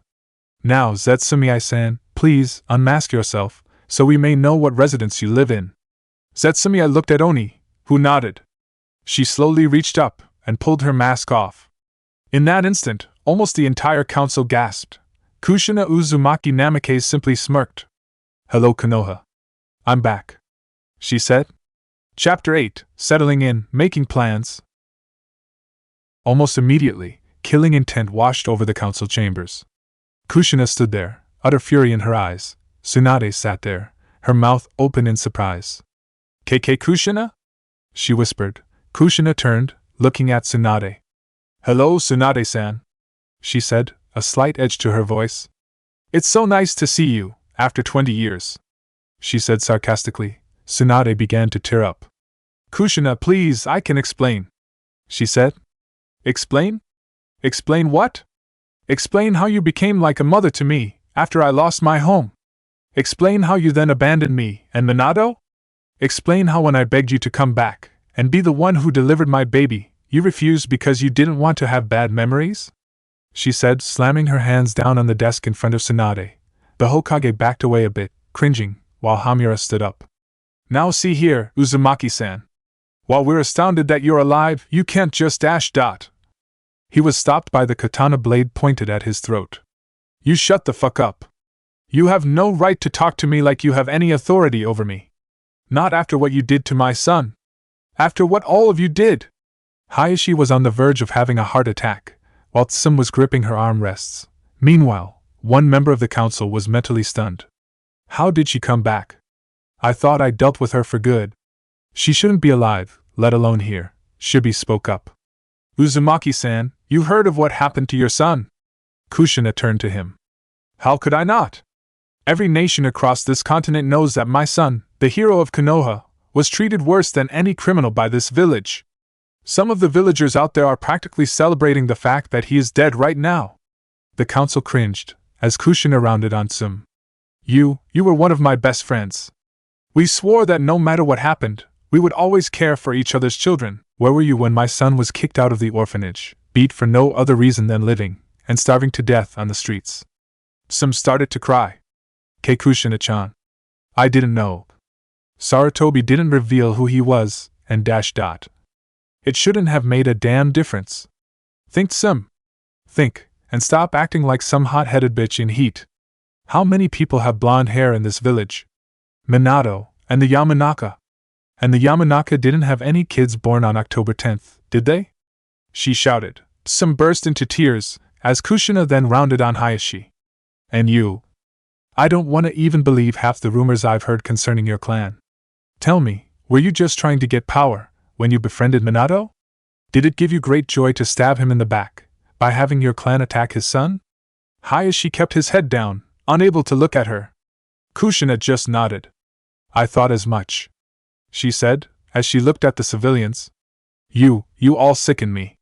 I saw you all trying to grab power, before Minato became Hokage.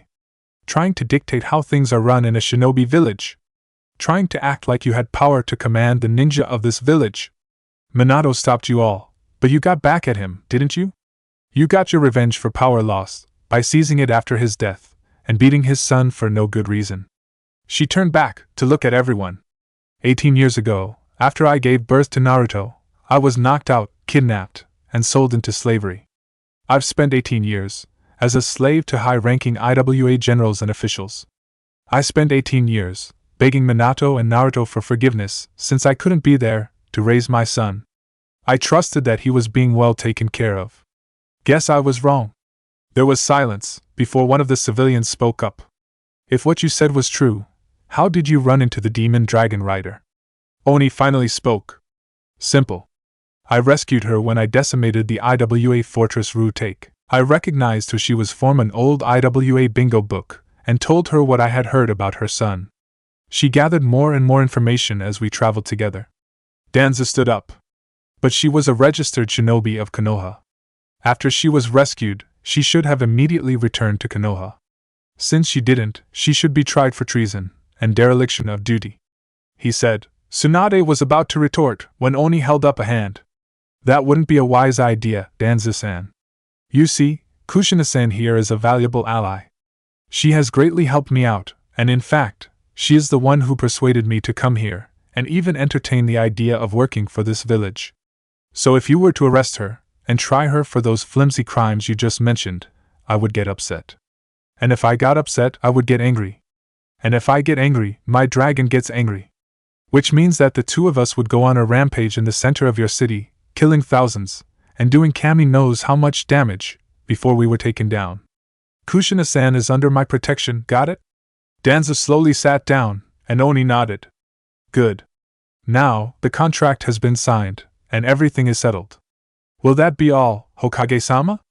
Tsunade just blinked for a few seconds before shaking her head, as if clearing it. Why yes, one last thing. Does this mean you'll be staying in the Namikaze home? Kushina looked at her. Unless the council took it away to try and steal my husband's work, she said coldly. The council members flinched as Kushina turned and headed to the doors, followed by Oni. They stopped, and Kushina turned. Just so you all know, I am not here to take over my husband's position and start trying to restore any clans. I am here to take what is rightfully mine, and what should have been my son's. Whether or not I stay depends on how you all act and what Oni decides. With that, she left, soon followed by Oni. The council was silent for several minutes before Shikaku spoke up. We really fucked up, didn't we? He asked. Tsunade didn't even look up from the table in front of her, as she spoke hesitantly. We did, in more ways than we can ever count. Outside the tower, Naruto smirked as he contacted Onyxia. We're out. As soon as we arrive at my family's home, I'll show you an image, and you can join us. It's supposed to have a large forest with wildlife. Onyxia eagerly replied. Can't wait. Naruto chuckled to himself as Kushina put her mask back on and led the way to the Namikaze home. Your father's clan, back when it was a clan, owned a rather large, yet still modest, estate towards the southern part of Konoha. It was close to some of the more heavily forested training grounds. The Namikaze preferred that, since they did some of their best thinking when surrounded by nature. As time went on, and their numbers dwindled, the Namikaze began tearing down, or modifying parts of the mansion for other use. There is actually a lovely garden, where a training dojo once stood. Kushina explained, as they reached the wall surrounding the Namikaze estate. She went to the gate, and sliced open the palm of her hand, placing it on the gate. She channeled her chakra into the gate, and a seal appeared. It glowed a deep red, before turning green, and then black. As it did, the sounds of gears moving reached them. The gate slowly creaked open. The Namikaze were very good with seals. In fact, Minato's grandfather was the one who taught Jiraiya the basics of seals, when he was just a little kid. This seal is a combination blood/chakra locking seal. All members of the clan, and future members, channel their chakra and blood into the master security seal inside the estate. By doing this, you're able to access the security seals placed around and in the estate. As they entered, Naruto sent an image to Onyxia of where they were. A few minutes later, she came soaring overhead. She circled a few times before descending and landing. Nice open ground, forests, from which I can feed. This is a very nice place, she said to Naruto, stretching her wings. I'll admit, I wouldn't mind living in a place like this, Kyubi thought, as she watched through Naruto's eyes. Naruto chuckled. Both Onyxia and Kyubi are impressed, he said as they entered. When they did, he removed his helmet and lowered his chain mail hood off his head, allowing his spiky locks to spring up again. He looked around. The estate was a one-story building, built with stone that was then painted a somewhat pale, but regal-looking yellow. A small garden area could be seen along one side of the building. Other smaller buildings could be seen nearby. One looked like it was a hot spring, with another being a rather impressive-looking smithy/armory. Lastly, there was what looked like a shed. Unfortunately, the entire place showed its age and vacancy. Weather damage had faded and scratched the paint, and removed tiles from the roof. The garden was overrun with weeds, and the lawn had grown tall, almost up to the middle of their calves. Kushina sighed. This place has seen better days, she said softly. We'll make it shine again, Naruto said, hugging her. She smiled as they entered. The inside showed the emptiness the outside did. The entire building smelled musty, and dust and dirt had gathered in large amounts all over. Naruto looked around, seeing evidence that the house had been left in haste, judging by a knocked-over table and some paper that was scattered about. He slowly picked the table up and set it right. Dad was in a hurry to face the Kyubi, he said softly. Kushina nodded. And no one ever came back to straighten up, she said sadly. They both headed further in, passing a sitting room, dining room, and kitchen. A door stood open, partially blocking the hallway. Naruto looked inside, finding that the room was a large library/office. More paper was scattered everywhere, some with faded seal designs or notes on them. Kushina stood in the doorway, as Naruto looked around. This was your father's office. It also served to house the knowledge of the Namikaze. Books and storage scrolls, containing more storage scrolls, which contain all the jutsus and things the Namikaze ever learned. It's a librarian's Or Orochimaru's wet dream in here, she said. Naruto made a disgusted sound. I really don't want to hear about that madman right now, he said. Kushina chuckled. You can study later. For now, let's check the rooms.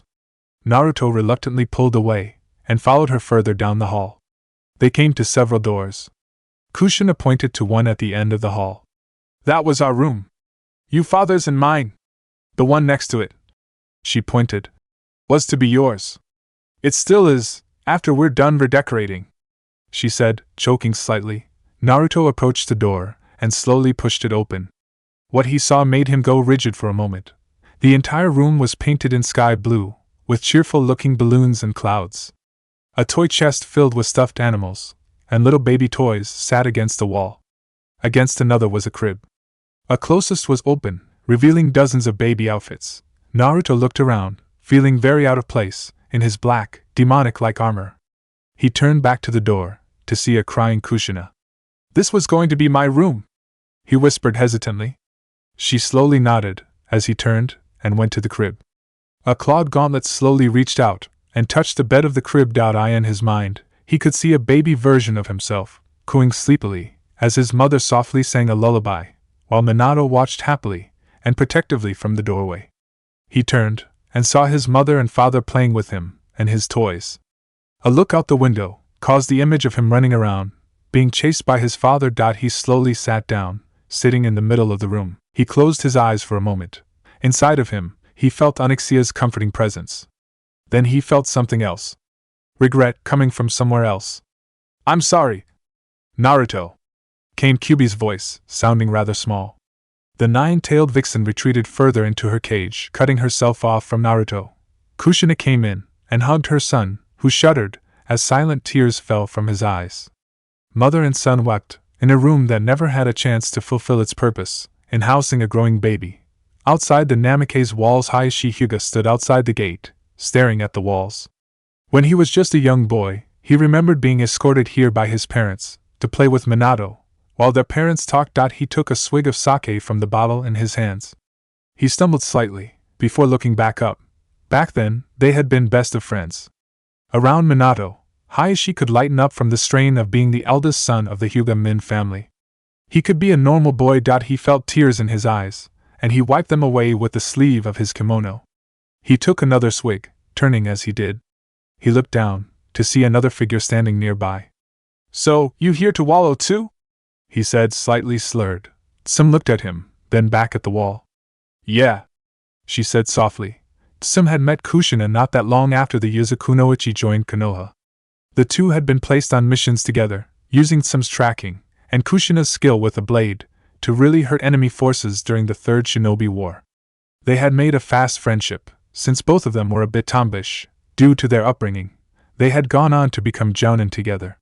Even when Kushina joined ANBU, the two of them managed to remain best friends. When they both learned they were pregnant, they had made a vow to always watch out for each other, and watch out for each other's kids. A vow I pretty much screwed up bad, Sim thought glumly. After Kushina's outburst in the council chambers, Sim felt like an even worse idiot. It was so painfully obvious who Naruto's parents were now. The two clan heads continued to look at the walls, unaware of the third party that was watching it, from a nearby rooftop.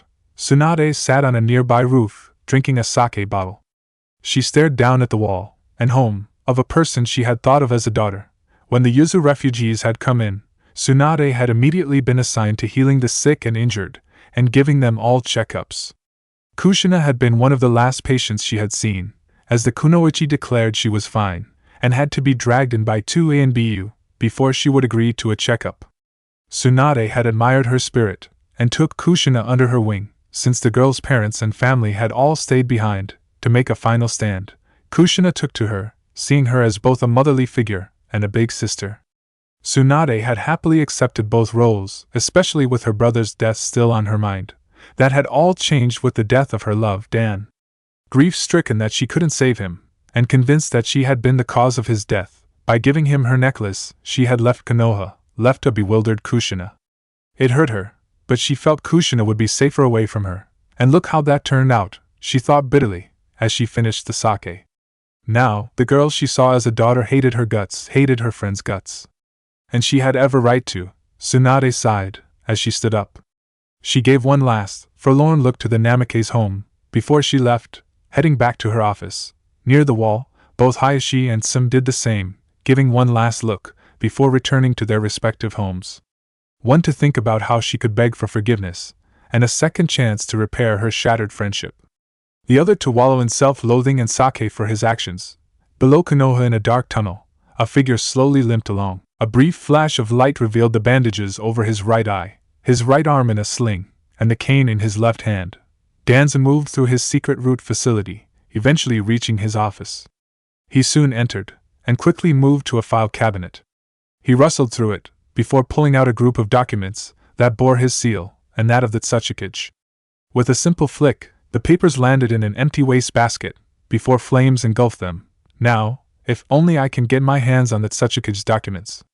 Old bastard forcing me to give him a copy of them, to ensure I didn't try to put the blame on him. He promised she would never return. He sat down, before channeling chakra into a seal on his desk. Soon, 2 masked and robed figures appeared. Yes, Danza-sama? One asked. Danza looked them both over. I'm afraid our position is becoming perilous. You two are to take a small squad to IWA, and if possible, infiltrate the Tsuchikage's office. Find any and all documents involving any transactions between me and him, as well as any other info you can find that would be useful for Konoha. They both nodded and disappeared. Danza channeled chakra into a different seal, and this time, one figure appeared. Yes, Danza-sama? The target that your men have been tracking. Are we positive on their identity? Without a doubt, Danza-sama. It is the one you helped Orochimaru acquire 19 years ago, the figure said. Very well, take a squad, and secure the target. Bring them back unharmed, and place them in one of our better holding cells. We will need them as a bargaining chip for the future, the Warhawk said. The figure bowed, and disappeared as well. Danza sighed, as he turned to the paperwork at his desk. For now, I must move carefully. There is no telling what Kushina knows, and through her this demon dragon rider. I must find a way to turn them to my will. If I can, then my power in the world is completely assured. Sarutobi, Konoha will be mine, and I will prove once and for all that I was always the better. With that, Danza set to work. Namake's estate. That night when they had finally composed themselves, Naruto and Kushina began a house-wide cleaning spree, aided by dozens of Naruto's clones. They dusted and straightened everything out.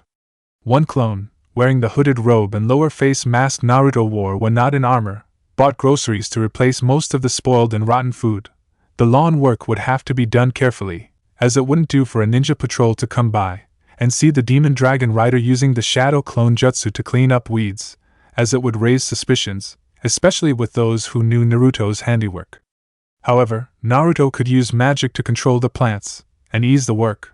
After a small dinner, Kushina had retreated to what had been her and Minato's room, to sleep or reminisce. Naruto had decided to go outside.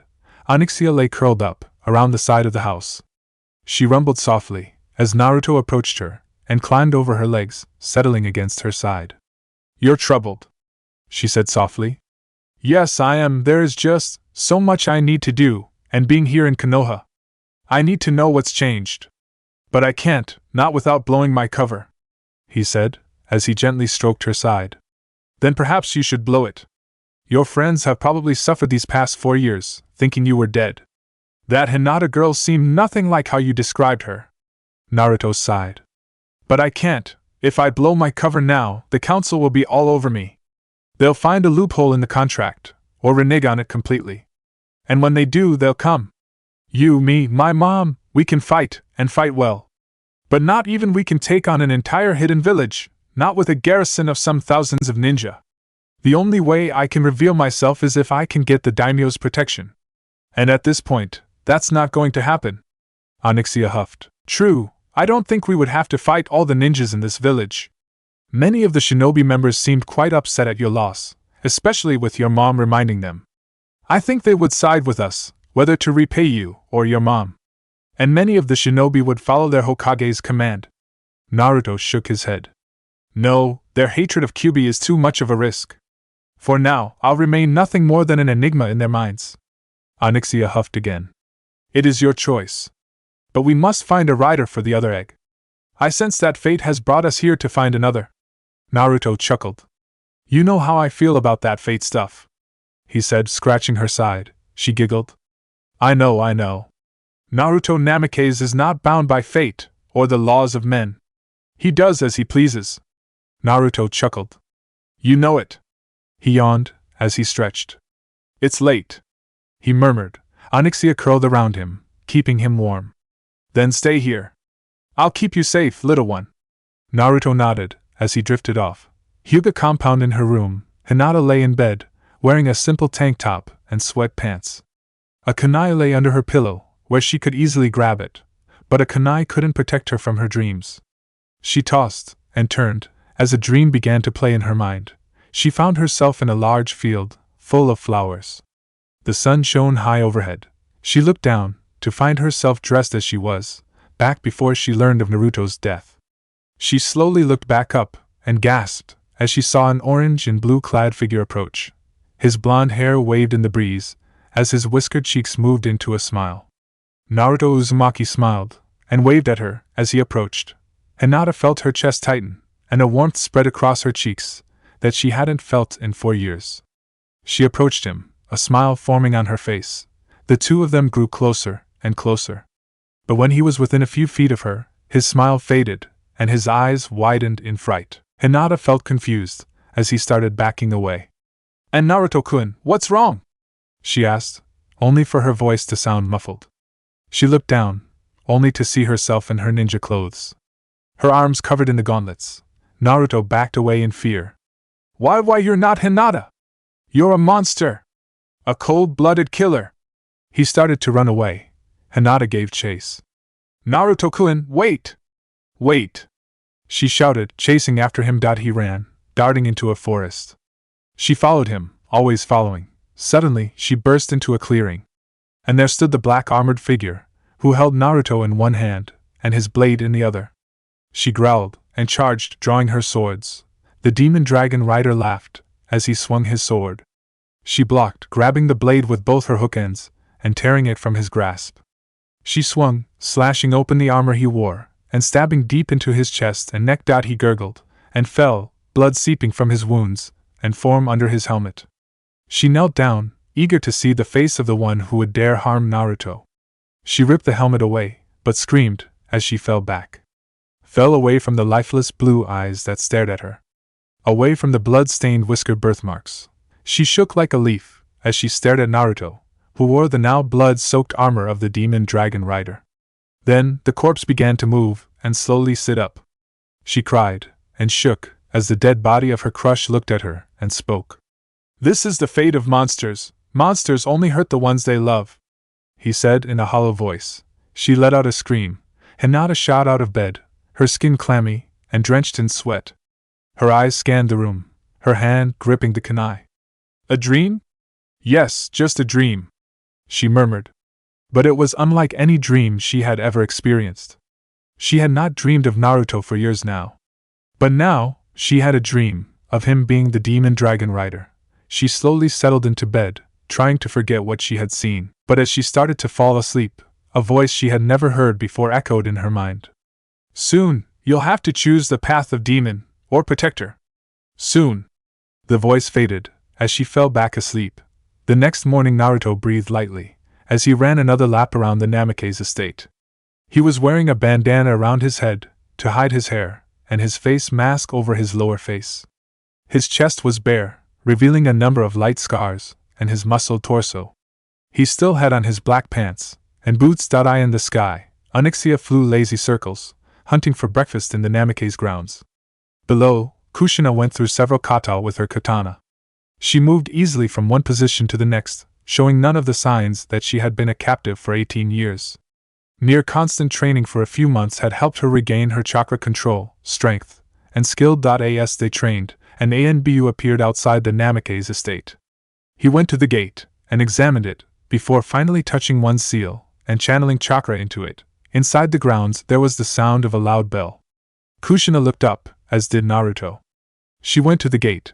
While he hurried inside. As the gate opened, the ANBU bowed his head. Forgive my intrusion, Namikaze-san, but the Hokage has requested your presence, along with that of Oni-san, Kushina merely nodded. Inform the Hokage we'll be there shortly. She closed the gate. While the ANBU disappeared, she turned and headed back inside. Naruto had pulled his black robe on and the hood up before strapping on leather bracers and greaves. He looked up as Kushina came over, grabbing up her own gear. Tsunade wants to see us. Probably to inform us of the situation, she said. Naruto nodded. Let's not keep her waiting, he said, as his voice slid from its normal sound to a slightly deeper, more guttural-sounding voice. It was something he had practiced, in case he could tap into his or Kyuubi's chakra. Within half an hour, the two of them stood before the Hokage. Tsunade had been surprised by Oni's change of appearance, especially the red flashing eyes he had. Also present were the Hokage's advisors, as well Shikaku and Shikamaru Nara. Oni looked around. You called for us, Hokage-sama? He asked. Tsunade nodded. I did. We need to brief you on the current situation, and our plans so far. She turned to a map that had been placed on an easel. Currently, we're facing a war against the shinobi villages of Iwa, Kumo, Oto, and several smaller villages they have conquered. On our side of the field is Suna, Kusa, Taki, Tori, Hoshi, Nami, and Yuki. Kiri is staying out of this, as they feel they're not ready for another war. Which means they're going to sit back, wait to see who is winning, and side with them. Shikaku pointed to locations along both Konoha and Suna's borders. To the northeast, Kumo basically blew through the countries there, and took several of our border outposts. To the north, Oto has done the same, and actually fortified the northern side of the Valley of the End, erecting a fortress there. The only way to really enter Oto, and conquer it, is by taking the Valley of the End first. To the west of us, Iwa has been forced to divide its attention. They have attacked us along our western borders here. Both Taki and Kusa have done their best to harass Iwa, but their small numbers mean that at most, they're a nuisance for now. At the same time, Iwa has also launched a series of raids against Suna. Most have been ineffectual, due to the extreme heat and sand of Suna, nullifying most of their best earth jutsus. Oni nodded. I see. So basically, Konoha is fighting a war on 3 fronts. The western front is currently easiest to deal with, since most of your more powerful allies are dealing with it. Your northern and northeastern fronts are problems though. Oto has strengthened their southern border, which deters invasions there. At the same time though, their western border is still open to attacks from Taki, if Taki can find the numbers to raid there. Lastly, Kumo is virtually unopposed, allowing them to raid and invade your northeastern border all they want. Not to mention they have one of the most powerful Jinchuriki, along with another highly skilled one. Tsunade nodded. Exactly. That is our current problem. Our first order of business is to establish a defensive line that the enemy can't break through. Once that's done, we can begin working on convincing Kiri to try and side with us. That way, Kumo will be harassed by them from the southeast, and will divide their attention. Then we dash dot. No. Everyone looked at Kushina.